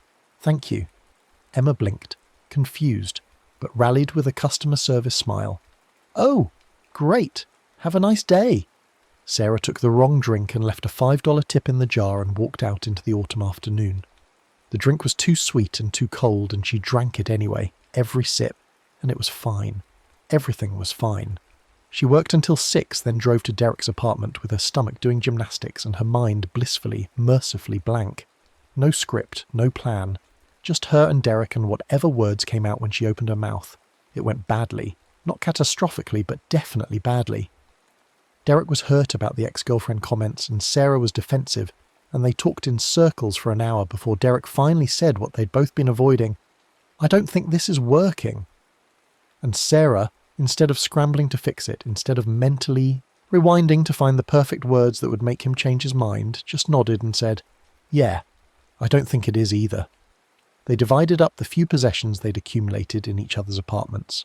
A toothbrush, a phone charger, a book she'd been meaning to read, and Sarah drove home feeling empty and sad and strangely relieved. It was over. It had ended badly, just like she'd feared, and she'd survived it anyway. The apartment was dark when she got home. Sarah didn't bother turning on lights. She went straight to the bathroom and looked at herself in the mirror. Tired, older than her years, eyes red from crying in the car. She looked like someone who'd just had her heart broken, which was accurate, even if the heart in question had already been pretty cracked to begin with. She thought about the presentation, about Derek, about Emma the barista and Mrs. Chen, and the warm quarter on her windowsill. She thought about forgiveness and do-overs and the difference between them, and then she stopped thinking and just stood there breathing, being present in her own imperfect life. The laundry from last night was still scattered around the apartment, dry now but unwearable without ironing. Sarah gathered it up piece by piece, stuffing it all back into the basket. She'd have to re-wash it. She'd have to do it properly this time. Sort it, use the right temperature, actually dry it in the dryers like a functional adult. She looked at the clock, 9:15 p.m. The laundry room would be empty this time of night.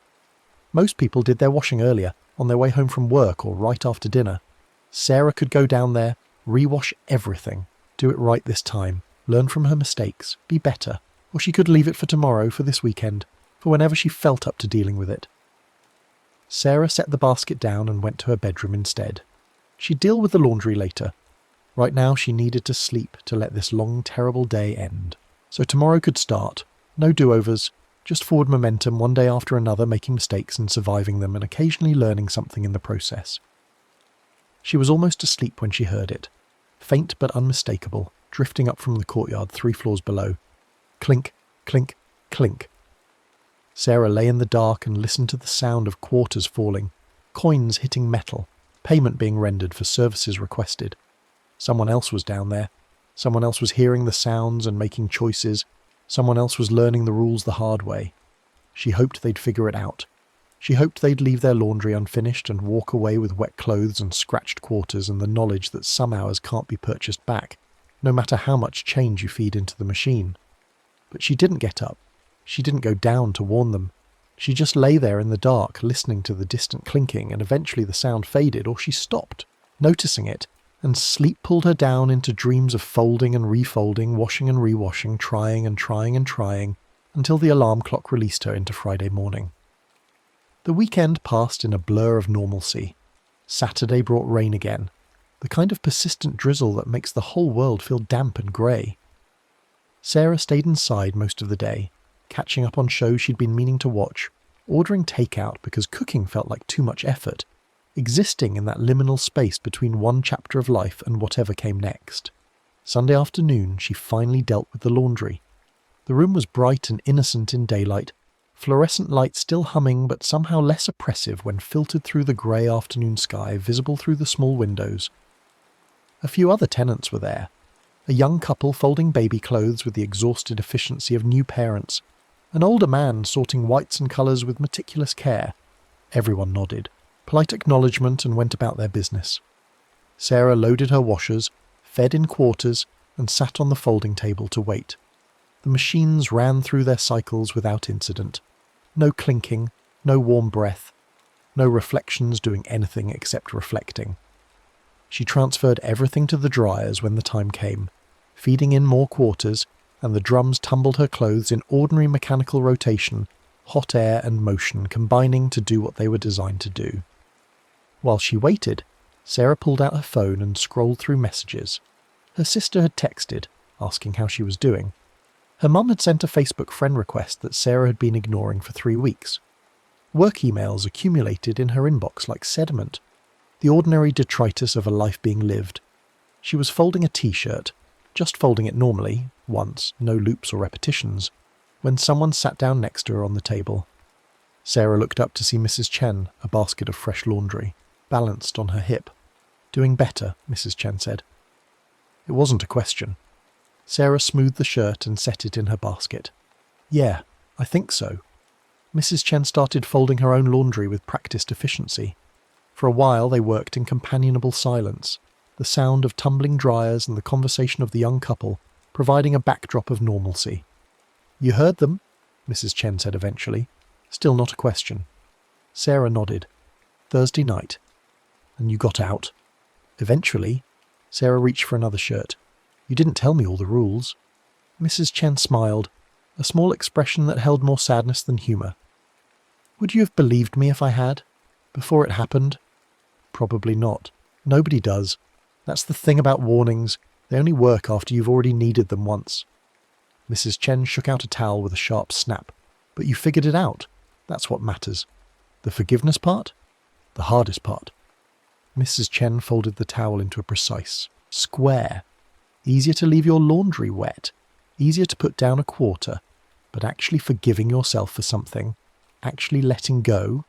She shook her head. Most people can't do it. Or won't. Sarah thought about the pile of quarters in the dryer drum, each one representing someone who couldn't let go, who kept feeding the machine hoping for just one more chance to get it right. What happens to them? The people who don't figure it out? Mrs. Chen's hand stilled for a moment. When she spoke, her voice was quieter. Some of them are still down here.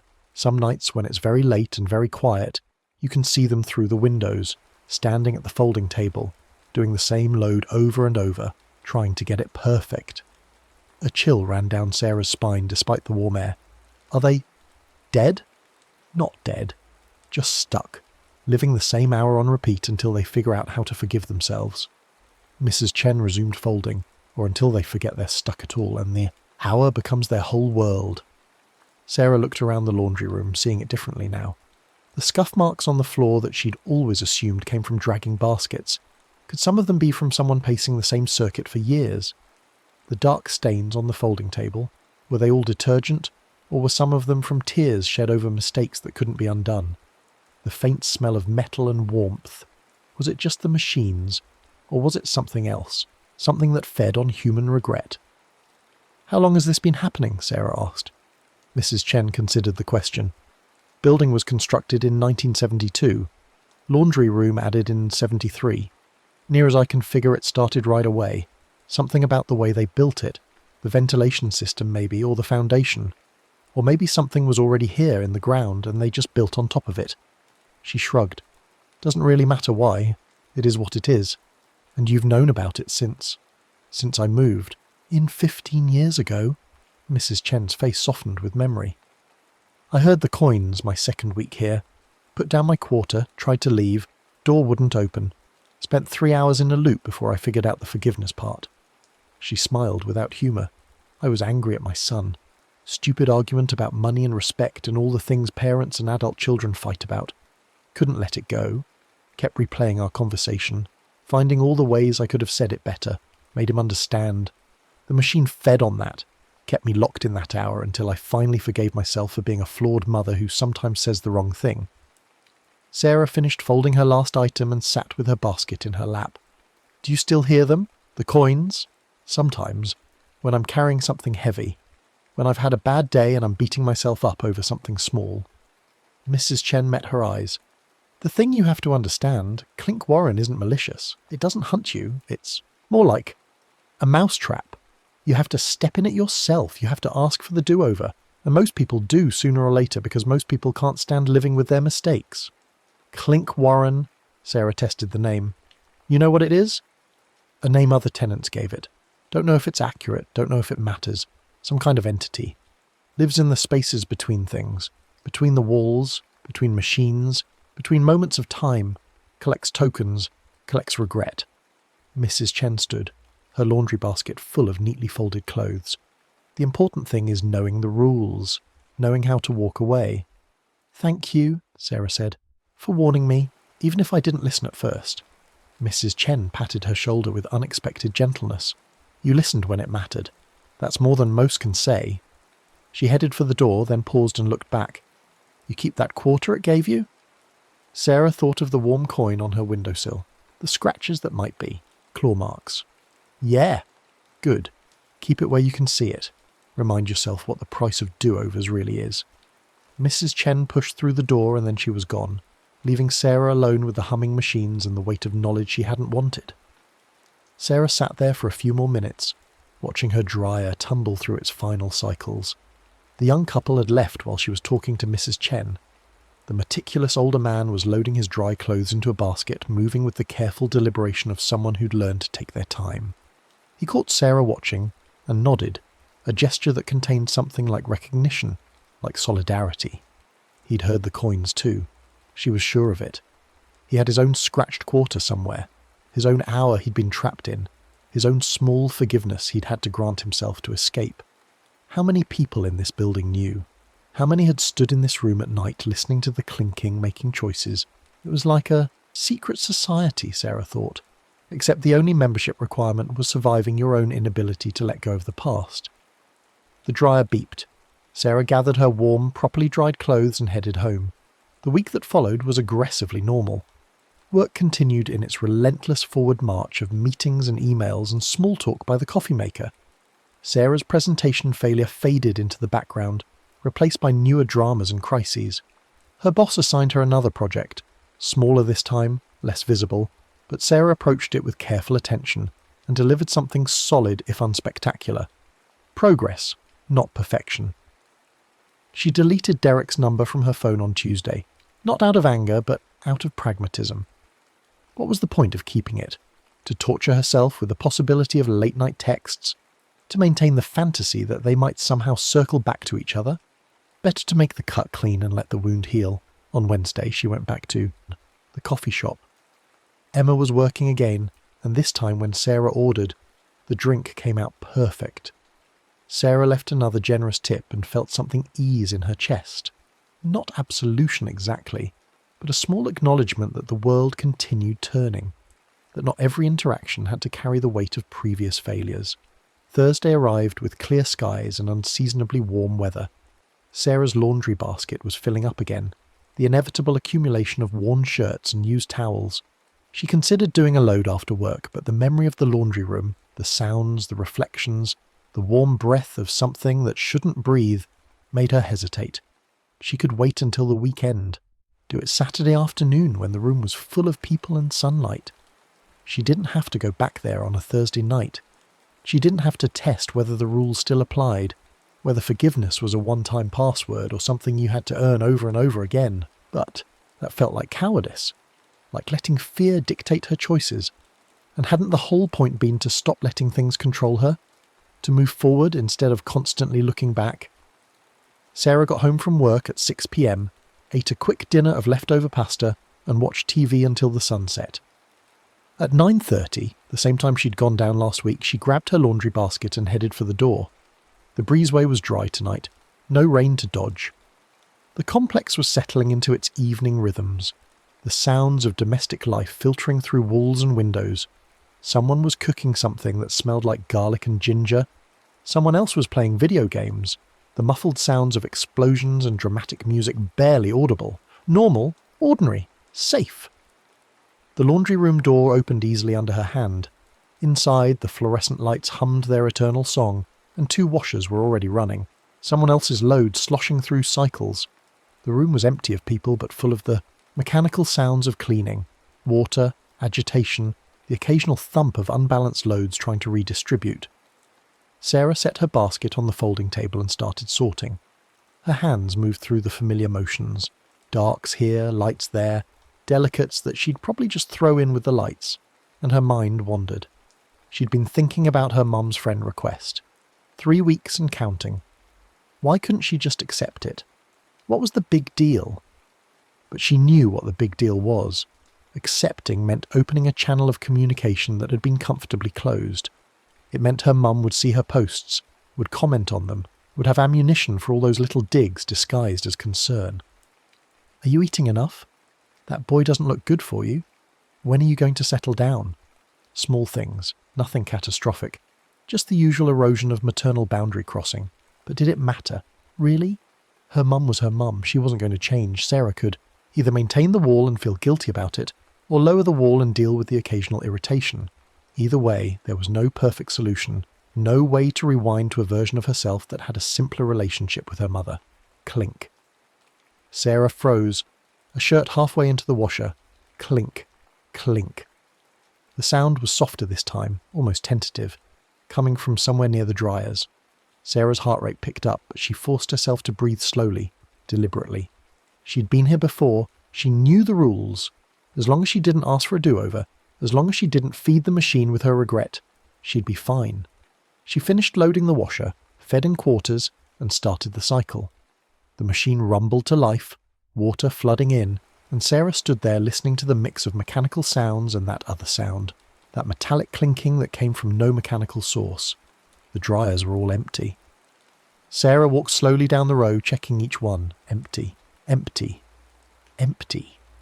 She reached the 5th dryer, the one that had breathed on her last week, and stopped. The drum was dark, but when she leaned close to the round window she could see them. Quarters, not piled like last time, but arranged, sorted, stacked in neat columns that caught the fluorescent light and gleamed with purpose. Sarah's phone buzzed in her pocket. She pulled it out. Her mom, as if summoned by thought. "Sweetie, I saw you haven't accepted my friend request yet. Is everything okay? Are you mad at me about something?" Classic mom. The guilt trip wrapped in concern, wrapped in genuine affection. Sarah could write the script for the entire conversation before it even started. She'd say everything was fine, Mum would press for details, Sarah would deflect, Mum would feel hurt, Sarah would feel guilty, and they'd both hang up feeling vaguely dissatisfied with each other and themselves. Or she could just not answer, delete the message, maintain her walls, keep living in the Comfortable fiction that distance equaled peace. The clinking intensified. Sarah looked up from her phone to see all the dryer's windows glowing faintly, as if lit from within. The quarters in the fifth dryer shifted, restacked themselves, created new patterns. And in each dryer's round window she could see reflections that weren't quite reflections. Different versions of herself. Parallel Sarahs living in the moments she wished she could change. In one reflection, she was sitting on a couch next to Derek, both of them laughing at something on TV. The fight about his ex-girlfriend hadn't happened yet, or had happened differently, and they were still together, still comfortable, still pretending this relationship had a future. In another, she was standing at a podium giving her presentation, and the slides were perfect. Her words were perfect. Her boss was nodding with approval instead of disappointment. In a third, she was at the coffee shop, but this time when Emma got her drink. Wrong! Sarah just smiled and said, "No problem," without any edge in her voice, and Emma smiled back with genuine warmth instead of professional duty. Small moments, tiny revisions, nothing world-changing, just the minor course corrections that Sarah's brain insisted would have made everything better. The warm air began again, breathing from the coin slots, from the vents, from the gaps between machines. The fluorescent lights dimmed slightly, and Sarah felt that familiar pull, the desire to step closer, to reach into those reflections and pull out the better versions, to trade her messy present for a cleaner past. "No," Sarah said out loud. Her voice echoed in the room. "I'm not doing this again." But the reflections persisted, and worse, new ones were forming. Deeper revisions, bigger changes. Sarah saw herself at 14, standing in her childhood bedroom, choosing different words during a fight with her mum that had damaged their relationship for years. Saw herself at 21, taking a different job than the one that led to this apartment, this city, this life. Saw herself making choices she'd agonized over for months afterward, choosing different paths, different outcomes, different futures. The clinking became a roar, hundreds of quarters shifting and falling, the sound of currency changing hands, of prices being paid, of deals being struck. Sarah's phone buzzed again. Her mum. "Sarah, please answer me. I'm worried." And there it was, the thing she was avoiding. Not just the friend request, but the whole complicated knot of her relationship with her mother, the way they hurt each other and loved each other, and couldn't quite find a way to exist in each other's lives without friction. The way Sarah kept trying to find the perfect response, the perfect boundary, the perfect balance between closeness and self-preservation. There was no perfect balance. There never would be. She could spend the rest of her life mentally rewinding their interactions, trying to find the magic words that would make everything smooth, or she could just accept that it was messy, that her mum was who she was, and Sarah was who she was, and sometimes they'd get along and sometimes they wouldn't, and that was just what family looked like. Sarah looked at the text and typed quickly before she could overthink it. "I'm not mad, just busy. I'll accept the request tomorrow. Love you." Her mum's response came immediately. "Love you too, sweetie. Get some rest." That was it. Not perfect, not a grand resolution, just a small acknowledgement that they were still connected despite the friction. Sarah felt something release in her chest. Not dramatically, not with fanfare, just a quiet, unclenching. The reflections in the dryer windows flickered. Sarah looked up to see them fading one by one. The version of her with Derek dissolved first, because of course it did. That relationship was over, and no amount of wishing could resurrect it. The presentation Sarah followed, because the presentation was in the past and she'd already learned what she needed to learn from it. One by one, the alternate Sarahs vanished, leaving only the ordinary reflections of a woman standing in a laundry room at night. The clinking slowed. The warm air ceased. The lights brightened back to their normal fluorescent harshness. Sarah walked to the fifth dryer and looked inside. The quarters were still there, still stacked in neat columns, but they seemed duller now, less luminous. She pressed her palm against the dryer's round window and felt only cool glass. No warmth, no breath, just a machine. "I forgive myself," Sarah said quietly, "for not being perfect with my mom, for not knowing exactly how to love her without losing myself, for making it messy." The words felt awkward, forced, but she said them anyway. Said them and meant them. at least a little bit, which was probably enough. The dryer's interior light went out. Sarah returned to her washer and waited for the cycle to complete. This time she stayed in the room, pulling out her phone to scroll through social media while the minutes ticked by. Other tenants came and went. A teenage girl who loaded her washer while talking loudly on FaceTime. An older couple who worked together in comfortable silence. Nobody seemed to notice anything strange. The machines just kept running, doing what machines do. When her clothes were clean, Sarah transferred them to a dryer. Not the fifth one, definitely not the fifth one, but the one at the far end of the row. She fed in quarters and started it up, and the drum began its rotation with ordinary mechanical precision. No reflections except her own tired face. No sounds except the tumbling of wet clothes becoming dry. She folded her laundry when it was done, taking her time, making neat stacks. The room had emptied out again, leaving her alone with the humming machines, but it felt different now. Less ominous. Just a room, just machines, just the mundane task of just cleaning clothes so she'd have something to wear tomorrow. Sarah was loading her basket when she noticed something on the floor near the fifth dryer. A quarter, lying heads up on the cracked linoleum. She picked it up and examined it in the fluorescent light. 1973, the same date as the one on her windowsill at home, and yes, there they were. Tiny scratches on the surface that could be random damage, or could be deliberate marks made by something small with claws. She could leave it here, reject the token, refuse to acknowledge what it represented. But that felt dishonest. She'd been in the room, she'd heard the coins, she'd made her choices and paid her prices and earned her knowledge the hard way. This quarter was proof that it had happened, that she hadn't imagined it, that the rules were real. Sarah slipped the quarter into her pocket next to her phone and picked up her basket. As she pushed through the door into the cool night air, she glanced back at the laundry room one more. Time. In the fifth dryer's window, she could just barely see a faint glow, like embers cooling, like something patient waiting for the next person who would stand in this room and whisper those dangerous words. I need a do-over. But that person wouldn't be Sarah. Not tonight, and hopefully not ever again. She had her 2 quarters now, her scratched tokens of lessons learned. They'd sit on her windowsill like bookends, marking the boundaries of a chapter she'd already lived through. The next morning, Sarah accepted her mum's friend request before she could overthink it. Her mum immediately commented on a photo from 3 weeks ago. You look thin. Are you eating? Sarah rolled her eyes but felt a smile tugging at her lips. Some things never changed, and maybe that was okay. Maybe consistency, even annoying consistency, was its own kind of comfort. Work was work. The new project was progressing steadily. Sarah's boss seemed satisfied, or at least not dissatisfied, which was probably the best outcome anyone could realistically hope for in corporate America.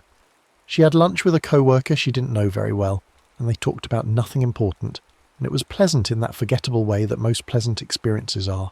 She didn't go to the coffee shop. Emma didn't need to become a character in Sarah's ongoing narrative of redemption and growth. Sometimes you made a mistake and apologized through actions rather than words, and then you just let it be finished. That was okay too. Derek texted that afternoon. Hey, I know we said we'd do the clean break thing, but I wanted to make sure you're doing okay.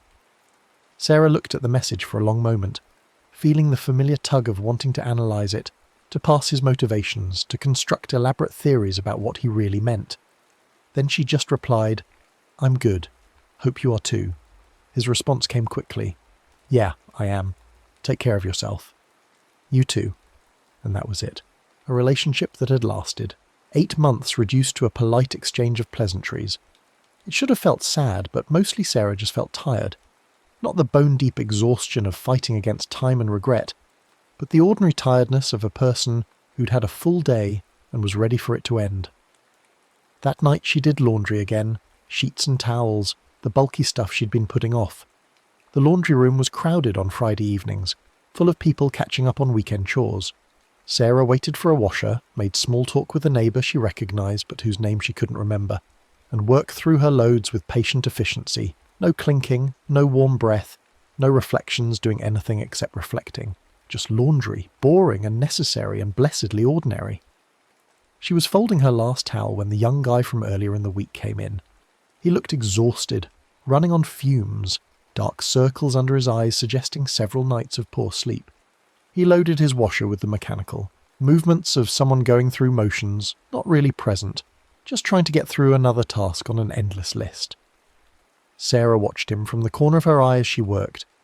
He fed quarters into his machine and started the cycle, then slumped against the folding table with a sigh that came from somewhere deep. Clink. The sound was faint, almost questioning. Sarah's hand stilled on the towel she was folding. The guy's head came up. He looked around the room, trying to locate the sound. Sarah could see the exact moment he decided it was nothing, just building noises, nothing to worry about. He pulled out his phone and started scrolling. Clink, clink. Louder this time, more insistent. The guy frowned but didn't look up from his phone.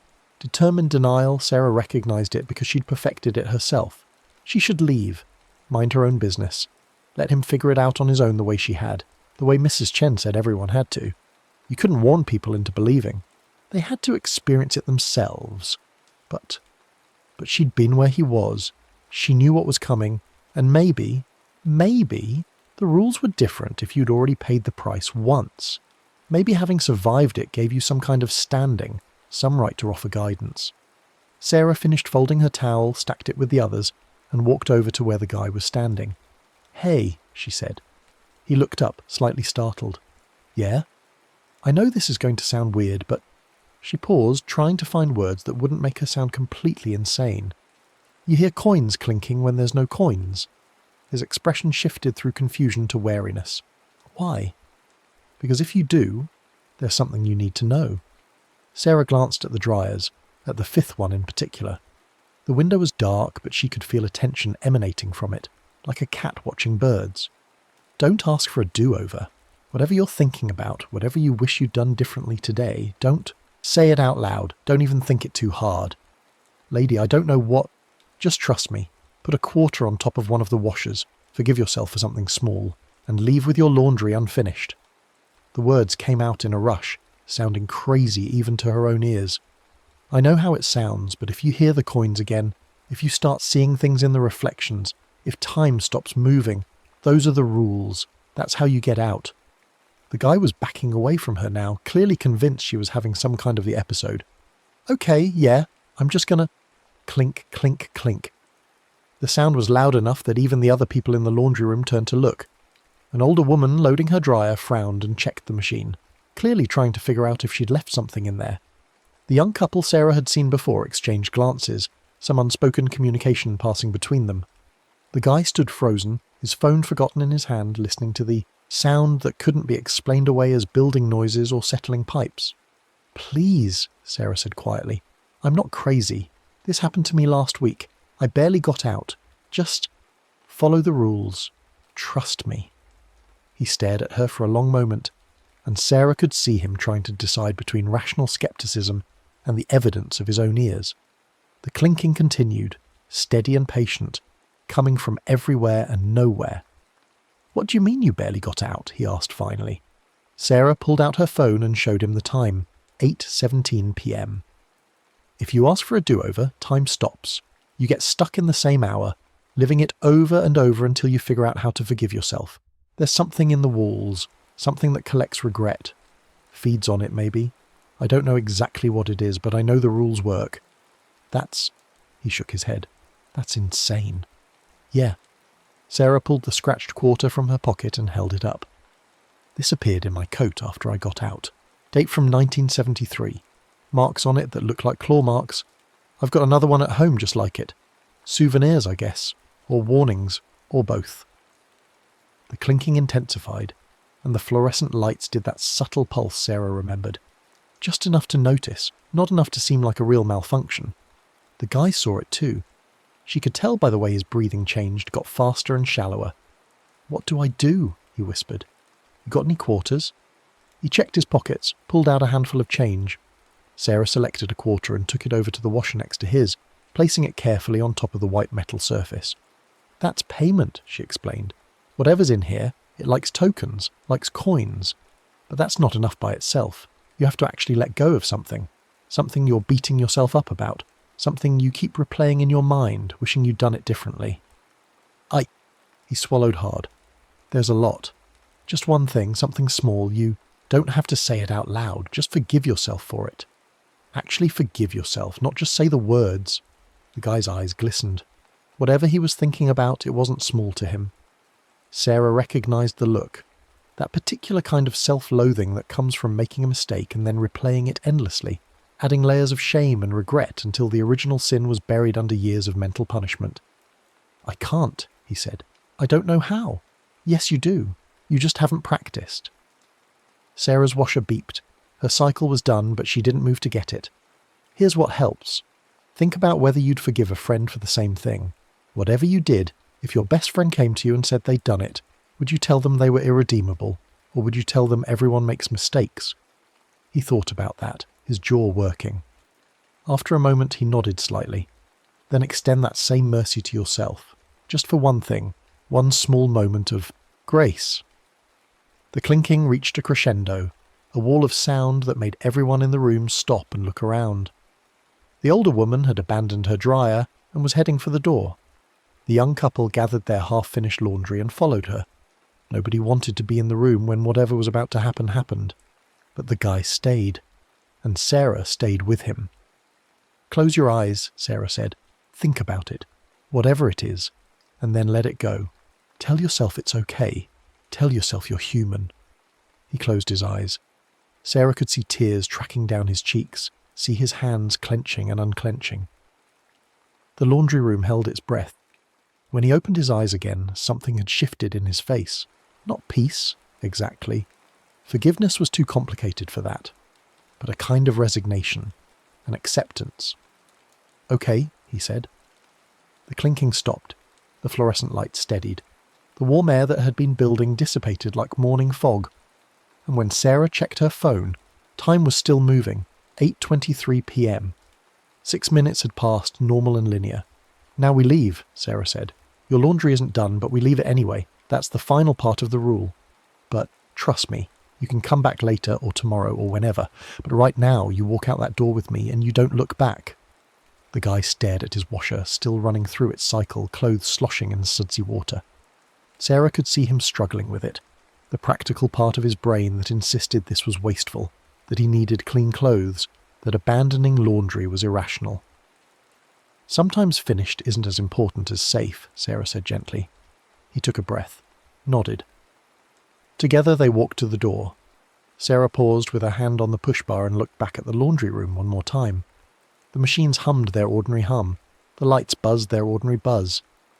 But in the window of the fifth dryer, just for a moment, she thought she saw movement, something small skittering past, quick and purposeful, there and gone. They emerged into the Friday night air and the guy let out a breath that sounded like he'd been holding it for hours. "Thank you," he said. "I don't even know your name." "Sarah, 312. Marcus, 145. He wiped at his eyes, not quite meeting her gaze. "I still don't totally understand what just happened." "That's okay. I'm not sure I do either." Sarah shifted her basket to her other hip. "But you've got your own quarter now. Check your pockets in a minute. There'll be one from 1973 with scratches on it. Keep it somewhere you can see it." Marcus felt in his pockets, and sure enough, his expression registered surprise and something like fear. He pulled out a quarter, examined it in the light from the breezeway. "How did... Don't know. Rules of the game, I guess." Sarah started walking toward her building. "Good luck, Marcus. Try to go easy on yourself." "Yeah," he said quietly. "You too." Sarah climbed the stairs to her apartment, exhausted in a way that felt earned.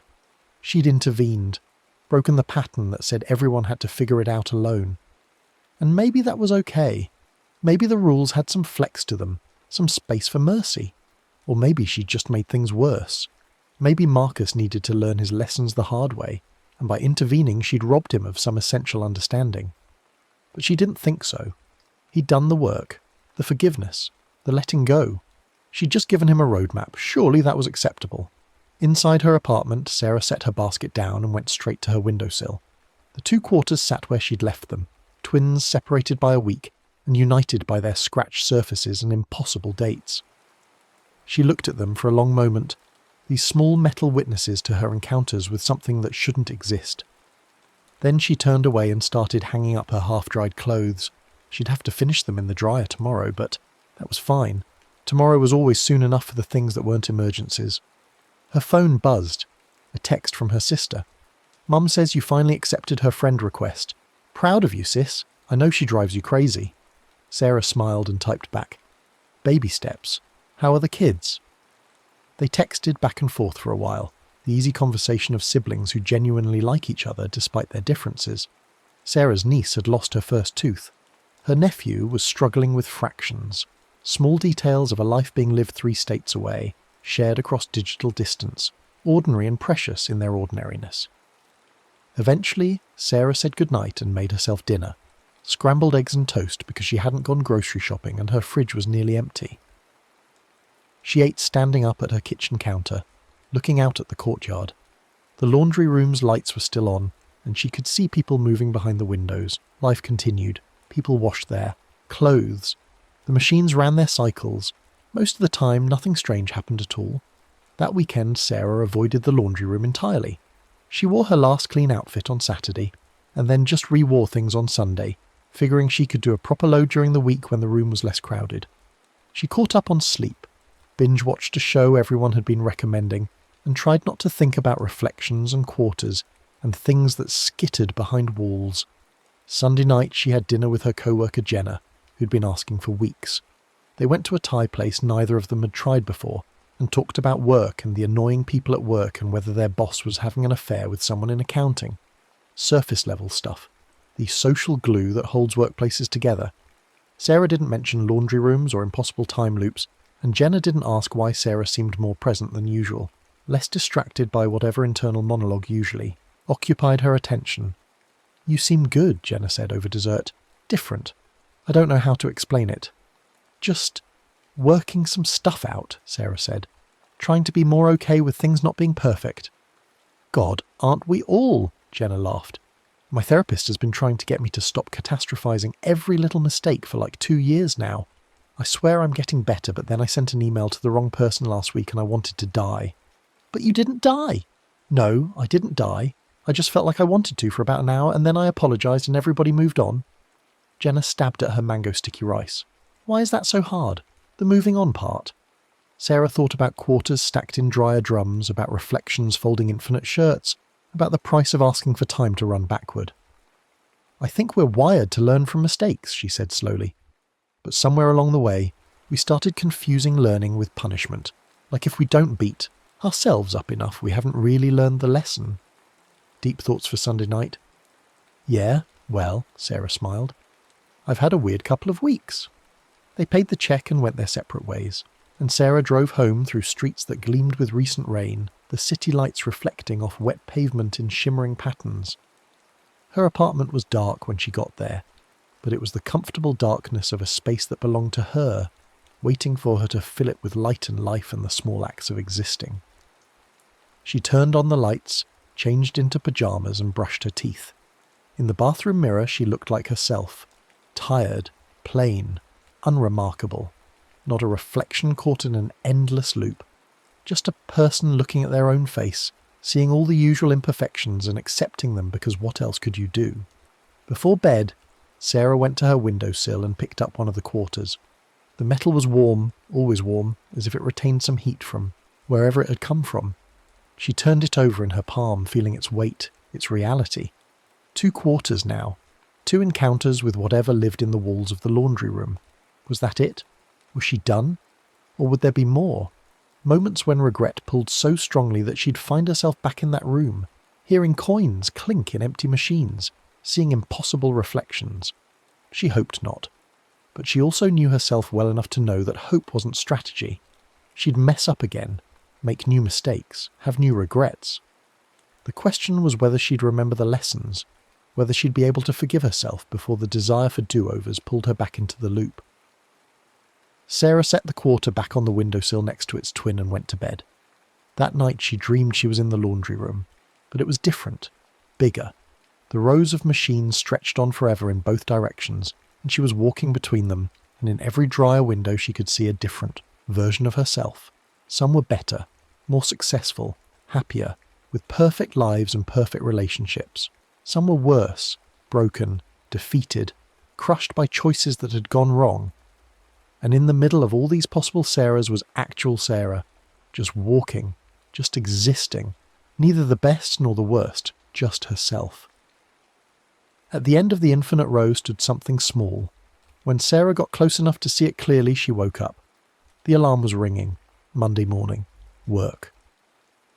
Sarah got ready on autopilot. Shower, coffee, clothes that were wrinkled but clean enough. She'd have to do laundry tonight, she really would. But first she had to get through the day. Work was fine. The project she was working on hit a snag, but they worked through it. Her boss praised her problem-solving, which felt good in a small, validating way. Jenna invited her to lunch again later in the week, and Sarah said yes without overthinking it. Progress, she thought. Small, incremental progress toward being. A person who did things without agonizing over every possible outcome. At 5:30, she got a text from Marcus, the guy from the laundry room. "Hey, this is going to sound weird, but can we talk? About the thing?" Sarah stared at the message. She'd given him her apartment number, but not her phone number. But of course, in a building like this, in an age of social media, finding someone wasn't hard if you really wanted to. "Sure. Coffee shop on the corner, 6:30? See you there." The coffee shop was the one Emma worked at, which Sarah registered with mild irony. She got there first and ordered, from a different barista this time, Emma's shift must have ended, and sat at a table by the window. Marcus showed up 10 minutes late, looking harried and worried. "Thanks for meeting me," he said, sitting down heavily. "I didn't know who else to talk to about this. What happened?" "I've been hearing them, the coins.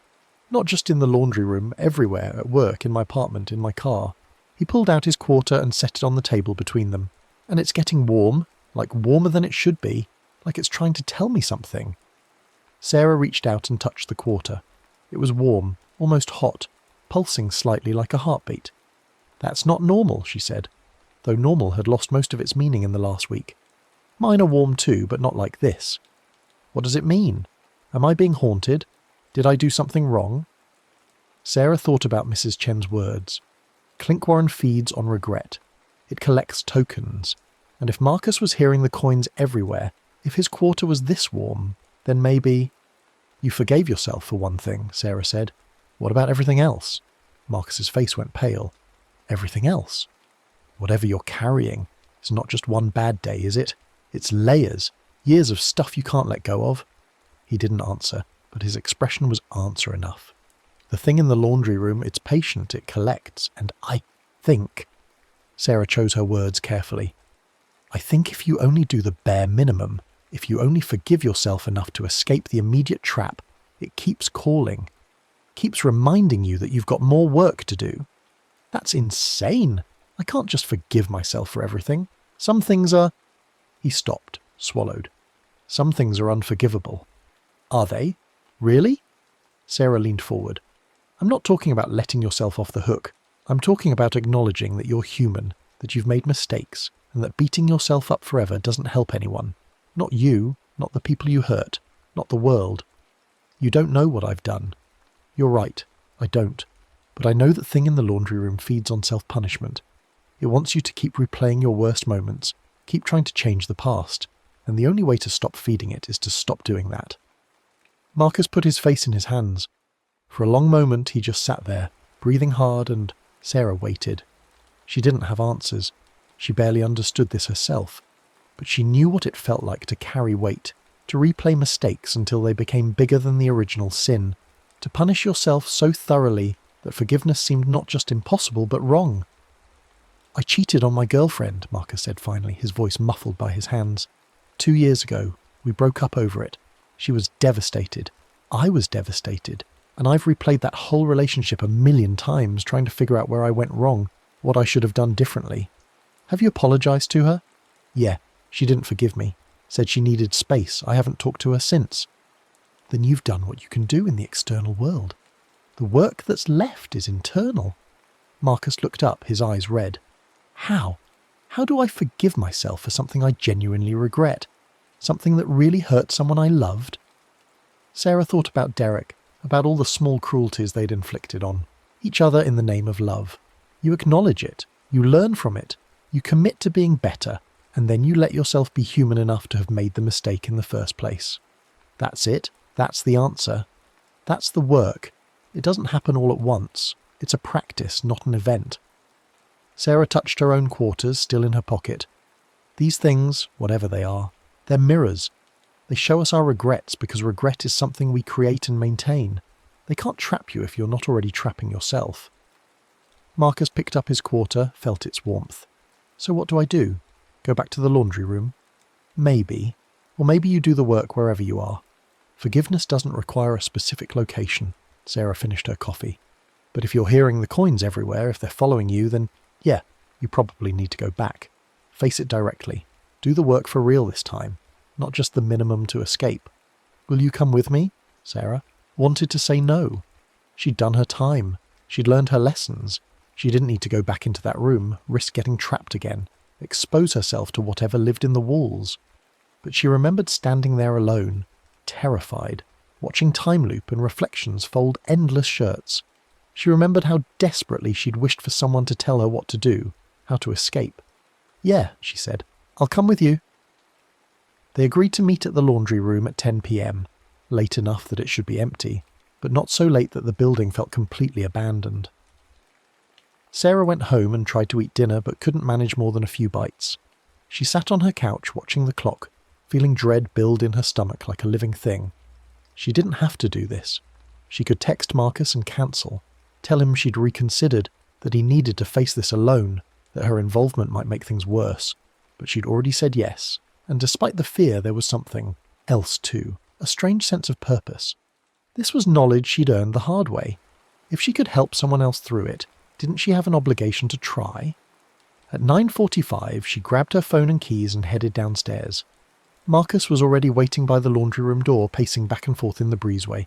When he saw Sarah, he stopped and offered a weak smile. Last chance to back out, Sarah said. I can't. The quarter's getting hotter. I swear it's going to burn through my pocket. Sarah pulled out one of her own quarters and felt it. Still warm, but not burning. Marcus's situation was more urgent than hers had been.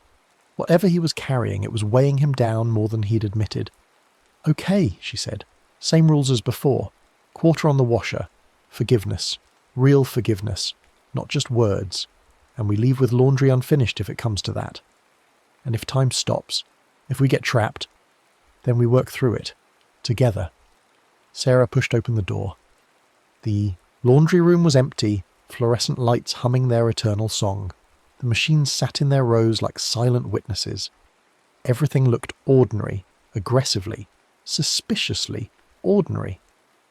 Set your quarter on a washer, Sarah instructed. Marcus pulled out his quarter and placed it on top of the nearest machine. The metal coin gleamed in the fluorescent light, and Sarah could see the heat shimmer rising from it. For a moment, nothing happened. The room just sat there, indifferent to their presence. Then, clink, clink, clink. The sound started from the fifth dryer and spread, cascading through the other machines like a wave. Clink, clink, clink, clink, clink. A wall of sound that made both Sarah and Marcus flinch. The fluorescent lights began their pulse. The air grew warm, heavy with the smell of metal and earth and time rotting. Start forgiving, Sarah said urgently. Now. Think about what you're carrying and start letting it go. Marcus closed his eyes. Sarah could see him. Sarah, struggling, his face contorted with effort. But forgiveness wasn't something you could force. It had to be genuine, had to come from a place of actual release rather than performative penance. The dryer's windows lit up, and Sarah's heart sank. In each window a different scene. Marcus with his ex-girlfriend. Happy moments and terrible moments. The whole relationship played out in parallel across multiple screens. The fight, the confession, the breakup. All of it happening at once, eternal and inescapable. I can't watch this, Marcus gasped. You don't have to. Close your eyes. Focus inward. Sarah moved closer to him, not touching but present. The thing you did, it happened. You can't change it, but you can change how you carry it. You can put it down. She'll never forgive me. That's her choice. You can only control your choices. Sarah felt the room shifting around them, time beginning to loop at the edges. Forgive yourself for being imperfect, for making a choice that hurt someone, for being human enough to fail. Marcus was crying now, shoulders shaking. I don't deserve forgiveness. Nobody deserves it. That's not how it works. Forgiveness isn't earned, it's granted. You have to choose to grant it to yourself. The windows showed more scenes now. Marcus as a child disappointing his parents. Marcus as a teenager bullying someone at school. Marcus in college, drunk and cruel. Every failure, every moment of shame, all of it playing simultaneously. That's what you're really carrying, isn't it? Sarah said quietly. Not just the one thing. Everything. Every mistake you've ever made. Yes, Marcus whispered. Okay, then forgive all of it. Not because you've earned it, but because carrying it is destroying you. Because you can't change the past, but you can choose your future. Because you're a human being, and human beings make mistakes. And that's not a flaw in the design. It's the design. The clinking reached a fever pitch. The quarter on the washer was glowing now, literally glowing, pulsing with heat and light. Sarah checked her phone. 10:02 p.m, still moving. They had time. Say it, Sarah urged. Out loud. Say you forgive yourself. I forgive myself, Marcus said, but the words were hollow, automatic. The room didn't respond. The scenes in the windows kept playing.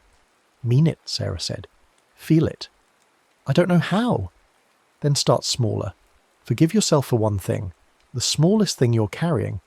Something that doesn't even matter anymore, but you can't let go of, Marcus thought, his breathing ragged. In 3rd grade, I stole another kid's Yu-Gi-Oh card. Never gave it back. He cried. Okay, forgive yourself for that. That's stupid. It's so small. Forgive yourself for it. Marcus took a shuddering breath. I forgive myself for stealing Tommy Chen's Blue Eyes White Dragon card when I was 8 years old. One of the windows went dark. Sarah felt hope surge. Good. Keep going. What else? I told my mum I hated her when I was 13. I didn't mean it, but I said it anyway and she cried and I never really apologized. Forgive yourself. I forgive myself for being a shitty teenager who hurt my mum. Another window went dark. Keep going. And Marcus did. One by one, he worked through his catalogue of regrets, small and large, recent and ancient, the accumulated weight of a lifetime of being imperfect. With each genuine release, another window went dark, until finally he reached the big one. I cheated on Melissa. I betrayed her trust. I hurt her badly, and His voice broke. I forgive myself. I'm sorry, Melissa, but I forgive myself. The last window went dark. The clinking stopped. The glowing quarter on the washer flared bright, then cool, settling into ordinary metal. Sarah checked her phone. 10:07 p.m. 5 minutes had passed. Linear time, normal progression. Marcus opened his eyes. His face was wet with tears, but something had changed in his expression. The tightness was gone. The haunted quality had eased. He wasn't happy. Forgiveness wasn't happiness. But he looked lighter. Is that it? He asked. I think so. Sarah picked up the quarter from the washer. It was cool now, just warm metal. How do you feel? Exhausted. Empty. But... He touched his pocket where his own quarter rested. It's not burning anymore. They stood there for a moment in the quiet laundry room. Two people who'd faced their regrets and survived. Around them, the machines hummed their ordinary hum, indifferent to the drama that had played out between their metal walls. Thank you, Marcus said. I couldn't have done that alone. Yes, you could have. You would have. Eventually. Sarah handed him the quarter she'd picked up. But I'm glad you didn't have to. They left together, walking out into the cool night air. Behind them, the laundry room's lights flickered once, then steadied. In the window of the 5th dryer, if you looked very carefully, you might see something small move, or you might just see your own reflection, distorted by glass and angle and the late hour. Sarah walked Marcus to his building, then headed back to her own. She was exhausted, wrung out but in a good way, like after a hard workout or a long cry, spent but cleaner somehow. In her apartment, she went straight to the windowsill where her quarters sat. She picked them both up and felt their warmth, their weight. They weren't burning, they weren't calling her back. They were just there. Reminders, warnings, proof. She set them back down and went to bed. That night she didn't dream at all, which was its own kind of mercy. When she woke up Tuesday morning, the quarters on her windowsill had gone cool, still scratched, still dated 1973 but no longer warm. Whatever connection they'd had to the thing in the walls had faded, or gone dormant, or been satisfied. Work was work. Coffee was coffee. The week progressed in its normal rhythms, and Sarah moved through it with a lighter step than she could remember having in months. She wasn't happy exactly. Happiness seemed like an unrealistic goal, a trap in its own way. But she was okay, and okay she was learning was actually pretty good. Friday afternoon she got a text from Mrs. Chen. "Tea tomorrow, 2 p.m, your place or mine?" Sarah smiled and replied, "Yours. I'll bring cookies." Saturday at 2 p.m. she showed up at Mrs. Chen's apartment with a box of store-bought cookies. The old woman's home was exactly what Sarah expected. Neat, organised, with photos of grandchildren covering every available surface and the faint smell of jasmine tea permeating everything. "You helped the boy," Mrs. Chen said, after they'd settled in with tea and cookies. It wasn't a question. "Marcus, yeah. That's not usually done. Usually people have to find their own way." "I know, but it felt wrong not to help when I could." Mrs. Chen sipped her tea, considering. "You might have made things harder for yourself, getting involved, drawing. Attention. From what? Clinkwarren? From whatever it is. Entity, spirit, echo. Nobody knows for sure." Mrs. Chen set down her cup. "But it has rules, and one of those rules seems to be that each person faces it alone. By intervening you might have changed your status, made yourself more visible." A chill ran down Sarah's spine. "What does that mean?" "I don't know. Could mean nothing. Could mean you'll hear the coins more often. Could mean you've become something like a guardian, someone who helps others through it." Mrs. Chen smiled slightly. "Time will tell." They talked for another hour, mostly about ordinary things. The building's planned maintenance, Mrs. Chen's son and his family, Sarah's mother and her relentless social media presence. But underneath the ordinary conversation ran a current of shared knowledge. The understanding that they both knew things most people didn't, had seen things most people would dismiss as impossible. Before Sarah left, Mrs. Chen gave her a small wooden box. "For your quarters. Keeping them on the windowsill is fine, but this is better. Protects them. Protects you." Inside the box was a lining of red felt and 2 small indentations, perfectly sized for quarters. Sarah recognised it as a box that had probably been handmade, the wood worn smooth by years of handling. "Thank you," Sarah said. "Thank you," Mrs. Chen replied, "for helping the boy, for not letting fear stop you, for being brave." Sarah walked back to her apartment feeling strangely emotional. She placed the quarters in the box, closed the lid and set it back on the windowsill. The scratched coins gleamed dully in their red felt bed, 2 small tokens of lessons learned and prices paid. The next week Sarah did laundry 3 times, all of them during daylight hours, all of them without incident. The machines ran their cycles, her clothes came out clean. Time moved forward in its normal linear fashion. Whatever attention she might have drawn by helping Marcus, it wasn't manifesting in any obvious way. But she kept the wooden box close, and she found herself listening more carefully to the building's sounds. The pipes and settling foundations, the hum of shared machinery, the small noises that every building makes as it breathes and shifts through days and nights. Most of it was ordinary, but sometimes, very rarely, she'd hear something that might have been coins clinking in empty machines, and she'd pause and listen and think about regret and forgiveness and the space between them.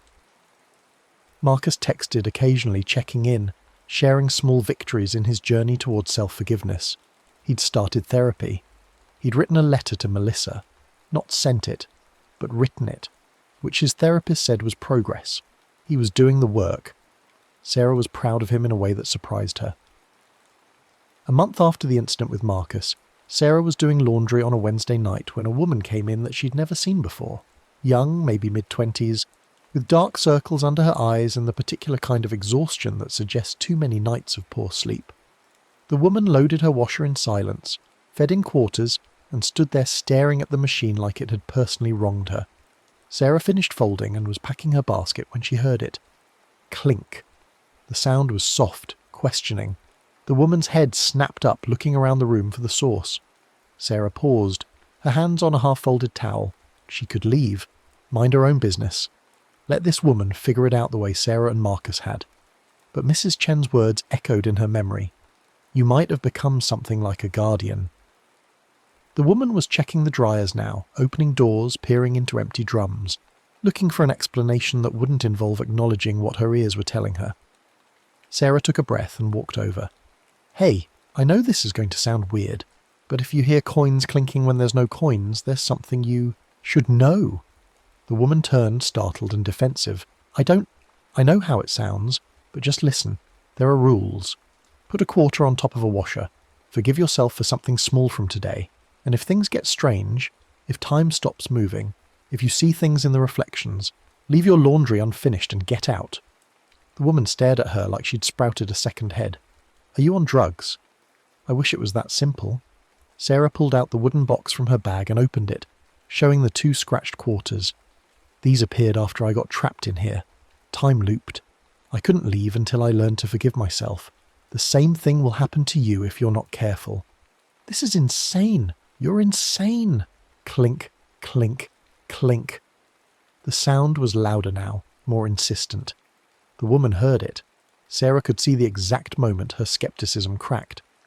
"What do you mean, time looped?" the woman whispered. And Sarah told her everything. The reflections, the warm breath, the quarters stacked in the 5th dryer. Told her about the price of asking for do-overs and the necessity of forgiving yourself for being human and imperfect. Told her about Mrs. Chen and Marcus and the wooden box that held scratched tokens from 1973. The woman listened with growing horror and reluctant belief, and when Sarah finished, she was crying. "I don't know if I can forgive myself," the woman said. "What I did, it's too big." "It's never too big, it's just hard." Sarah reached out and squeezed her shoulder. "But hard isn't the same as impossible. Start with something small, work your way up to the big stuff, and if you need help..." She pulled out her phone. "I'm Sarah, 312, text me, I'll come down. You don't have to face this alone." They exchanged numbers. The woman, her name was Jennifer, placed a quarter on the washer with shaking hands. The clinking softened, but didn't stop. "Now the hard part," Sarah said gently. "What are you carrying?" Jennifer's story came out in pieces. A fight with her brother, a car accident that was her fault, a pregnancy test 2 weeks ago that came back positive when she'd been trying for years, and now she didn't know what to do because her marriage was falling apart and she was terrified she'd be a terrible mother just like her mother had been and... "Stop," Sarah said. "Breathe. You're catastrophizing. You're taking every fear and regret and projecting it into a future that hasn't happened yet." "I can't help it." "Yes, you can. One thing at a time. One moment at a time. One forgiveness at a time." Sarah glanced at the dryers. The windows were starting to glow. They were running out of time. "Pick the smallest thing you're beating yourself up about today. Right now. This minute," Jennifer thought. "I snapped at my husband this morning. He didn't deserve it." "Okay, forgive yourself for that. But just do it. The words first, the feeling will follow. I forgive myself for being short with David. This morning." Jennifer's voice was barely a whisper. One of the dryer windows dimmed. "Good. Keep going. What else from today?" They worked through it methodically. Small frustrations and minor failures, the ordinary accumulation of a bad day. With each forgiveness, genuine or forced, another window dimmed. Sarah checked her phone periodically. Time was still moving, but slowly. They were on the edge of the loop, teetering. Finally, Jennifer reached the car accident. "I ran a red light. I hit another car. The driver was okay but shaken up. And I lied to the police. Said the light was yellow. I was so scared of losing my license, of the insurance cost, of everything. And I got away with it, but I can't stop thinking about it. I can't stop replaying it. I could have hurt someone. I could have killed someone." "Did you?" "No, but..." "Did you learn from it? Are you more careful now?" "Yes." "Then forgive yourself. Not because you didn't do it, not because it wasn't wrong, but because you're carrying it like a stone and it's crushing you, and crushing yourself serves no one." Jennifer closed her eyes. When she opened them again, she looked directly at Sarah. "I forgive myself for lying about the accident. I forgive myself for being scared and making a bad choice. I forgive myself for being human." The last window went dark. The clinking stopped. Time resumed its normal flow, 9:43 p.m. Jennifer let out a breath that turned into a sob, then a laugh. "Holy shit! That actually happened. That was real." "Yeah, it was real." Sarah helped her gather her laundry, still wet, still unfinished. "Now we leave." You can come back tomorrow and finish, but right now we walk out that door and we don't look back. They left together. In the parking lot, Jennifer hugged Sarah tightly, still half laughing, half crying. Thank you. Jesus, thank you. You did the work. I just showed you the door. Still, thank you. Jennifer pulled back, wiping her eyes. Will it happen again? Could I get trapped again? Maybe, if you fall back into old patterns, if you start hoarding regret again. Sarah thought about Marcus, about her own journey.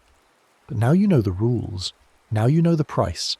That makes all the difference.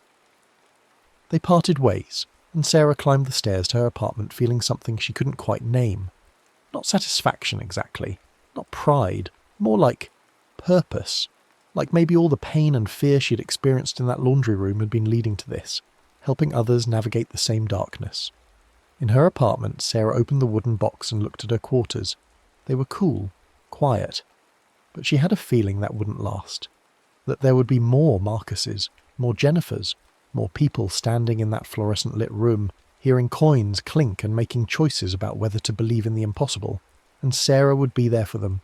Not because she had to be, not because some cosmic force demanded it, but because she'd been where they were and she'd survived, and knowledge like that had to be shared or it was worthless. Her phone buzzed. A text from Jennifer. Got a quarter in my pocket. 1973, scratches on it. Is this mine to keep? Sarah smiled and texted back. Yeah, put it somewhere safe. Reminder of what you survived. Thank you, again, for everything. Any time. And Sarah meant it. Any time. She'd go back into that room as many times as necessary, face whatever lived in the walls as many times as it took, because the alternative, letting people face it alone, letting them get trapped in loops of their own regret, was unacceptable. She was a guardian now. Mrs. Chen had seen it before Sarah had, but it was true. She was someone who helped people cross from regret to forgiveness, from being trapped in the past to moving forward into the future. It was a strange calling, not one she'd chosen, but one she'd accept. Sarah closed the wooden box and set it back on the windowsill. Outside, the courtyard was quiet, the laundry room's lights glowing yellow in the darkness. Somewhere in those walls, something small and patient waited for the next person who would whisper those dangerous words. I need a do-over. And when they did, Sarah would be ready. Not to save them.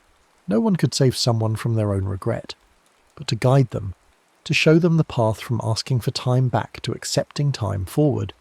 To remind them that forgiveness was always possible, always available, always just a choice away. It was hard work. It would probably always be hard work. But Sarah had learned something important in that laundry room, something she was still learning every day. The hardest work was also the most important, and sometimes, just sometimes, hard was enough. Sarah turned off her lights and went to bed, the wooden box on her windowsill holding 2 scratched quarters, 2 small proofs that she'd been tested and had passed, 2 tokens of a wisdom earned through fear and forgiveness, and the courage to keep moving forward even when every instinct screamed to go back. Tomorrow there would be more laundry, more people, more chances to help or to hide. But tonight she slept, and she didn't dream of endless folding or looping time or reflections that moved wrong. Tonight she just slept, and it was enough. The next story is about to begin. Please relax and enjoy. The rain came down in sheets that turned Maple Grove into something else entirely. Not a neighbourhood anymore, but a labyrinth of black mirrors, each surface reflecting distorted versions of streetlights and stop signs, and the occasional neon bar sign bleeding colour into the darkness. Georgie Smith pulled his jacket tighter around his shoulders and felt the bourbon warmth in his chest start to fade, replaced by the creeping cold of October rain that had soaked through his clothes in the 10 minutes since he'd left McCreary's pub.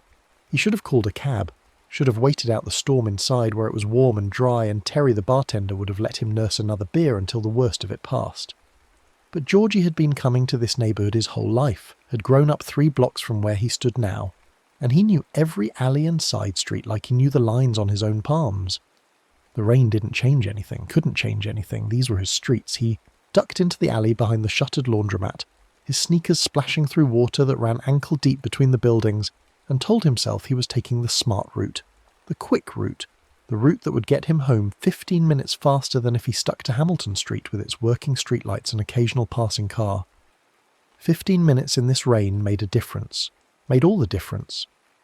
The alley opened onto Birch Street and Georgie paused at the mouth of it, looking both ways out of habit even though there was no traffic, no movement, nothing but rain falling so hard it looked like static on an old television. The manhole covers sat in the street like dark coins dropped from a giant's pocket, their surfaces slick with water, reflecting broken halos of light from the few street lamps that still worked in this part of town. He started across the street toward the next alley, the one that would cut through to Fifth Avenue, and that's when the first manhole cover rang out, a clear bell-like note that seemed to hang in the air for a moment before being swallowed by the white noise of rainfall. Georgie stopped mid-stride, 1 foot in a puddle that was deeper than he had expected, cold water seeping through the worn canvas of his sneakers and soaking his sock. He turned and looked at the manhole cover he'd just passed, maybe 10 feet behind him now. It sat flush with the asphalt, water running across its surface in thin sheets, pooling in the holes punched through the metal in a pattern of circles and crescents. The cover looked exactly as it should. Old iron, rusted at the edges, the letters DPW stamped into the metal nearly worn away by decades of traffic passing over it. Georgie waited, listening for the sound to repeat, but there was nothing except the rain drumming on dumpsters and parked cars and the distant hiss of the interstate 3 miles south. He told himself it was just loose metal, just the weight of water finding. Some resonance in the iron, just the ordinary sounds a city made when it settled in a storm. These old streets were full of noises like that, groans and pops and the occasional shriek of metal on metal when the temperature changed too fast. Nothing to worry about. Nothing at all. He kept walking, choosing his route with the confidence of someone who'd walked these blocks 1,000 times before. Left on 5th, then right through the parking lot behind the old grocery store, then cut through Mrs. Ramirez's backyard. She wouldn't mind, she'd told him years ago that he could use it as a shortcut as long as he didn't trample her tomatoes, and the tomatoes were long since harvested now, the garden just a plot of dark earth turning to mud in the rain. The second manhole cover rang as he passed the corner of Birch and 5th. This time the note was lower, deeper, resonant with a frequency that Georgie felt in his chest more than heard with his ears. He stopped again, turned again, stared at the iron disc sitting in the intersection. Water flowed around it in smooth curves, following the crown of the road, and as Georgie watched, the cover seemed to shiver, just slightly, just barely, a tiny movement like something breathing beneath it. The water on its surface rippled outward in perfect circles, too perfect to be random, too deliberate to be caused by falling rain. Georgie felt his pulse quicken, felt the bourbon fog in his head start to clear as adrenaline cut through the alcohol. He scanned the empty street, looking for someone else, anyone else, some rational explanation for the sound and the movement, but the neighbourhood was deserted, every house dark, every window black, every door closed against the storm. Everyone with sense had stayed inside tonight. The third ring came before he'd taken 5 more steps, and this time Georgie saw the cover lift slightly at one edge, maybe a 1/4 inch, maybe less, and then settle back down with a soft metallic click. The sound it made wasn't the random noise of loose iron. It was deliberate, measured, patient. It was the sound of something tapping from below, testing, listening, waiting. Georgie started walking faster, his sneakers squelching with each step, water running down his face and dripping from his nose and chin. He needed to get off the back streets, needed to find people and lights, and the ordinary safety of witnesses. But when he turned the corner onto what should have been 5th Avenue, he found himself facing another narrow street he didn't recognise, a block lined with tall, narrow houses that leaned toward each other like conspirators sharing secrets, their roof lines sagging under the weight of rain and time. He'd never seen this street before, couldn't remember it existing anywhere in Maple Grove, even though he'd grown up here, even though he'd explored every block and alley and dead-end cul-de-sac as a kid on his bike. The houses looked wrong. Too old, too weathered, their paint, peeling in long strips that hung from the siding like dead skin. The windows were dark and empty, but not the comfortable darkness of people sleeping. These were the empty eyes of abandoned buildings, of places where no one had lived for a long time. Georgie pulled out his phone, his fingers slipping on the wet screen, and tried to open the Maps app. But the phone showed no signal, no GPS location, just a spinning wheel that turned and turned without finding anything. He was 4 blocks from his apartment, 4 blocks in a city where cell towers stood every half mile. There should be signal everywhere. "Come on," he muttered. Shaking the phone like that would help, like that would make the technology work through sheer force of will. The screen went black, the battery icon flashing red before the whole thing died. Georgie stared at the dead phone in his hand and felt something cold settle in his stomach that had nothing to do with the rain. A puddle stretched across the entire width of the street ahead of him, a shallow lake reflecting the weak glow of a streetlight that flickered on and off in an irregular rhythm. Georgie approached it slowly, every instinct screaming at him to turn around, to run, to get away from this place that didn't exist and shouldn't exist and couldn't exist in the neighbourhood he'd known his entire life. But running where? He didn't know where he was anymore, didn't recognise these houses, this street, the way the pavement seemed to slope downward at an angle that made his inner ear ache with vertigo. He looked down into the puddle as he stepped toward it, and his reflection looked back at him. But it was moving wrong. The reflected Georgie was already walking through the water, already 3 steps ahead of the real Georgie, moving with a calm certainty that the real Georgie didn't feel and couldn't fake. He watched his reflection reach the far side of the puddle and keep walking, turning a corner that didn't exist in the real street, a corner that led into darkness so complete it looked like the world just stopped there, like reality ended at that point and there was nothing beyond it but void. Then the image rippled and dissolved into rain, and Georgie was staring at his own face again, distorted by the moving water, his eyes wide and white-rimmed with fear. "Jesus Christ," he whispered, and his voice sounded too loud in the empty street, too small against the massive silence that seemed to press in from all sides. He stepped back from the puddle, his heart hammering now, his breath coming in short gasps that fogged the air in front of his face, even though October in California shouldn't be cold enough for that. Another manhole cover rang behind him, and then another, and another, creating a sequence of notes that sounded almost like music, a melody in a minor key, discordant and wrong, played on instruments made of iron and asphalt and the hollow spaces beneath the city. Georgie spun around, trying to locate the source of the sound, but the ringing seemed to come from everywhere at once, from beneath his feet and above his head, and from inside his own skull, resonating in his teeth and jaw and the bones of his inner ear. The covers weren't moving now. They were vibrating, all of them at once, creating a low harmonic that made the street feel alive, made the pavement seem to pulse like a heartbeat, or the breathing of something huge and patient and hungry. Warm mist began rising from the storm drains, curling upward in thick tendrils that didn't behave like ordinary steam.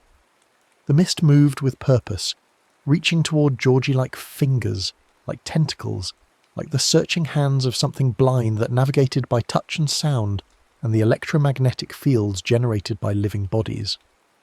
Georgie stumbled backward, away from the nearest grate, his heel catching on the curb and nearly sending him sprawling. The air smelled wrong, not like rain and asphalt and the clean ozone scent of a thunderstorm, but like old metal left to rust in standing water, like the inside of a pipe that hadn't been cleaned in decades, like something organic and rotten underneath the mineral smell, something that had been dead for a long time and was slowly decomposing in the darkness below.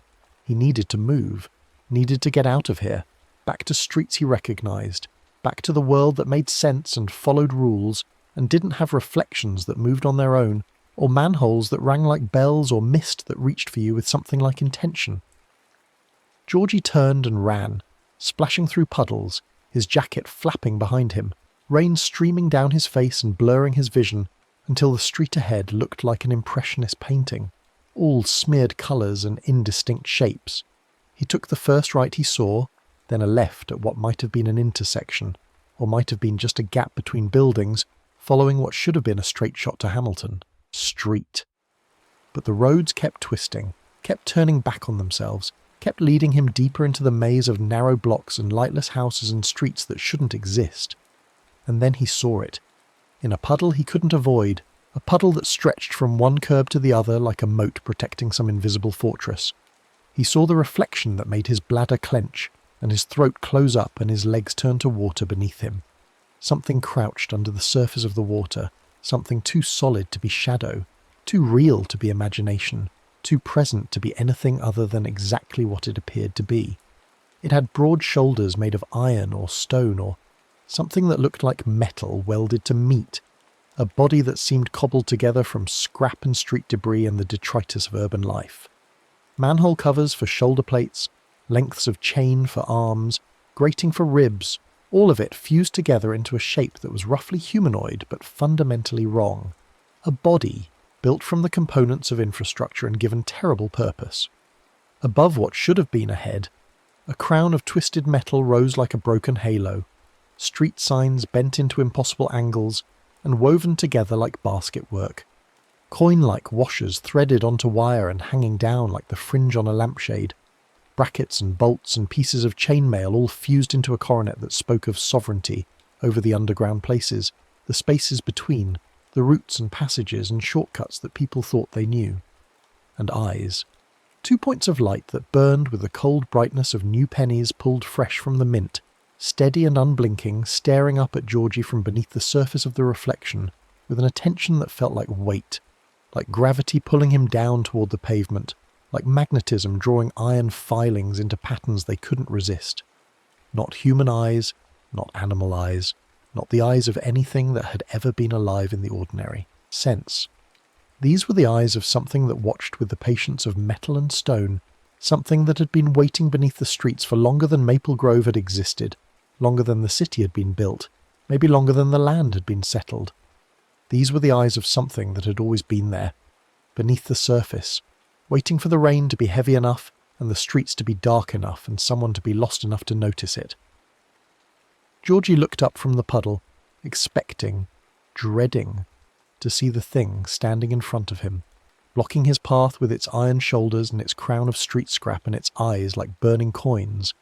But the street was empty, just rain and darkness and the mist rising from the drains, thicker now, so thick he could barely see the houses on either side of the road.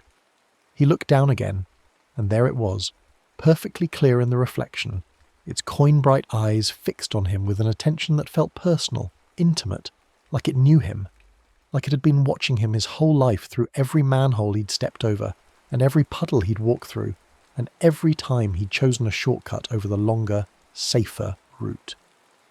The nearest manhole cover shifted, not much, just a fraction of an inch, a tiny lifting at one edge that let more mist escape, let more of that warm, rotten smell rise into the air.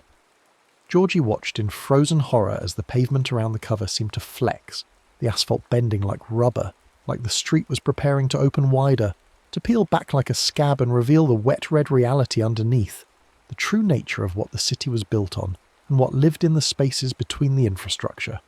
The ringing started again, but this time it matched the rhythm of his heartbeat. One chime for every pulse of blood through his carotid artery, every contraction of his ventricles, every beat that pushed oxygen through his body and kept him alive and marked him as a living thing in a landscape of iron and stone. The sound was inside him now, synced with his body, making him part of the street's machinery, part of the system that drained and flowed and carried water from the surface down to the deep places where nothing had names and time moved differently.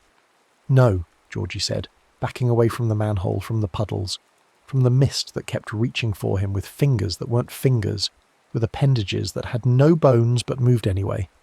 No. But he didn't know which way to go. Every direction looked the same. Dark houses leaning like drunks, narrow streets running with water, drains breathing out mist in steady exhalations. He was lost. Completely lost. In a neighbourhood he'd known his entire life, in streets he'd walked 1,000 times, in a city that should have been as familiar as his own face, but had become alien and hostile and wrong. Something old surfaced in his memory then, rising up from the depths where childhood stories and grandmother's warnings and urban legends lived. A story his grandmother used to tell when he was young, back when she still recognised him and knew his name, before the dementia took her mind apart piece by piece and left her staring at him like he was a stranger who'd wandered into her room at the nursing home. She'd talked about Glimmerweld, about something that lived in the storm drains and fed on people who thought they were smarter than the streets, People who took shortcuts in the rain. People who trusted their own sense of direction more than they trusted the simple wisdom of taking the long way around. "The city drains somewhere," she'd said, her voice gone thin and reedy with age, her hands spotted with liver spots and trembling with palsy. "All that water has to go down into the pipes and tunnels, and there's something down there that waits for the rain, something that collects offerings, something that hunts roots." Georgie had been maybe 8 years old when she'd told him that story, sitting in her kitchen while she made tea and watched the rain fall outside her window. He'd asked her what Glimmerweld looked like, and she'd described the crown of street scrap, the eyes like bright pennies, the way it appeared only in reflections because it lived beneath the surface and could only show itself in water and mirrors and glass. "If the drains start answering you," she'd said, turning from the window to look at him with eyes that were still sharp despite her age, still clear despite the disease that was slowly eating her brain, "you give them metal and you take the long way home. You don't ask for shortcuts. You don't ask for anything. Especially don't ask the street to guide you. Because if you do, if you say those words out loud, Glimmerweld will give you what you want. It'll show you routes that don't exist, paths that keep changing, shortcuts that go on forever, and you'll follow them until you forget where you were trying to go," the rule came. Back to him now with sudden desperate clarity, like muscle memory, like something inscribed in his bones and blood, and the deepest parts of his brain where survival instinct lived. Stop at the curb, leave metal, accept no shortcuts. Don't ask the street to guide you. Don't speak the words. Don't say, "Show me the way." Georgie stumbled to the nearest curb and collapsed onto his knees, his jeans soaking through instantly in the water that flowed along the gutter in a steady stream toward the nearest drain. His hands shook as he dug through his pockets, searching for something metal, anything metal that he could offer to whatever was watching him from beneath the iron covers. His phone was dead and useless. His wallet was leather and plastic and paper money that wouldn't mean anything to something that lived underground and measured value in different terms. He found a few coins, quarters and dimes that jingled together in his jacket pocket, but something told him that wasn't enough. The coins were too obvious, too easy, that the offering had to cost him something to matter. Keys. He had his house keys on a ring in his front pocket, 4 keys total, apartment door, mailbox, his sister's place, and the storage unit where he kept his winter clothes and the boxes of books he couldn't fit in his apartment. But those were his keys, the keys he needed, the keys that let him into all the places he belonged. If he gave those up, how would he get home? How would he get inside? How would he... The ringing grew louder, more insistent, and the mist was wrapping around his ankles now, warm and wet and wrong, like something alive, like something that wanted to pull him down into the drains and the tunnels and the hollow spaces beneath the city. He could see the reflection of the thing in every puddle now, closer than before, its iron shoulders bunched like it was preparing to rise, its crown catching non-existent light and throwing it back in jagged shards that hurt to look at. His fingers found the zippered pocket on the inside of his jacket, the pocket he never used, the pocket where he'd stuffed something months ago and forgotten about it. A spare key. The one his sister Emily had given him last month when he'd locked himself out of her place and had to wait 3 hours on her porch for her to get home from work. She'd had a spare made and told him to keep it, just in case, just so this wouldn't happen again. A single silver key on a small ring. Georgie pulled it free and held it over the storm drain, his hand trembling so hard the key rattled against the metal grate, making its own small music that harmonized with the ringing of the manhole covers. "Take it," he whispered, his voice barely audible over the rain. "Take it, please. Just take it, and let me go home." He dropped the key through the slots in the grate. It fell with a tiny splash into the water rushing below, and the sound it made when it hit bottom was wrong, too loud, too final, like a coin dropping into a well that went down forever. Like something falling through layers of reality and landing in a place where the normal laws of physics didn't apply. The ringing stopped. The sudden silence was almost worse than the sound had been. Georgie knelt on the curb, rain hammering down on his head and shoulders, water streaming down his face and into his open mouth, and waited for something to happen. Waited for the street to respond, for the thing in the reflections to come crawling up through the drain with its crown of scrap metal and its eyes like burning pennies. Waited for the pavement to open up and swallow him whole. But nothing moved except the water flowing past his knees, and nothing sounded except the rain falling on metal and asphalt and the distant rumble of thunder somewhere to the west. He had to do the rest, had to complete the rule. The offering was only half of it. His grandmother had been clear about that. You had to give the metal and you had to accept the truth. Had to admit what you were doing, what you'd been trying to do, what you'd been too arrogant to see. Georgie closed his eyes and forced the words through his chattering teeth, forced himself to mean them, forced himself to feel the weight of the admission. I'm not taking shortcuts tonight. I'm going the long way, the honest way, the way everyone else goes. I won't ask you to show me anything. I won't ask for help. I'll find my own way, even if it takes longer, even if it's harder. I won't ask. The mist began to recede, pulling back into the drains like breath being inhaled, like something disappointed but patient, like something that could wait. The warmth faded from the air, replaced by the ordinary chill of October rain, cold and clean and normal. When Georgie opened his eyes and looked down at the puddles, he saw only his own reflection, distorted and rain-rippled but alone. The thing with the crown was gone. He stood on shaking legs, his knees aching from kneeling on, concrete, his whole body trembling with cold and fear and the aftermath of adrenaline.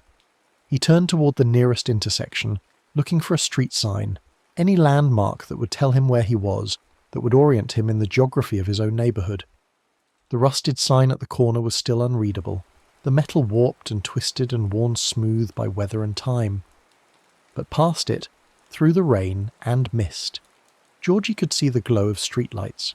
Real streetlights, bright and steady and normal, the kind that ran on electricity and timers and city maintenance budgets. Hamilton Street had to be Hamilton Street, the long way, the safe way, the way he should have taken in the first place.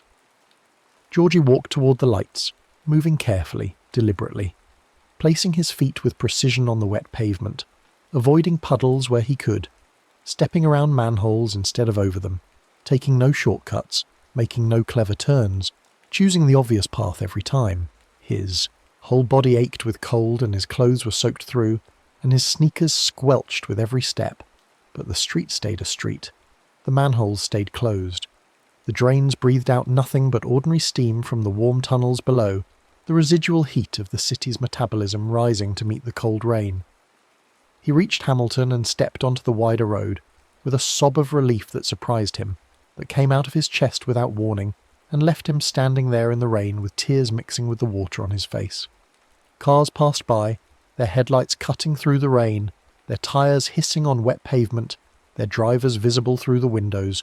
Real people, ordinary people, people going home from late shifts and bar visits and dinners with friends, people who took the main roads and didn't think twice about it. Normal sounds, safe sounds, the sounds of a city that followed rules and made sense and didn't open up beneath your feet if you asked the wrong questions. Georgie turned toward home and started walking, keeping to the sidewalk, staying in the light, taking the longest route he could find. He passed the 7-Eleven on the corner of Hamilton and Grant, its windows bright and welcoming, and thought about going inside just to be around other people, just to stand in fluorescent light and buy something useless, and prove to himself that the world still worked the way it was supposed to. But he didn't stop. He kept walking, kept moving, afraid that if he broke his momentum he wouldn't be able to start again, that his legs would give out and he'd collapse right there on the sidewalk, and someone would have to call an ambulance, and he'd end up trying to explain to paramedics what had happened, and they'd think he was drunk or high or having some kind of psychotic break. Maybe he was. Maybe the whole thing had been a hallucination brought on by too much bourbon, not enough food, and the disorienting effect of heavy rain in the dark. Maybe there was no glimmer weld, no thing in the drains with a crown of street scrap and eyes like bright pennies. Maybe he'd just gotten turned around in a neighbourhood he thought he knew, and his imagination had filled in the gaps with childhood stories and urban legends and the kind of primal fear that lived in every human brain, the fear of being lost and alone in the dark. But his grandmother's key was gone. That was real. He could still feel the weight of it in his memory, could still hear the sound it had made falling through the grate, and when he checked his pocket again, the zippered pocket where he'd kept it, there was nothing there but a damp lining and a small hole in the stitching. The key was gone, and the ringing had stopped, and the street had let him go. Georgie made it to his apartment building just before midnight, the old Victorian conversion on the corner of Hamilton and Sycamore that had been divided into 6 units, each one barely big enough for a single person, and their furniture and the accumulated debris of their life. He stood outside the front door, fumbling with his keyring. Apartment, mailbox, storage. That was it now, just 3 keys instead of 4, and realised his hands were still shaking so badly he could barely get the key into the lock.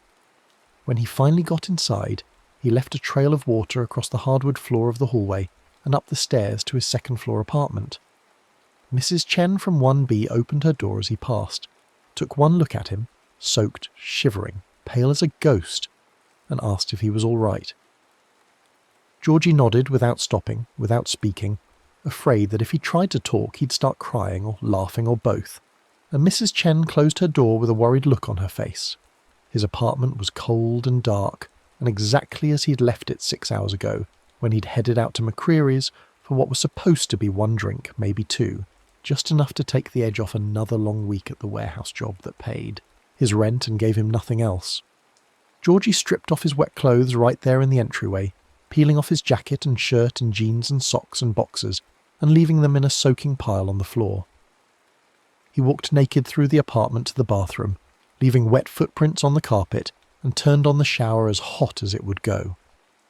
He stood under the spray until the hot water ran cold, trying to wash away the smell of the drains.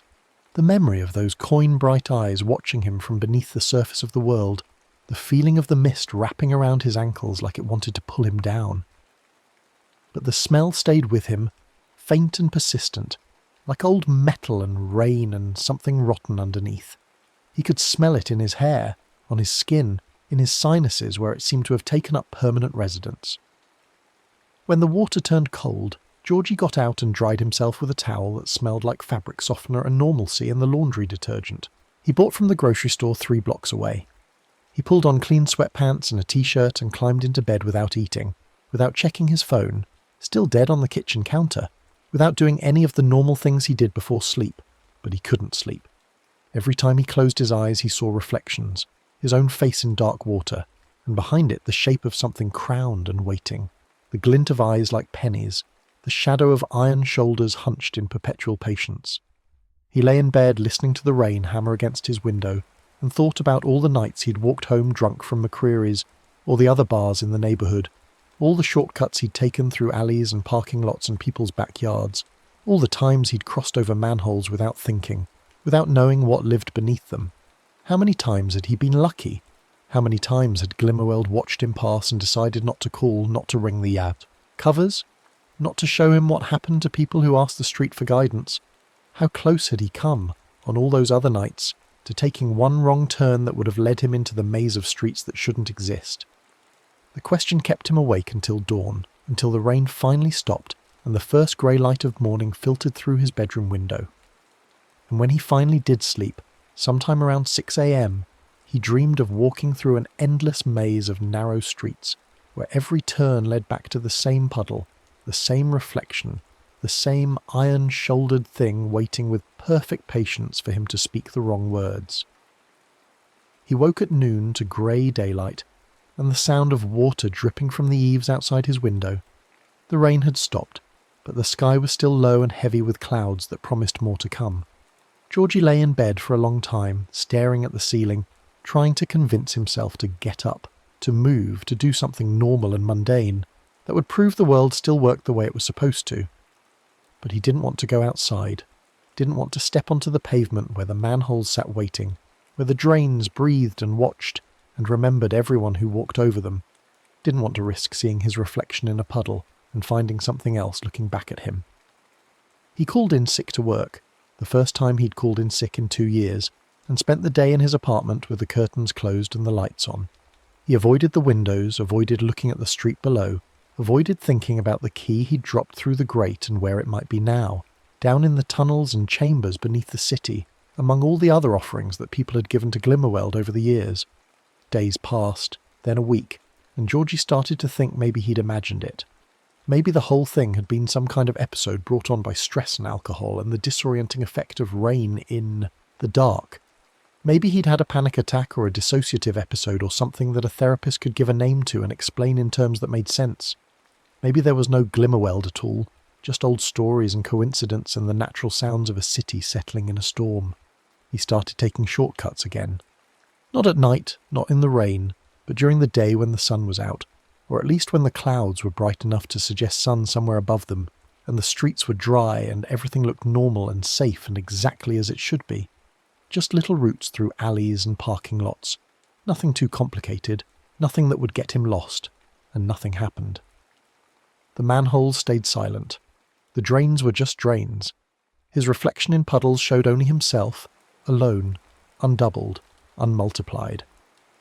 October turned to November, and the rain kept coming in waves, storms that would last for days and then break for a few hours before starting again. But Georgie made sure he was home before dark on wet nights. He kept a spare key in his pocket now, always. Not Emily's key, that was gone, but a cheap copy of his apartment key that he'd had made at the hardware store on Grant Street.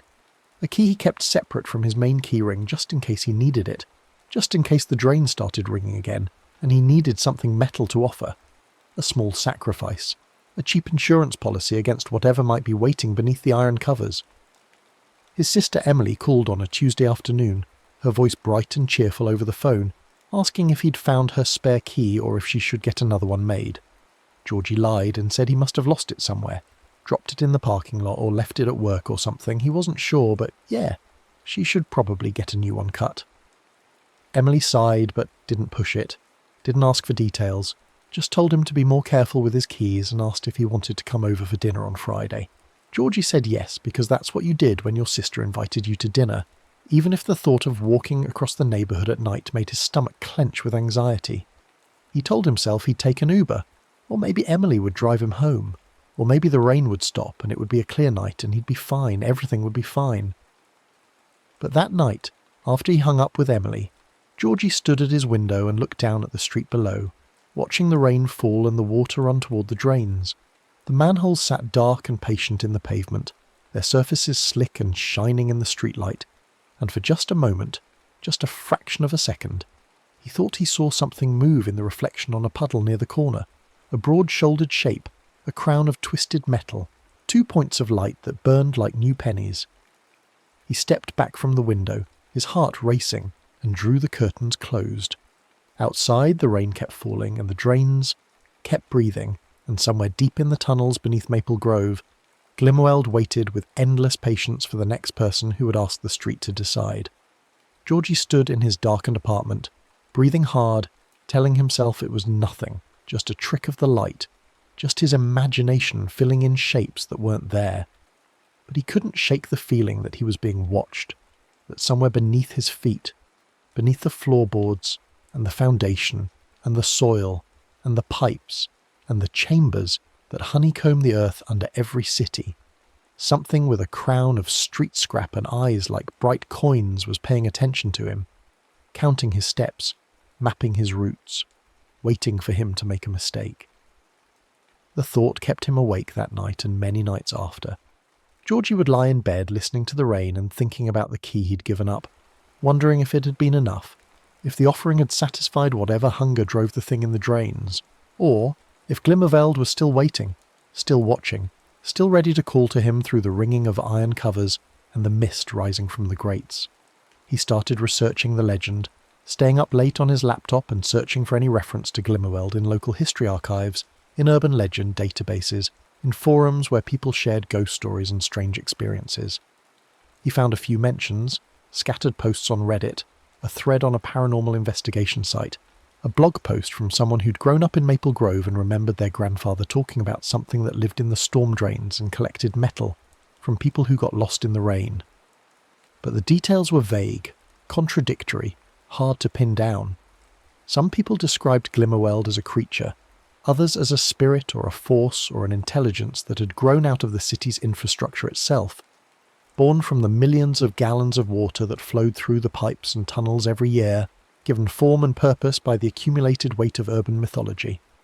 One post, written by someone with the username old_maple_grove, claimed that Glimmerweld had been feeding on the neighbourhood since before the city was incorporated, since back when this was all farmland and dirt roads and scattered homesteads, connected by paths that people made by walking the same routes over and over until the earth remembered the shape of their feet. The post said that Glimmerveld started as something small, just a preference in the land, a tendency for water to flow in certain directions, for paths to form in particular patterns. But as the city grew, and the streets were paved, and the storm drains were installed, it grew too, fed by the certainty people brought to their navigation, the confidence they felt in knowing where they were going, the small pride of finding a shortcut that saved them time. It feeds on routes, the post said, on the mental maps we make of our neighbourhoods, on the feeling of control we get when we think we know a better way, and it gives back what it takes. It'll show you routes that don't exist, paths that shift and change, shortcuts that go on forever if you ask it to guide you. That's the bargain. That's what it wants, for you to give up your own navigation and trust the street instead. Georgie read that post 3 times, his stomach churning with recognition, with the memory of his reflection walking ahead of him, turning corners that didn't exist, following a route that the street was practicing in advance. He wanted to comment, to ask the poster for more information, to find out if there was a way to protect yourself permanently, or if the offering of metal was just a temporary reprieve. But the post was 7 years old, and the user account had been deleted. All Georgie could do was read and remember and hope that what he'd done that night had been enough. November became December, and the rain continued in its relentless Pacific. Northwest pattern, days of heavy downpour followed by brief respites of drizzle, followed by more storms rolling in from the ocean. Georgie kept to his new rules without really thinking about them anymore, the caution becoming habit, becoming just the way he moved through the world. He took Hamilton Street when he walked home from work, even though it added 20 minutes to his commute. He avoided puddles and manholes, he kept his spare key in his pocket at all times, and he never ever whispered anything to the street, never asked it for guidance, never said the words that his grandmother had warned him about, the words that would hand his navigation over to something that measured distance in different terms and understood home as a concept that could be endlessly deferred. Friday came, and Georgie took an Uber to Emily's apartment in the Riverside district, a nicer part of town where the streets were wider and better lit and the storm drains had grates that looked newer, less rusted, less like mouths waiting to be fed. Emily made lasagna and garlic bread and they ate in her small dining room, while rain drummed against the windows and she told him about her week at the law firm where she worked as a paralegal. She asked him why he seemed so distant lately, so jumpy, so reluctant to make plans. Georgie told her he'd been stressed at work, which was true enough, even if it wasn't the whole truth. He didn't tell her about the night he'd gotten lost in streets that shouldn't exist, about the thing with the crown of scrap metal and eyes like burning pennies, about the key he'd dropped through a storm grate to buy his freedom. How could he? She'd think he was crazy, or drunk, or having some kind of mental breakdown that required intervention and therapy and maybe medication. So he smiled and ate his lasagna and promised he'd try to relax more, try to take better care of himself, try not to work so many double shifts at the warehouse. And when dinner was done and it was time to go home, Emily offered to drive him, and Georgie accepted with relief so profound it was almost embarrassing. She dropped him off in front of his building and waited until he was inside before driving away, and Georgie stood in the entryway of his apartment building and felt grateful for a sister who cared enough to make sure he got home safe, even if she didn't know what he was being kept safe from. The weeks passed and winter settled over Maple Grove with its characteristic gloom, short days and long nights and rain that fell in every variation from mist to downpour to torrential sheets that turned the streets into rivers. Georgie developed routines that kept him safe, patterns that felt like armour against the uncertainty that lived beneath the pavement. He walked the same routes every day, avoided the back streets, stayed in the light, carried his spare key like a talisman, and nothing happened. The manholes stayed silent. The drains breathed out ordinary steam. His reflections showed only himself, singular and alone. Christmas came and went. Georgie spent it with Emily and her boyfriend Marcus, eating ham and mashed potatoes and watching old movies on TV while rain streaked the windows. It was nice, normal, the kind of holiday that would have bored him a few months ago but now felt like a gift, like proof that ordinary life still existed, that not everything had to be strange and threatening and wrong. New Year's Eve found him at McCreary's again, nursing a beer and watching the crowd count down to midnight, and when the moment came and everyone cheered and hugged and kissed, Georgie felt a wave of relief so strong it almost knocked him down. He'd made it. He'd survived the year. He'd gotten lost in the rain and found his way back and learned the rules and followed them. And here he was, still alive, still sane, still himself. He left the bar at 12:30, tipsy but not drunk, and took Hamilton Street home even though every fibre of his being wanted, to cut through the alley behind the laundromat, to reclaim that shortcut, to prove to himself that he wasn't afraid. But he didn't. He took the long way. He stayed in the light. He stepped around the manholes and avoided the puddles, and 45 minutes later he was home and safe and climbing into bed with the sounds of fireworks still popping in the distance. January brought a break in the rain, a week of clear skies and cold sunshine that made the city look clean and sharp and almost beautiful. Georgie walked home from work under blue skies and felt something in his chest loosen. Some tension he'd been carrying since October finally starting to ease. Maybe it was over. Maybe he'd paid his debt and learned his lesson and Glimmerweld had moved on to watching someone else. Someone new, someone who didn't know the rules yet. Maybe he was free. But on the last day of the clear weather, walking home under a sky that was just starting to cloud over again, Georgie saw something that made him stop dead in the middle of the sidewalk. A man was standing at the corner of 5th and Birch, right where Georgie had heard the first manhole cover ring out 3 months ago. The man was young, maybe 25, maybe younger, wearing a leather jacket and jeans and looking at his phone with the frustrated expression of someone whose GPS wasn't working. As Georgie watched, the man looked up from his phone and glanced around, clearly lost, clearly trying to figure out which way to go. And then, and Georgie saw it happen in slow motion, saw it unfold with the inevitability of a car crash you can see coming but can't prevent. The man looked down at a puddle on the street corner, a puddle left over from yesterday's rain, and his expression changed. His eyes widened. His face went pale.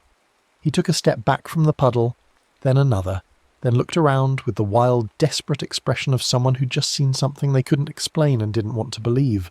Georgie knew that expression, had worn it himself, had felt exactly what that man was feeling right now, the vertiginous sense of reality shifting underneath you, the understanding that the world was stranger and more dangerous than you'd ever imagined.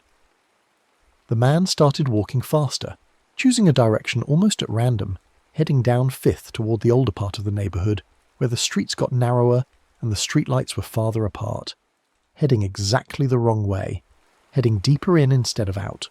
Georgie should have called out to him, should have run after him and grabbed his arm and told him to take Hamilton Street, to stay in the light, to go the long way, even if it seemed stupid, even if it seemed like a waste of time. Should have warned him about the manholes that would start ringing, about the reflections that moved on their own, about the thing with the crown of scrap metal and eyes like burning pennies. But he didn't.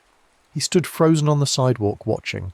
The man disappear around the corner and told himself it wasn't his problem. It wasn't his responsibility. He didn't owe anything to a stranger who was too stupid or too unlucky to avoid looking into puddles on street corners. Georgie went home and tried not to think about it. Tried not to imagine what was happening to that man right now, in the maze of streets that shouldn't exist, with the drains breathing out mist and the manholes ringing like bells and Glimmerweld watching from beneath the surface, waiting for the man to ask the question, to speak the words, to hand his navigation over to something that would show him routes that went on forever. He tried not to think about whether the man knew the rules, knew what to offer, knew how to buy his freedom with metal and acceptance, and the admission that there are no real shortcuts, that the long way is the only way, that trying to outsmart the city is how you get lost. But he couldn't stop thinking about it. The image of the man's face, that expression of dawning horror, kept coming back to him, and with it came guilt, heavy and cold and impossible to ignore. Georgie lay in bed that night and stared at the ceiling, and wondered if he'd just watched someone walk into a trap that would never let them go, if somewhere in the rain-dark streets of Maple Grove a young man was following his reflection deeper and deeper into the maze, convinced that the shortcut was just ahead, just around the next corner, just one more turn and he'd be home. The rain started again the next day, and Georgie stood at his window and watched it fall. The manholes sat in the street below like dark coins, patient and waiting. The drains breathed out mist that curled upward into the rain, and somewhere in the tunnels beneath the city, Glimmerweld collected its offerings and counted its roots, and waited with the patience of metal and stone for the next person who would think they knew a better way. Georgie thought about the man from the corner, wondered if he'd made it home, if he'd figured out the rules in time, if he'd had something metal in his pocket to offer. Wondered if he was still out there somewhere, walking through streets that kept rearranging themselves, following a route that had no end. He thought about going out to look for him, about trying to find the streets that didn't exist, and pulling the man out before it was too late. But Georgie knew that was stupid, knew that going back into that maze would just mean getting lost himself, would just mean handing himself over to Glimmerworld a second time, with no guarantee that the thing in the drains would let him go again. So he stayed inside, kept to his apartment, kept to his safe routes when he had to go out, kept his spare key in his pocket and his mouth shut and his eyes away from puddles that might show him something other than his own reflection. And the guilt stayed with him, a constant weight in his chest, the knowledge that he'd seen someone walking into danger and had done nothing, had said nothing, had let them go because warning them would have meant admitting what he knew, would have meant speaking out loud about Glimmerworld and the rules and the offerings, would have meant crossing back over a line he'd worked so hard to stay on the right side of. The weeks passed. February came with more rain, endless rain, rain that fell so hard and so constantly that the storm drains couldn't keep up, and water pooled in the streets in huge lakes that reflected the grey sky and the bare trees and the streetlights that burned day and night because the clouds were so thick. Georgie watched the water rise and wondered how many people were out there right now, lost in the maze, following reflections that moved on their own, listening to manholes ring like bells, being drawn deeper and deeper into routes that rewrote themselves with every turn. He started seeing faces in the water, not reflections exactly, but impressions, suggestions of features that appeared and disappeared in the ripples and currents. Sometimes he thought he recognised them, the young man from the corner, or others he'd seen over the years, people who'd walked past him on the street and then were just gone. People whose absence no one seemed to notice because cities are full of transient people. People passing through. People who move away or drift off or simply stop showing up one day and the world goes on without them. How many of them had Glimmerworld taken? How many had asked the street to guide them and been given routes that never ended? How many were still out there, walking through the rain-dark blocks, convinced they'd find their way home eventually? Just one more turn, just one more shortcut, just a little further. Georgie didn't know, couldn't know. All he could do was follow his own rules, maintain his own safety, keep his distance from the manholes and the drains and the puddles that showed too much. All he could do was take the long way and hope that was enough. But the guilt stayed with him, and the memory of the young man's face stayed with him, and sometimes late at night when he couldn't sleep, Georgie would stand at his window and look down at the rain-slick street and wonder if he'd made the right choice. Wonder if staying safe was the same thing as being good. Wonder if he owed something to the people who didn't know the rules yet, who hadn't heard the stories, who would step over a manhole cover on a rainy night and have no idea that something beneath them was listening, counting, waiting. The rain continued through February and into March, and Maple Grove became a city of water, every street a stream, every parking lot a lake, every storm drain roaring with the volume of water it was trying to process. The manholes sat at the centres of whirlpools, where water spiralled down into the tunnels below, and Georgie made sure to stay far away from them, to cross the street rather than walk past them, to take routes that avoided the worst of the flooding. He was being careful, following the rules, doing everything right. But March brought something new, something worse. It started with the sounds, not the ringing of manhole covers, but voices, faint and distant, barely audible over the rain, coming from the storm drains and the curb grates and the pipes that ran beneath the streets. At first, Georgie thought it was just water moving through the tunnels, just the acoustics of the storm system creating sounds that resembled speech the way wind sometimes sounds like crying. But then he heard his name. Georgie. Soft, plaintive, coming from a drain grate on the corner of Hamilton and Grant, right outside the 7-Eleven where he sometimes stopped for coffee in the morning. "Georgie, please." He stopped walking, stood frozen on the sidewalk with rain running down his face, staring at the grate where the voice was coming from. It sounded like the young man from the corner, the one he'd watched walk away. The one he'd done nothing to help. "Georgie, I'm lost. Please help me. Show me the way out." His hands were shaking, his whole body was shaking. Because this was the trap. This was the thing his grandmother had warned him about. Never respond to the voices, never acknowledge them, never try to help. The moment you engage with them, the moment you start talking to the drains, you're part of the system. You're in the maze. You're giving Glimmerweld permission to claim you. Georgie turned away from the grate and kept walking, faster now, nearly running, his sneakers splashing through puddles he would have normally avoided. Behind him, the voice called out again, louder this time, more desperate. "Georgie, don't leave me here, please, I just want to go home." He didn't stop, didn't turn around, didn't respond. He walked the rest of the way to his apartment with his hands over his ears, blocking out the sound, blocking out the guilt, blocking out the image of the young man trapped somewhere in the tunnels, lost and afraid and calling for help that wouldn't come. Because Georgie knew, and this was the terrible knowledge he had to carry, that the voices weren't real. They were echoes, recordings, impressions left behind by people who'd been taken by the maze. Glimmerweld used them like lures, like bait, calling out to anyone who might listen, anyone who might be foolish enough to think they could help, to think they could reach into the drains and pull someone out. The moment you answered, you were engaged. The moment you tried to help, you were part of the hunt. The moment you spoke to the voices, you were accepting Glimmerweld's invitation to come down into the tunnels and join the others who'd gotten lost in routes that rewrote themselves forever.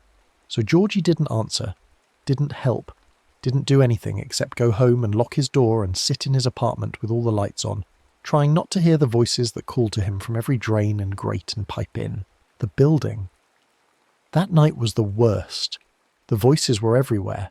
In the bathroom sink, in the shower drain, in the kitchen pipes, even in the radiator that hissed and clanked as it warmed the apartment. All of them calling his name. All of them pleading. All of them begging him to show them the way, to help them get home, to please, please, just tell them which way to go.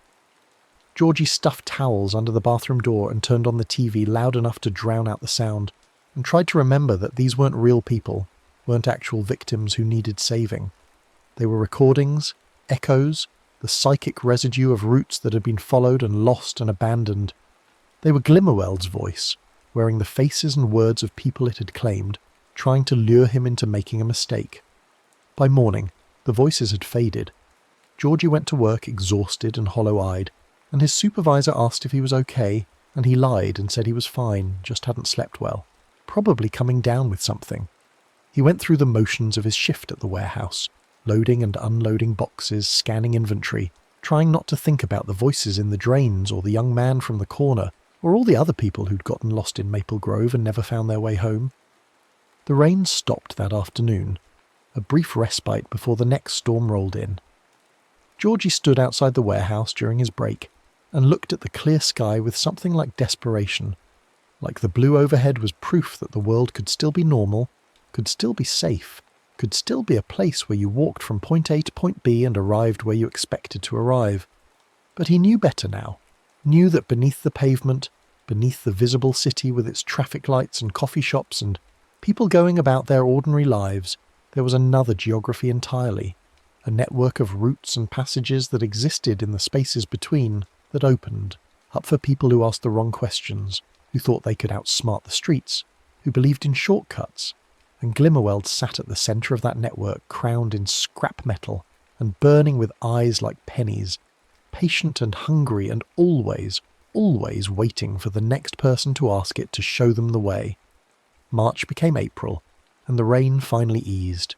The storms grew less frequent, the downpours lighter, the skies brighter between the clouds. Georgie started to hope that maybe the worst of it was over, that maybe the dry season would bring relief, that maybe without the rain to facilitate it, Glimmerweld's power would fade and the voices would stop and the manholes would stay silent. But the first warm day of spring brought something that shattered that hope completely. Georgie was walking home from work, taking Hamilton Street as always, staying in the light as always, when he saw the missing persons posters. They were stapled to telephone poles and taped to storefront windows, dozens of them, all along the main road. Different faces, different names, different ages and backgrounds and descriptions, but all with the same basic story. Last seen walking home, last seen in Maple Grove, last seen on a rainy night, never arrived at their destination. He stopped to read one of them. A woman named Sarah Chen, 34 years old, last seen leaving work on February 15th. Her route home should have taken 20 minutes. She never arrived. Her phone was found in a storm drain on the corner of Birch and Fifth, the same corner where Georgie had heard the first manhole cover ring, the same corner where he'd seen the young man looking at his phone, the same corner that seemed to be a threshold, a boundary, a place where Glimmerweld's influence was strongest. Georgie moved to the next poster. Marcus Okafor, 19 years old, last seen leaving a friend's house on January 8th. Last known location, the 500 block of Ashland Avenue. Never came home, then another, Lisa. Yamamoto, 42 years old, missing since December 3rd. Last seen near the storm drains on Grant Street. And another, David Reeves, 27 years old, gone since November the 12th. His car was found parked on Hamilton, but he never made it to his apartment 3 blocks away. Georgie read poster after poster, his hands trembling, his stomach turning to ice. The dates went back further than he'd expected. Not just the last few months, but years. People had been disappearing from Maple Grove for years, vanishing on rainy nights, their phones found in storm drains, their paths home interrupted by something that lived beneath the streets and fed on roots. And no one had connected them. No one had seen the pattern. Each disappearance was treated as a separate case, a separate tragedy, a separate mystery. Because how could you explain it? How could you tell the police that these people had been taken by something that lived in the storm drains, that fed on the certainty people brought to their navigation, that showed them routes that went on forever? They'd think you were crazy. They'd laugh you out of the station. They'd tell you that people went missing in cities all the time for all kinds of reasons. Abduction, murder, voluntary disappearance, accidents, mental health crises, any number of mundane explanations that made more sense than a creature made of street scrap and stormwater. But Georgie knew. He'd seen it. He'd encountered it. He'd given it metal and spoken the words and barely escaped with his life and his sanity. And now, looking at all these faces staring back at him from telephone poles and windows, he understood the true scale of what Glimmerweld was doing, had been doing, would continue to do unless someone found a way to stop it. But how do you stop something that lives beneath the entire city? How do you fight something that exists in the infrastructure itself, that's woven into the very fabric of the urban landscape? How do you save people who've been walking through the maze for months or years, who've been following routes that rewrote themselves until they forgot what home was supposed to mean? Georgie didn't know, didn't have any answers. All he had was the knowledge that it was real, that it was happening, that people were being taken and no one was doing anything about it because no one knew what they were dealing with. He stood on Hamilton Street surrounded by the faces of the missing and felt the weight of that knowledge settle over him like a shroud. He'd survived. He'd learned the rules. He'd bought his freedom with a spare key and a promise never to take shortcuts. But these people hadn't known, hadn't had anyone to warn them, hadn't heard the stories or learned the rules or known that you could buy your way out if you moved fast enough and offered the right thing. And that was on him, wasn't it? That was his responsibility. Because he knew, and knowledge carried obligation, carried duty, carried the burden of having to do something even when you didn't know what to do. Georgie pulled out his phone and took pictures of the posters, every face, every name, every last known location. He didn't know what he was going to do with the information yet, didn't have a plan, didn't have any idea how to help. But he had to start somewhere, had to do something other than just stay safe and keep to his roots, and pretend that what was happening to other people wasn't his problem. That night, he created a map. Spread out on his kitchen table, a printed street map of Maple Grove, and marked every location where someone had gone missing. Red X's for each disappearance, with dates and names written in tiny careful letters, and when he was done, when all the data was plotted, the pattern became visible. The disappearances clustered around certain areas, certain intersections, certain blocks where the streets were narrow and the lighting was poor, and the storm drains were older, bigger, more numerous. The Red X's formed a constellation that outlined a territory, a hunting ground, a region where Glimmerweld's influence was strongest. And at the centre of it all, where the most disappearances occurred, where the density of Red X's was highest, was the intersection of Birch and Fifth, the corner where the first manhole had rung, the corner where the young man had looked into the puddle, the corner that seemed to be the heart of Glimmerweld's domain. Georgie stared at the map for a long time, tracing the patterns with his finger, trying to understand the logic of it. Why these streets and not others? Why this neighbourhood and not the ones adjacent to it? What made Maple Grove special? Made it the place where something could live in the drains and hunt the people who walked overhead? He thought about what his grandmother had said, about how Glimmerveld had been here since before the city was incorporated, since back when this was farmland and dirt roads. Maybe it had always been here, had always been part of the land itself, and the city had just grown up around it, had paved over it and built on top of it, and installed storm drains that gave it new ways to manifest, new routes to follow, new shapes to wear. Maybe every city had something like this.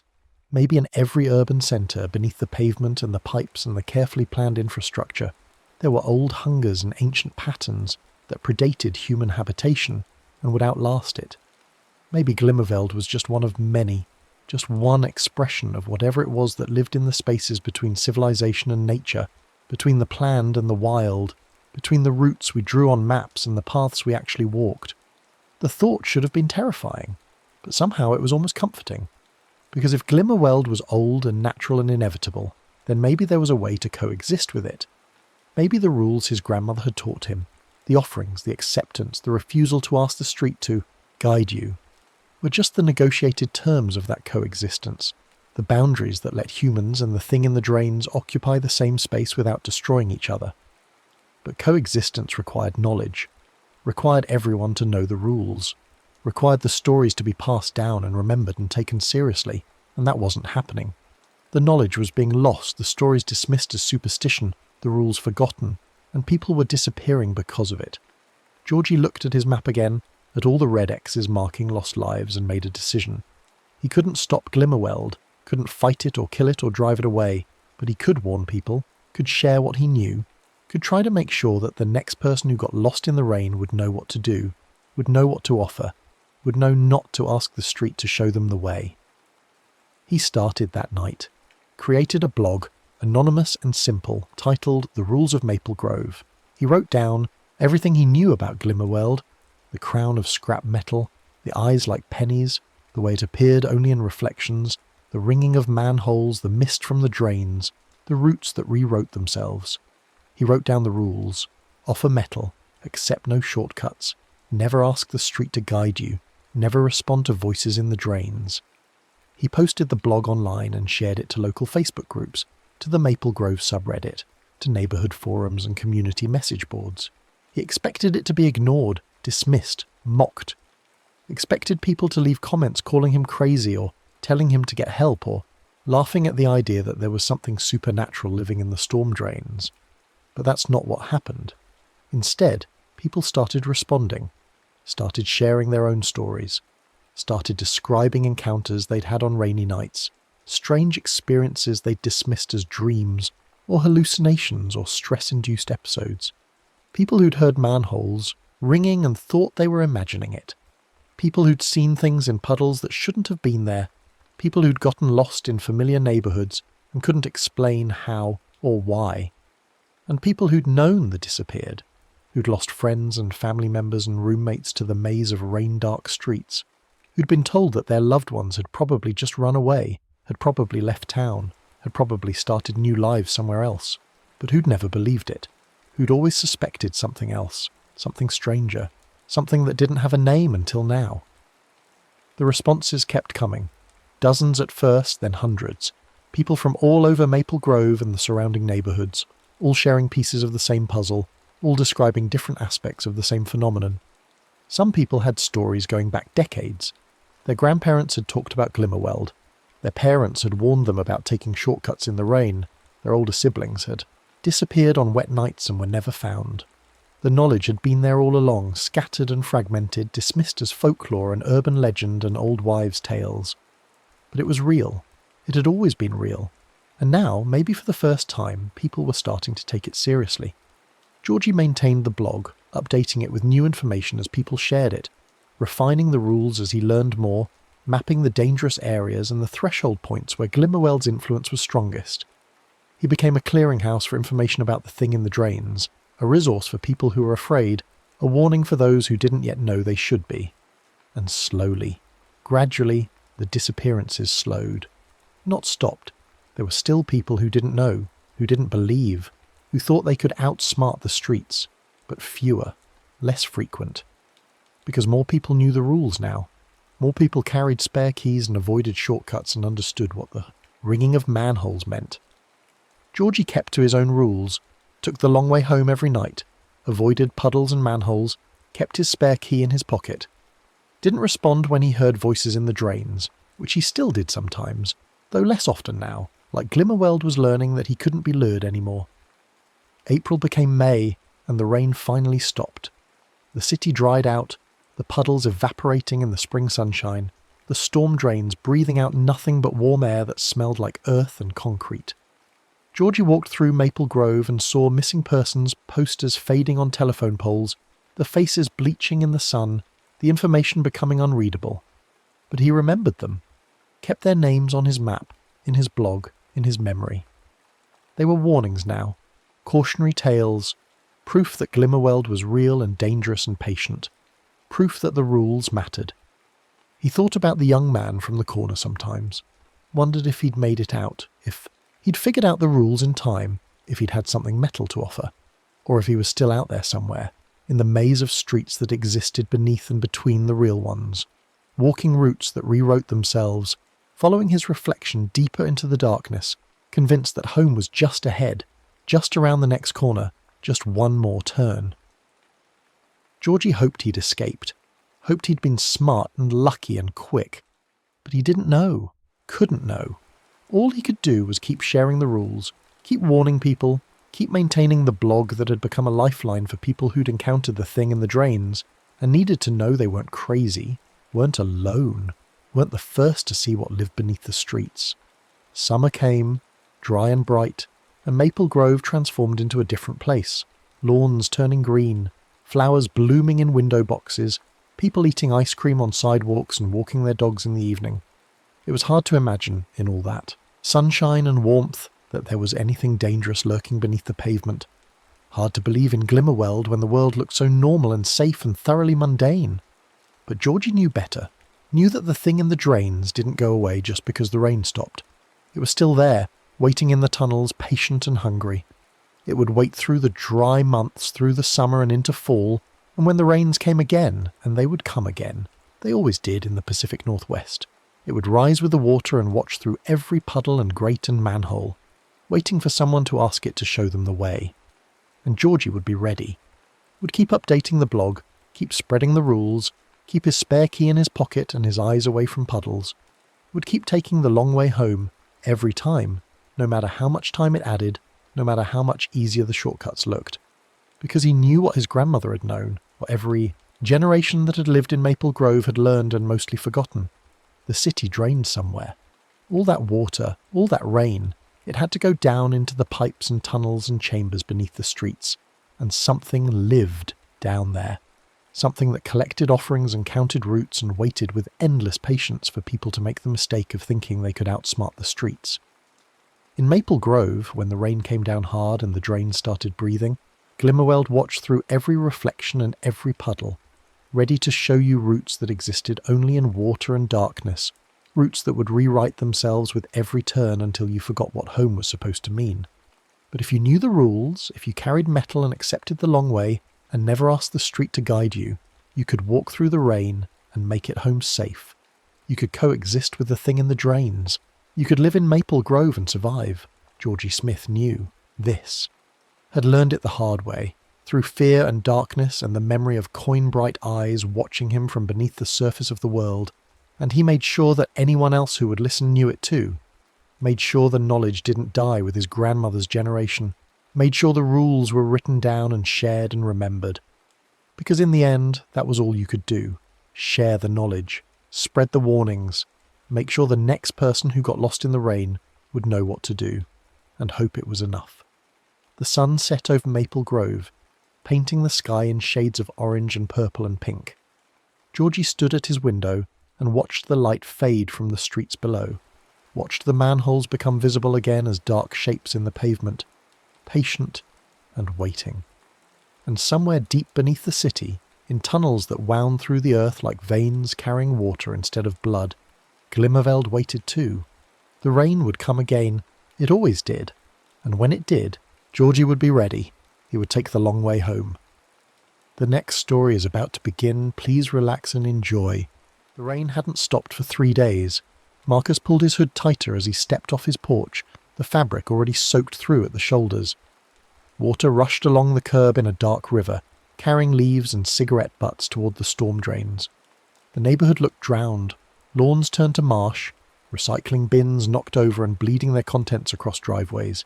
He needed to walk, needed to move. The apartment walls had started feeling like they were breathing. The pond path called to him the way bad decisions always did. Familiar, seemingly harmless.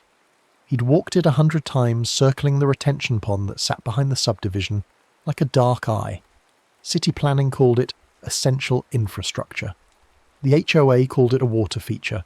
Marcus just called it the pond, and tonight it looked swollen and strange.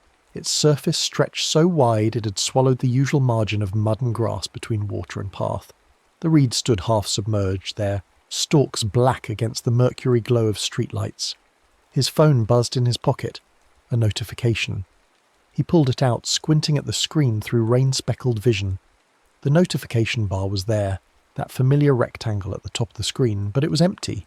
No app icon, no preview text. Just a blank space that seemed to absorb light rather than reflect it. He tapped it. Nothing happened. The notification faded like it had never existed. Marcus frowned and kept walking. Probably a glitch. His phone had been acting weird lately. Phantom vibrations, apps crashing, the battery draining even when he wasn't using it. He told himself he'd get it looked at. Tomorrow. He was always going to do things tomorrow. The path curved along the pond's edge, and he could hear water lapping against concrete, a wet breathing sound that made him think of lungs filling and emptying. The rain created a static hiss across everything. Another buzz. He checked the phone again. Another blank. Notification. This one seeming to pulse faintly before disappearing. His thumb hovered over the screen, but there was nothing to tap, nothing to dismiss. He glanced at the pond, and his stomach did something cold and sudden. His reflection was wrong. It showed him walking, yes, but the reflected Marcus was 3 steps ahead of where he actually stood. As he watched, frozen, the reflection took another step forward while his real body remained still. The reflected version of him had its head turned slightly, looking at something Marcus couldn't see yet. The angle was wrong too. The shoulders hunched differently, the gait more hurried, almost frantic. Marcus stopped moving entirely. His reflection kept walking for 1 more step, then 2 before it finally stopped as well, standing in a position Marcus hadn't reached yet. The image rippled but didn't correct itself. "What the fuck?" he whispered. The phone buzzed again, and again, and again. Blank notifications filled his screen, appearing and disappearing in rapid succession like something was trying to communicate through static. He shoved the phone back in his pocket, but he could still feel it vibrating against his thigh in irregular bursts, like Morse code from nowhere. The wind picked up and the reeds along the pond's edge began to whisper. Not the usual hollow rattling.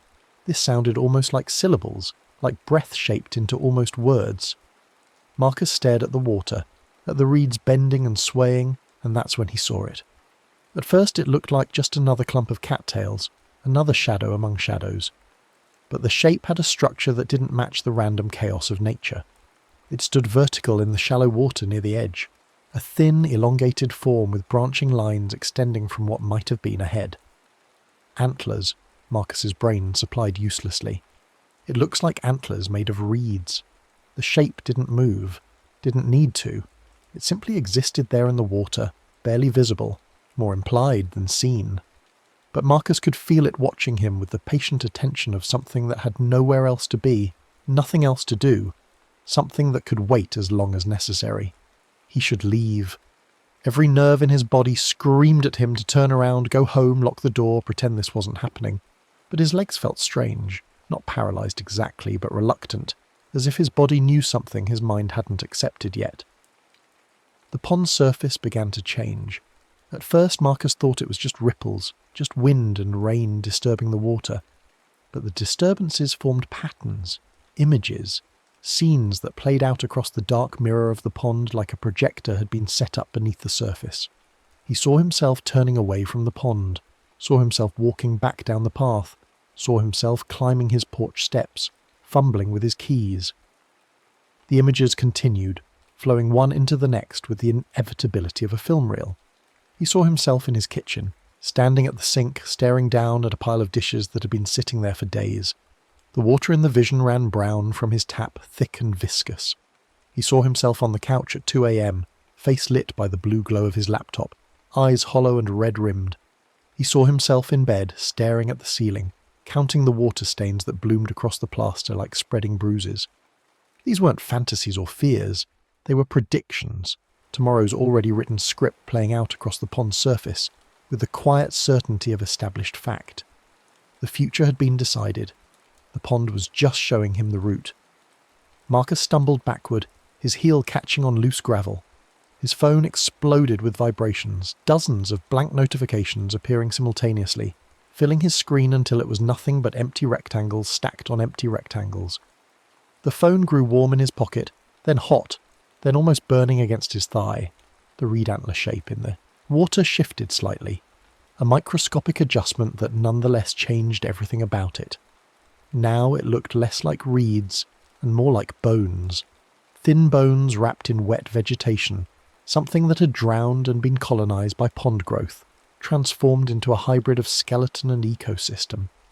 Marcus's grandmother had told him stories about the pond when he was young, before the dementia took her ability to distinguish between memory and invention.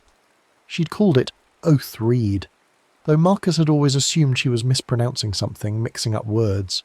She'd warned him about making promises near the water when it got high, said the pond had a way of drinking words, of taking the easy promises people made to themselves, tomorrow soon I will, and holding them accountable.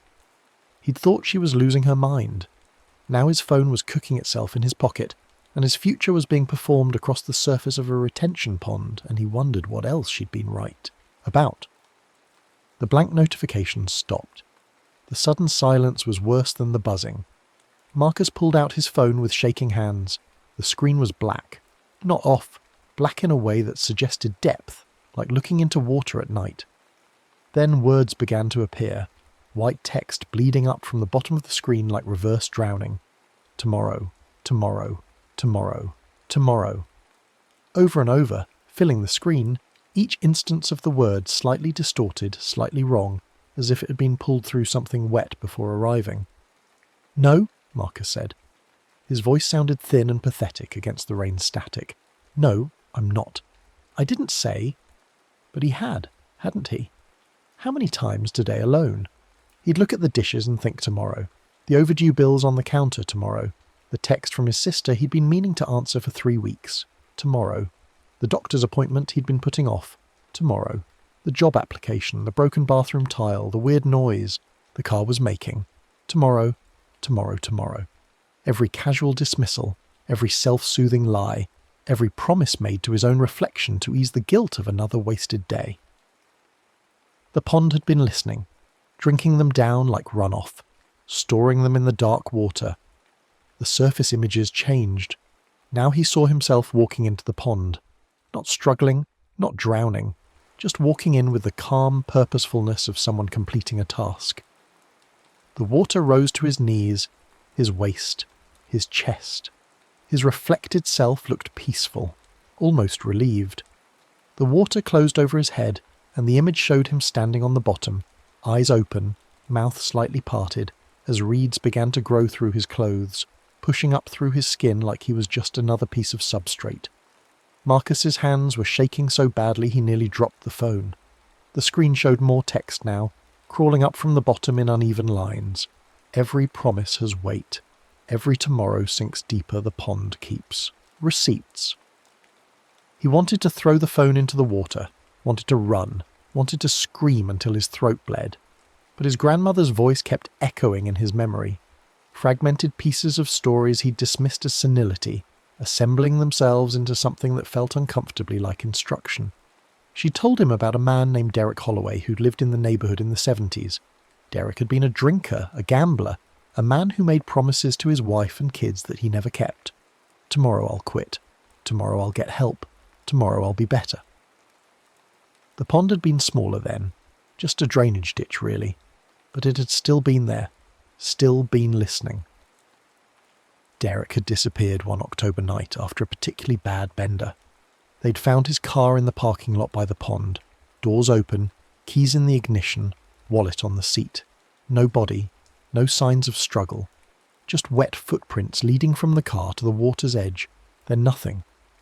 Marcus had asked what happened. To him. His grandmother's eyes had gone distant and watery. The pond collected, she'd said, took what it was owed. At the time, Marcus had figured Derek probably stumbled drunk into the water and drowned, simple as that. Now he wasn't so sure. His phone buzzed once, hard enough that it jumped in his hand. New text, still in that wet-looking font. You have until dawn to settle one debt choose which promised to release, or the pond chooses for you. Marcus looked up at the sky. Rain clouds obscured everything, making it impossible to tell what time it was, how long until sunrise. Could be 4 hours, could be 2. His watch showed 2:47 a.m., but the numbers seemed to swim and shift when he tried to focus on them. Fuck this, Marcus gasped. He needed to run, needed to move, needed to... His pockets. He shoved his hands into them, searching frantically. Receipts, lint, a bent paperclip, a stick of gum still in its wrapper. His fingers found something flat and papery near the bottom of his jacket pocket, a business card, blank on one side. Someone had given it to him weeks ago at a networking event he'd gone to because his sister had forced him. He'd meant to write down their information and throw it away. Tomorrow. Always tomorrow. He pulled it out. The card was damp from pond mist, but intact. Blank white surface catching the weak streetlight. The old rule surfaced in his memory like something rising from deep water. His grandmother's voice, fragmented but clear. If the pond starts showing you, you gotta give it something blank. Something that could have been anything. And you gotta let go of one promise. Silent, in your head. Can't say it out loud. The pond loves the words you speak. Marcus looked at the blank card in his hand, then at the pond's edge where water had crept up to touch the path. The reed antler thing still stood in the shallows, skeletal and patient. His phone screen continued scrolling tomorrow in endless repetition. He had to choose, had to, release something. His mind raced through the inventory of promises he'd made to himself, the ones he'd been carrying like dead weight. Tomorrow I'll start exercising. Tomorrow I'll call Mom. Tomorrow I'll be better, different, new. Tomorrow I'll actually live instead of just surviving. Which one could he afford to lose? No, that was the wrong question. Which one was he strong enough to admit was already lost? Marcus stepped toward the pond's edge. His shoes sank into grass so waterlogged it felt like sponge. The ground gave way slightly beneath his weight, and for a horrible moment he thought it would pull him in, that the whole bank would collapse and he'd slide into the water where something with reed-wrapped antlers was waiting. But the ground held. Barely. He crouched down, knees squelching in mud, and placed the blank business card flat on the shore where pond mist could reach it. The card absorbed moisture immediately, its edges beginning to curl. Now the hard part. The release. The admission. In his mind, carefully keeping his mouth shut, Marcus examined his promises. Tomorrow I'll finish my degree. Tomorrow I'll fix my relationship with Dad. Tomorrow I'll figure out what I want. Tomorrow I'll stop being afraid. They felt true when he said them. That was the cruelty. They felt possible, necessary, inevitable. But beneath each one was a truth he'd been avoiding. He'd been saying these things for years. Years. And the tomorrows kept stacking up like unpaid debts. He chose the one that hurt most. Tomorrow I'll be someone different. In the privacy of his mind, in the space between his skull and whatever was listening, Marcus released it. Not with anger or disappointment, but with something like grief. He let it go the way you'd let go of a balloon at a funeral, a small symbolic death, acknowledging that the person you'd planned to become had never actually existed. The tomorrow version of Marcus, the one who had his shit together and knew what he was doing, who woke up early and made good choices and wasn't slowly drowning on dry land. That person wasn't coming, had never been coming. The relief was instant and terrifying. The blank card on the shore began to darken, spreading evenly across the surface like the card was simply accepting the truth of its blankness, accepting that it would never be anything more than this, an empty surface, a possibility unrealized, and that being okay. The pond's surface began to smooth. The future images playing across it grew fainter, less insistent. The version of Marcus that had been walking ahead of him flickered and then collapsed back into the present moment, merging with his actual reflection until there was just one person staring back at him from the dark water. The reed antler shape sank lower, becoming indistinguishable from the cattails and shadows it had emerged from. Marcus could no longer tell where the creature ended and the pond began. Maybe it had never been separate at all. His phone buzzed one final time.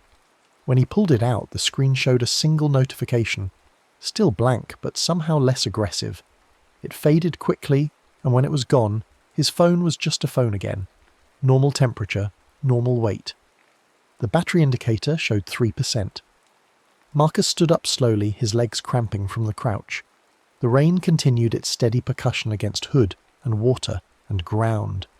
He should go home, should try to sleep, should figure out what came next now that he'd let tomorrow go. He turned away from the pond, and this time his body moved without resistance.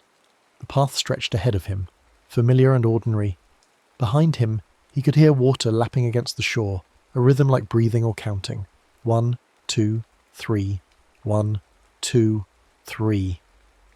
He walked. Didn't look at his phone, didn't make plans, didn't promise himself anything. Just walked through the rain with empty pockets and a pocket of new space in his chest where the weight of tomorrow used to sit. The subdivision was silent except for rain. Most houses showed dark windows, their occupants sleeping or pretending to sleep the way you do when a storm makes the night feel longer than it should. Marcus passed the Hendersons' place with their pristine lawn, now a swamp. The Chen's house with the basketball hoop that had been waiting for a new net since summer. Tomorrow, Mr. Chen probably told his kids. Tomorrow we'll fix it. Marcus wondered how many people in the neighbourhood had made promises near the pond, how many tomorrows had sunk into its depths over the years. The subdivision had been built in the late 60s, which meant 50-plus years of drainage, 50-plus years of people walking past the water while mentally deferring their lives. That was a lot of weight for one retention pond to hold.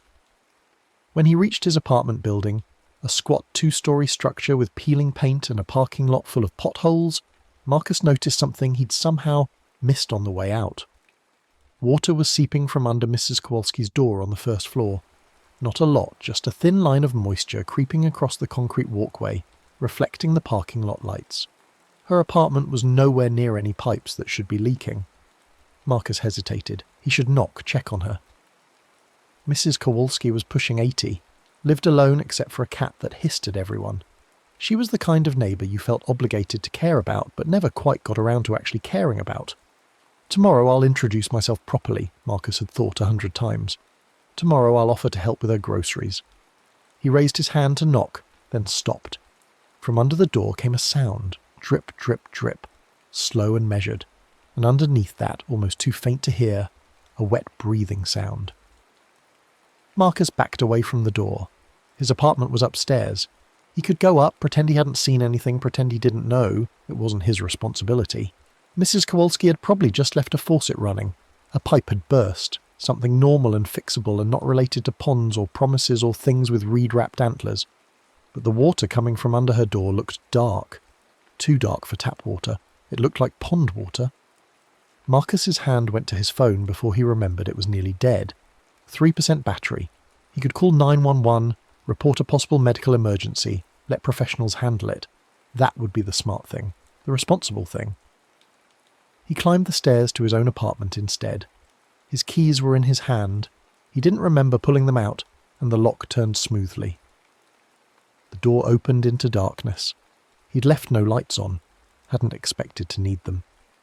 Marcus stepped inside and closed the door, engaging the deadbolt more from habit than any belief it would keep anything out. The apartment smelled stale, like dishes and unwashed laundry and a life in pause. He moved through the darkness toward the bedroom, not bothering with switches. His eyes had adjusted enough to navigate by the ambient glow from streetlights filtering through blinds. He made it to the bed and sat on the edge, pulling off his soaked jacket. It hit the floor with a wet slap. His shoes came off next, then his socks. Everything felt heavy and cold. He should shower, should at least change into dry clothes, but he was so fucking tired. Marcus lay back on top of the covers, still wearing his damp jeans and shirt, and stared at the ceiling. The water stains were there, exactly where the pond's vision had shown them. Brown blooms spreading like bacteria cultures, like prophecy. They seemed larger than he remembered, spreading toward the corners like continents on a map. He closed his eyes and tried to think about nothing. Tried to exist in the narrow space of now without planning, without promising, without deferring. It was harder than it should have been. His brain kept trying to make lists, kept trying to organise tomorrow even though he'd just released tomorrow at the pond's edge. Sleep came in fragments. He'd drift off, then snap awake at some small sound. The building settling, the refrigerator humming, rain against glass. Each time he woke, the ceiling stains seemed a little larger, a little darker, like they were growing in real time. At some point, could have been an hour later, could have been minutes, Marcus heard it. Drip. From the hallway. Slow and measured, like water falling from a great height. Drip. Not quite the sound of water hitting tile or wood. More like water hitting water. A drop falling into something already wet. Drip. Marcus opened his eyes. The ceiling above him was dry. The sound wasn't coming from a leak. It was coming from something moving in his hallway. Something with enough moisture on it to leave a trail.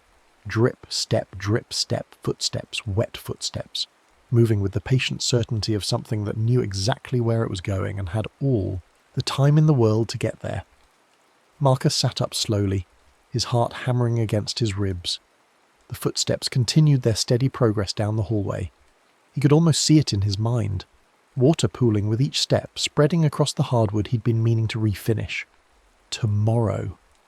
The word rose in his throat like vomit, and he clamped his mouth shut, refusing to let it escape. The footsteps stopped outside his bedroom door. In the silence, Marcus could hear water dripping steadily onto his floor. Drip, drip, drip. Each drop like a second hand counting down, like days being measured and found wanting. His phone, lying on the nightstand where he'd dropped it, suddenly illuminated. The screen showed a single line of text, appearing one letter at a time as if being typed by wet fingers. How many tomorrows did you promise? Marcus's breath came in shallow gasps. He wanted to scream, to run, to rip open the door and confront whatever was standing there. But his grandmother's voice echoed in his memory. It loves the words you speak, especially tomorrow. That's the one it drinks deepest.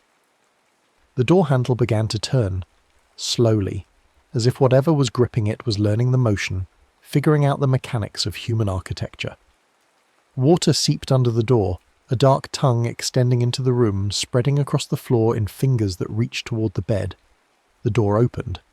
The thing that stood in the doorway was barely visible in the darkness, but Marcus's eyes had adjusted enough to make out its silhouette. It was tall, too tall for the doorframe, so it had to stoop slightly to fit. Its body seemed to be made of bundled reeds and cattails, wound together like muscles around something skeletal.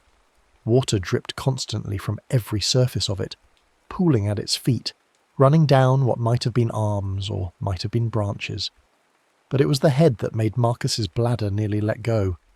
The head was crowned with antlers that looked like they'd been grown underwater, covered in algae and pond scum, with small reeds threaded through the tines like decoration. Below the antlers, where a face should be, there was only darkness and the suggestion of depth, like looking down into a well. The thing took a step into the room. Water squelched beneath what might have been feet. The smell of it filled Marcus's nose, pond water and rot and something else. Something that smelled like broken promises and abandoned plans. Marcus started, then bit down on his tongue so hard he tasted blood. The thing tilted its head, waiting. Its antlers scraped against the ceiling, leaving wet marks. Marcus's phone lit up again. Speak it! Speak tomorrow! It will make this easier! The thing took another step forward. It was close enough now that Marcus could see details he wished he couldn't. The way reeds grew through what looked like human finger bones. The way its chest cavity seemed hollow, but full of dark water that sloshed with each movement. The way small fish swam in the water that dripped from its body. Tiny silvery things that flopped on his floor before being reabsorbed into the puddles. Marcus pressed himself back against the headboard, hands gripping the sheets.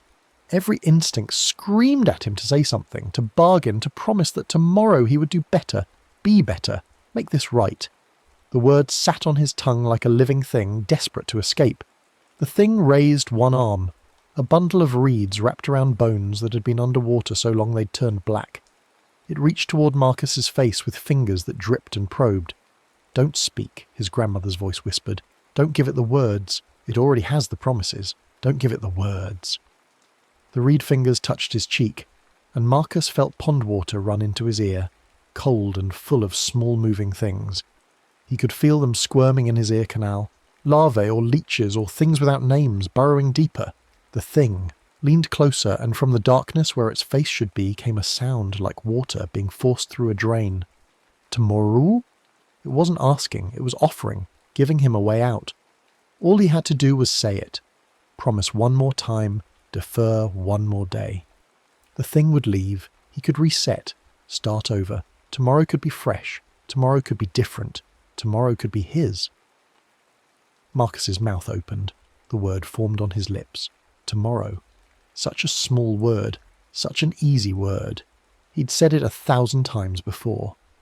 What was one more? The thing's antlers pressed against his forehead, cold and wet and wrong. In the darkness behind his eyes, Marcus saw what speaking the word would bring. Not salvation, but addition. Another day borrowed, another debt accrued. The thing would leave, yes, but it would come back tomorrow night with wet footsteps, and the night after, and the night after that, each time taking a piece of him, a day of him, counting down the tomorrows he'd promised, until there was nothing left but a Marcus-shaped collection of broken vows standing in shallow water. He'd already given up one impossible promise tonight at the pond. He'd already admitted that the tomorrow version of himself was never coming. What did he have left to lose except more of the same? Marcus closed his mouth, bit down on his tongue again until fresh blood flowed. The word stayed trapped behind his teeth, unspoken, ungivable. The thing made a sound like disappointment, water draining, a wet sigh. It pulled back its hand, and the cold water in Marcus's ear drained out, running down his neck in rivulets that felt alive. Small things fell from his ear onto the pillow. He refused to look at them. The thing stood there for a long moment, dripping, waiting, giving him one last chance. Marcus stayed silent. Finally the thing turned. Its movements were slow, almost reluctant, as if it had expected a different outcome. It walked back toward the door, each footstep leaving a puddle that didn't evaporate, that seemed to sink into the floor instead, as if seeking deeper water. At the threshold it paused and looked back, or would have, if it had eyes. Marcus's phone lit up one final time. The debt remains. Then the thing ducked through the doorway and was gone. The wet footsteps continued down the hallway, growing fainter, drip-stepping toward the front door. Marcus heard the deadbolt turn, heard the door open and close, then silence. He sat there for a long time, too terrified to move, staring at the puddles the thing had left behind. They didn't dry, didn't evaporate. They just sat there on his floor like small ponds, reflecting the ceiling in miniature.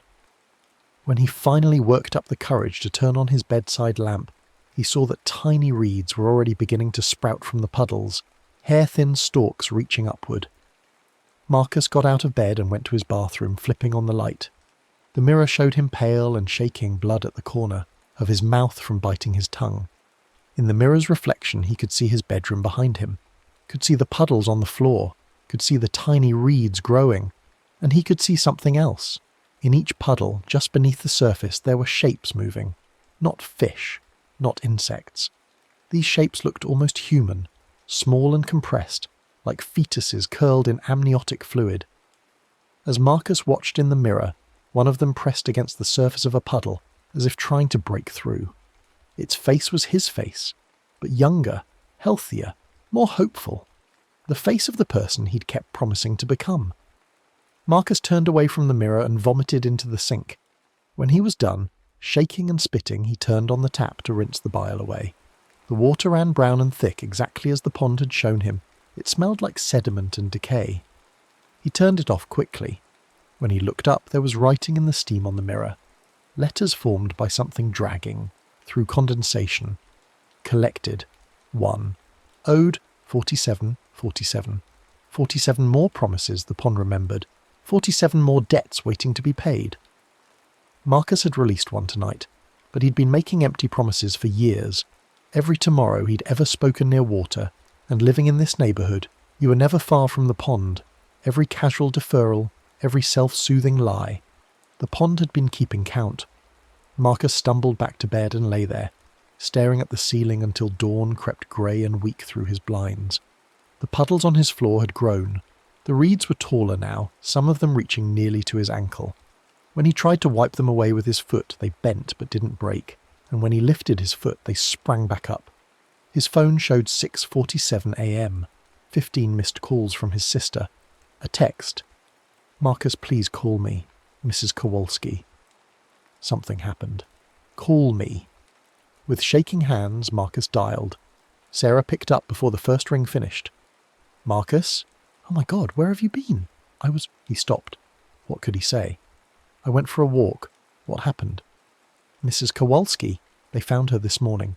Marcus, she drowned." The word hung in the air like something physical. Drowned? How? "In her apartment. The super found her when water started leaking through to the unit below. Marcus, she was in her bedroom. There's no bathtub in there, no water source, but somehow..." Sarah's voice cracked. "The place was flooded. They're saying maybe a pipe burst. Maybe she fell and hit her head and couldn't get out. But that doesn't make sense because the water couldn't have gotten that deep that fast and..." "What colour was the water?" Marcus interrupted. "What?" "The water in her apartment. What colour was it?" Silence. Then, "That's a weird question. Why would you..." "Please, Sarah." "Dark. They said it was dark. Kind of brown, like pond water. The hazmat team is still there trying to figure out where it came from, because it's definitely not city water." "Marcus, what's going on? You sound strange." Marcus looked at the reeds growing from his floor. "Did Mrs. Kowalski have any family?" "A daughter in Phoenix. They weren't close. Why?" "Did the daughter know her mum well? Know what kind of person she was?" "I don't..." "Marcus, you're scaring me. What does this have to do with..." "Do you remember Grandma's stories about the pond?" The line went quiet. When Sarah spoke again, her voice was different, careful. "The dementia stories? Marcus, those were just... What if they weren't? You need to stop right now." Sarah's voice had gone hard. "Grandma was sick. The pond is a drainage system. Mrs. Kowalski died in a tragic accident, that's all. That's all any of this is." But Marcus could hear something beneath her words. A tremor. Fear masquerading as certainty. Sarah had heard the same stories he had. She'd grown up in the same neighbourhood, walked past the same pond, made the same promises to herself. "Sarah," Marcus said slowly, "when was the last time you walked past the pond?" "I don't... What does that... When?" "I drive past it every day on my way to work. Why would I walk past it?" "Have you made any promises lately? Told yourself you'd do something tomorrow?" "Jesus Christ, Marcus, everyone says that. It's just an expression. It doesn't mean..." "What have you been putting off?" "I'm hanging up. Sarah, please." "I'm hanging up now. You should get some sleep. Call me later when you're thinking clearly." The line went dead. Marcus sat on his bed, phone in hand, surrounded by puddles and reeds. Through his bedroom window he could see the morning brightening, the rain finally stopping. A few houses over, emergency vehicles were still parked outside Mrs. Kowalski's building. Red and blue lights painted the wet pavement. He thought about Mrs. Kowalski, a woman who'd lived alone, who probably had a long list of tomorrows that never came. Tomorrow I'll call my daughter. Tomorrow I'll make amends. Tomorrow I'll be less bitter, less isolated, less afraid. The pond had collected its debt in one massive withdrawal, flooding her apartment with all the tomorrows she'd stored in its depths. Collected 1. Owed 47. Marcus needed to pay down his debt, needed to release more promises before the pond came collecting the way it had with Mrs. Kowalski.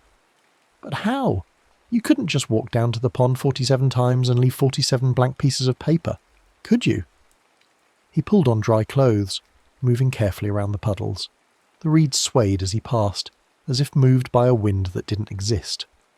In the bathroom, he splashed his face with water from the sink. It ran clear this time, thank God, and brushed his teeth. The taste of blood was still there, metallic and wrong. When he came back out, there was a new puddle in his hallway. He hadn't noticed it before.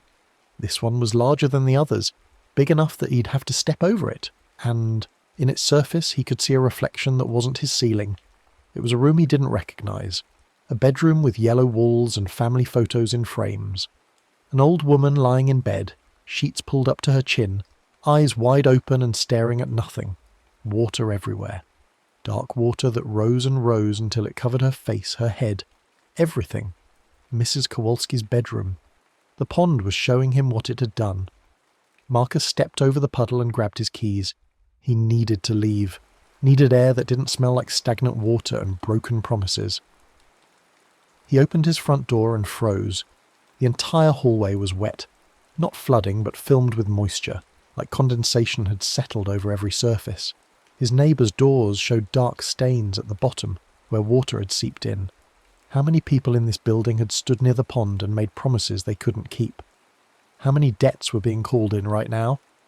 Marcus walked quickly down the hallway, trying not to think about what might be happening behind those closed doors. He took the stairs 2 at a time and burst out into the parking lot, gulping fresh air. The rain had stopped completely. Morning sun broke through clouds, turning the wet pavement into a mirror. Marcus walked without direction, just needing to move. His feet carried him through the neighbourhood, past familiar houses and lawns, past the basketball hoop with the missing net and the Hendersons' swamped flower beds. Other people were outside now, the early risers, the dog walkers, the people who jogged before work. They looked normal, went about their routines as if nothing was wrong. But Marcus noticed things he hadn't before. How many of them looked tired? How many of them had that hunted, hollow expression of people who'd been running from themselves for too long? How many of them glanced toward the pond with something that might have been dread? He ended up at a 7-Eleven on the edge of the subdivision. The fluorescent lights inside were too bright, aggressive after the dim morning. Marcus bought coffee he didn't want and a pack of index cards from the school supply section. Blank cards, as many as they had. The clerk was a kid, maybe 19, with bad skin and worse posture. He rang up the cards without interest, barely looking at Marcus, but when Marcus pulled out his wallet, the kid's eyes went to the window behind Marcus, to the pond visible in the distance. "You walk past it?" the kid asked. Marcus froze. "What?" "The pond. You walk past it at night? Why would you—" "Your shoes," the kid pointed. "They're wet, but it stopped raining an hour ago." Marcus looked down. His shoes were wet, not just damp but soaked, like he'd been standing in water. But he'd changed into dry shoes before leaving the apartment. He was sure of it. "The pond's been weird lately," the kid continued, his voice flat. "Water keeps rising, things growing that shouldn't grow. My mum says we should move, says the whole neighbourhood is wrong." "Does she—" Marcus stopped, unsure how to phrase it. "Does she make a lot of promises?" The kid's eyes sharpened. "You know." It wasn't a question. "Know what?" Marcus asked, but his voice betrayed him. "About Oathreed, about what it collects." The kid leaned closer, and Marcus could smell energy drinks and fear on his breath. "My mum's been saying tomorrow since my dad left. Tomorrow she'd get a better job. Tomorrow she'd fix the car. Tomorrow she'd stop drinking. 3 days ago she started hearing dripping in the walls. Has she—" Marcus swallowed. "Has she tried to settle the debt?" "How?" "Blank paper, at the shoreline. Release a promise silently." The kid laughed, sharp and bitter. "She's tried. Goes down there every night with napkins, receipts, whatever she can find. Places them at the water's edge, tries to let go. But the pond won't take them. The paper just stays there, getting wet but not sinking, like the pond saying it's too late." "What's going to happen to her?" The kid's face went blank. "Same thing that happened to the lady in your building, probably. Same thing that's been happening in this neighbourhood for 50 years. The pond collects." Marcus paid for his coffee and cards and left quickly. Outside, the sun was higher now, burning off the morning mist. He could see the pond from here, its surface calm and reflective. Innocent looking. Just a retention pond doing its job, holding water, preventing floods. Except it held more than water. It held every thoughtless tomorrow ever spoken near its shores, every broken promise made to pass by its reeds. 50 years of suburban guilt sinking into its depths, fermenting, waiting. Marcus thought about the kid's mom trying to pay down her debt and the pond refusing. What made the difference? Why had the pond accepted Marcus's offering last night but not hers? Was there a time limit? A point past which the debt became uncollectible except through drowning. He pulled out his phone. The battery showed 10%. It should have died hours ago. He ignored that impossibility and opened his notes app, started making a list of every promise he could remember making. Every tomorrow he'd ever spoken or thought or implied. The list grew frighteningly long. Tomorrow I'll go to the gym. Tomorrow I'll save money. Tomorrow I'll call my dad. Tomorrow I'll get my teeth cleaned. Tomorrow I'll fix the relationship. Tomorrow I'll be honest. Tomorrow I'll try harder. Tomorrow I'll care. Tomorrow I'll be someone worth being. 47 debts, maybe more. How many of them was he already too late to settle? Marcus walked back toward the pond, not planning to exactly, but that's where his feet went. The path was still wet from days of rain, puddles reflecting the clearing sky. A few joggers passed him, earbuds in, oblivious. Or maybe pretending to be oblivious. Maybe everyone in the neighbourhood knew on some level. Maybe they'd all heard the stories, dismissed them, and spent years making promises they'd never keep. The pond looked different in daylight, smaller somehow, less ominous. The reeds were just reeds, brown and ordinary. The water was just water, dark with sediment but not impossibly deep. Marcus could see concrete drainage pipes emptying into it, see the engineered slopes designed to prevent erosion. A functional piece of infrastructure, nothing supernatural about it. But at the water's edge, barely visible among the reeds, Marcus could see pieces of paper. Napkins, receipts, pages torn from notebooks. All of them wet but not dissolving, not sinking, just sitting there at the interface between water and air. Rejected offerings. Debts the pond wouldn't forgive. Marcus pulled out his index cards. 5 packs of them, 50 cards each. 250 blank surfaces. Far more than he needed for 47 debts. Unless the number was higher than his phone had shown. Unless the pond had been counting things he didn't even remember. Promising. He knelt at the water's edge, same spot as last night. Placed a blank card on the wet ground. Chose a promise from his mental list. Tomorrow I'll get my finances in order. He released it silently. Admitted to himself that he'd been saying this for 3 years and had never once followed through. Acknowledged that tomorrow, in this context, was just a word he used to make today's financial irresponsibility feel less pressing. Let it go. The card darkened as it absorbed water, but it didn't sink. It didn't disappear the way last night's card had. It just sat there, getting wetter, staying visible. Marcus tried another. Tomorrow I'll eat healthier. Released it. The second card joined the first, water spreading across its surface but going no deeper. A third card. A fourth. Each promise released with as much honesty as he could manage. Each card refusing to be accepted. By the 10th card, Marcus was crying. Not dramatic sobs, just tears running down his face while he knelt in mud and tried to forgive himself for a decade of deferred living. The cards piled up at the shore, a soggy stack of rejected absolution. It won't work, Marcus spun around. An old man stood on the path behind him, leaning on a cane. Marcus recognised him vaguely. Someone from the neighbourhood, though he'd never learned the name. The man had to be in his 80s, face carved deep with lines that spoke of hard years and harder lessons. What? Marcus managed. The cards. The pond won't take them. Not anymore. Not for you. The old man stepped closer, his cane squelching in mud. You released 1 debt last night. That was your grace period, your warning. But you didn't listen. Went home, let the thing into your house, refused to speak the word. That sealed it. No more settlements. Only collection. That's not... The rules? The rules are whatever the pond decides they are. It's not a contract. It's not fair. It's just hungry. The old man gestured at the pile of wet cards. Every person in this neighbourhood has tried what you're trying. Stood here with paper and hope trying to bargain their way out. Doesn't work. Once the pond decides it's time to collect, that's it. Then what am I supposed to do?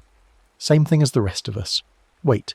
Live carefully. Don't make any more promises. Pray the pond takes its time. Mrs. Kowalski made a lot of promises, lived a long time without keeping them. Her collection was overdue. The old man's eyes were watery but sharp. You're younger, healthier. The pond might give you a few more years if you're careful, if you never say the word, if you live in the permanent now. That's not living, that's just surviving. Yeah, but surviving is better than drowning in your own bedroom while water fills your lungs and reeds grow through your chest." The old man turned to leave, then stopped. "One more thing. The puddles in your house. Don't let them grow. Mop them up every morning. Keep them small. The pond is trying to establish territory in your home, trying to bring you closer. Don't let it." "How do you know about the puddles?" The old man lifted his cane. The bottom of it was wrapped in towels, layer upon layer of absorbent fabric, all of it soaked through. "Because I've been mopping mine for 30 years. He walked away, each step leaving a wet footprint that evaporated faster than seemed natural. Marcus watched him go, then looked back at his pile of useless index cards. The pond's surface had started showing images again. Not Marcus's future this time, but someone else's. A woman lying in a hospital bed, machines beeping, family gathered around. An old woman, Sarah's age in the image, but Sarah's face, taking her last breaths while something dark swirled in her IV bag. The pond was showing Marcus his sister's future, the debt she'd inherit through proximity, through family, through the simple act of living in a neighbourhood built around a hungry body of water. Marcus grabbed his pile of useless cards and ran. He ran until his lungs burned, ran until the pond was out of sight, ran until he reached Sarah's house on the other side of the subdivision. Her car was in the driveway. He pounded on the door until she opened it, her face showing surprise that quickly morphed into concern. "Marcus, what the hell?" "Pack a bag, you need to leave, now." "What are you talking about?" "The pond. It's not just me. It's going to come for you too. I saw—" He stopped, realizing how insane he sounded. "Please, just trust me. Pack a bag and leave the neighborhood." Sarah's expression hardened. "No, I'm not doing this. I'm not feeding into whatever paranoid episode you're having." "It's not paranoid if it's real. Mrs. Kowalski died in an accident. A horrible, tragic accident, that's all." But Sarah's hand was trembling where she gripped the doorframe. "You need help, Marcus. Professional help. Not running. Not enabling these delusions." "Have you been hearing dripping? In your walls? Your ceiling?" Sarah went very still. "Have you?" Marcus pressed. "It's just the rain. Old pipes. The building settling." "It's not. Stop it." "Have you seen anything in your water? In puddles? Reflections that don't match?" "I said stop," Sarah's voice cracked. "I don't want to hear about the pond. I don't want to hear about Grandma's stories. I don't want to hear any of it. Whatever is happening with you, deal with it somewhere else." She slammed the door in his face. Marcus stood there staring at the closed door, listening. From inside he could hear it. Drip, drip, drip, slow and steady and patient. Sarah's debt was coming due. Marcus walked home in a daze. The sun was higher now, the day warming up.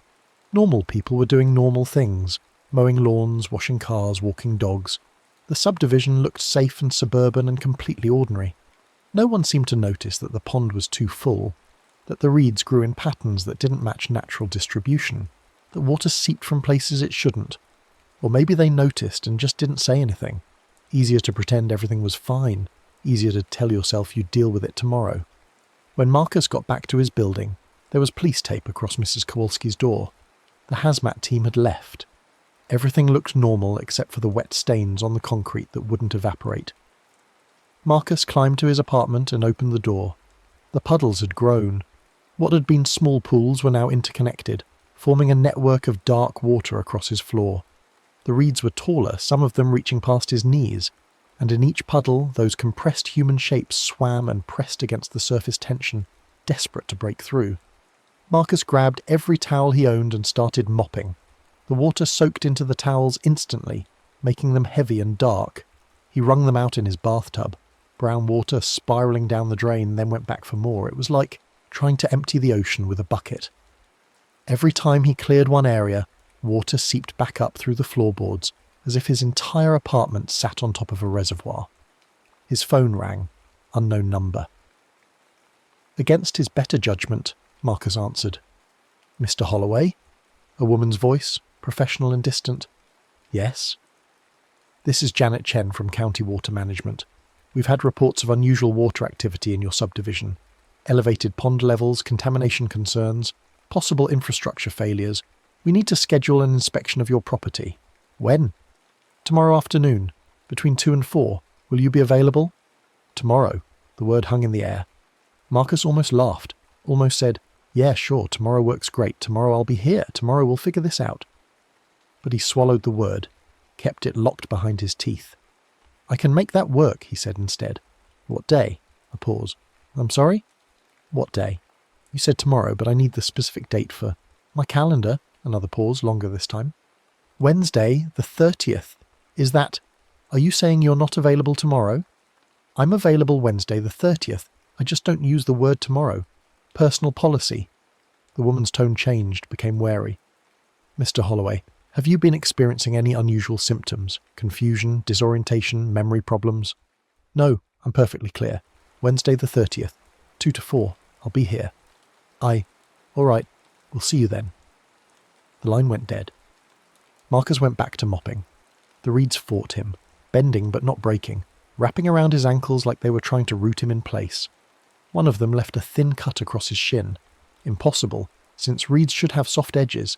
But there it was, a line of blood welling up and dripping into the nearest puddle. The puddle absorbed his blood and immediately grew darker, richer. The human shape swimming in it became more defined. Marcus could see its face now, his own face, but younger, from maybe 10 years ago, before the weight of accumulated tomorrows had settled into his features. The face mouthed something. Marcus leaned closer, trying to read its lips. Let me out. Marcus jerked back, nearly falling.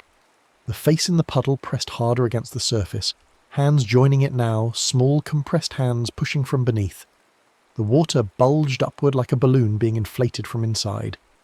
Marcus grabbed a towel and threw it over the puddle, blocking his view. The bulging stopped, but he could still feel movement underneath, desperate and insistent. His phone buzzed. Text from an unknown number. The pond keeps what you give it. Every version of yourself you promised to become, they're still down there, still waiting, still believing you'll set them free. Another text, but you won't. You never do, so they sink and rot, and become part of the thing that drips in your hallway. Marcus turned his phone off, threw it across the room. It hit the wall and clattered to the floor, screen cracking. Good. Let it break. One less channel for the pond to reach him through. He spent the rest of the day mopping, wringing, mopping again. The water never stopped coming. By evening his arms ached and his back screamed, and the puddles were exactly as large as they'd been when he started. All he'd accomplished was preventing them from growing. 30 years, the old man had said. 30 years of mopping. Marcus couldn't do that. Wouldn't do that. There had to be another way. Some method of settling the debt that actually worked. Some loophole in whatever system the pond operated under. He thought about Derek Holloway, the drunk from the 70s who'd disappeared. No body, just wet footprints leading to the water. Had Derek tried to pay his debts? Or had he simply walked into the pond, accepting his fate, letting the collection happen on his own terms? Maybe that was the answer. Maybe the only way to end this was to stop running, stop mopping, stop trying to negotiate with something that didn't negotiate. Walk into the pond. Let it have what it had been owed. At least then he wouldn't have to live like the old man, spending decades in slow-motion drowning, mopping puddles that never dried, avoiding a word that everyone else used 100 times a day. But even as he thought it, Marcus knew he wouldn't. Couldn't. He was too much of a coward, and the pond knew it. That's why it had given him the warning instead of just taking him like it had taken Mrs. Kowalski. The pond wanted him to suffer first, wanted him to live in fear, in the constant knowledge that collection was coming, that every morning might be the morning he woke up to water closing over his head. As if in response to his thoughts, the puddles began to glow. Not bright, just a faint phosphorescence like bioluminescent algae. The reeds glowed too, their thin stalks emanating a sickly green light that turned Marcus's apartment into an underwater grotto. The compressed human shapes became more visible in the glow. Dozens of them now, all variations of Marcus at different ages, all pressing against their watery prisons. In the largest puddle, the one in his bedroom doorway, something bigger moved. Not compressed like the others. This shape was full-sized, with antlers that brushed the edges of the puddle like it was testing the boundaries, testing to see if it could emerge. Marcus backed away until his spine hit the wall. The glowing made it hard to see where puddle ended and floor began. He felt like he was standing on a narrow island, surrounded by dark water that wanted to pull him under. His cracked phone screen lit up across the room, somehow still functioning. Text appearing. Collected. One owed, 52, 52. The number had grown, new debts added, maybe from every time he'd thought the word without speaking it, maybe from every plan he'd made, every intention he'd formed, every small lie he'd told himself about what he'd do later eventually, someday. The pond was hungry and patient and utterly without mercy. Marcus slid down the wall until he was sitting on the floor, knees pulled to his chest. The glowing reeds swayed around him like a forest. The compressed shapes swam in their puddles, trapped and desperate and slowly dissolving into whatever the pond turned its debts into. He would end up like them eventually, like Mrs. Kowalski, like Derek Holloway, like every person in this neighbourhood who'd ever stood near dark water and promised themselves a better tomorrow. The pond would collect. It was just a matter of time. Outside his window, the real pond sat in the distance, its surface reflecting the sunset in shades of blood and rust. Marcus could see figures moving on the path around it. Joggers, dog walkers, people who'd probably made promises they'd never keep, people who didn't know yet that the water was listening. Or maybe they did know. Maybe everyone knew. Maybe this was just how life worked in the suburbs, carrying debts you couldn't pay to entities that never forgot, drowning by inches while maintaining the appearance of normalcy. Marcus closed his eyes and tried to sleep sitting up, surrounded by glowing reeds and hungry water. In his dreams, he walked into the pond. In his dreams, the water welcomed him home. The next story is about to begin. Please relax and enjoy.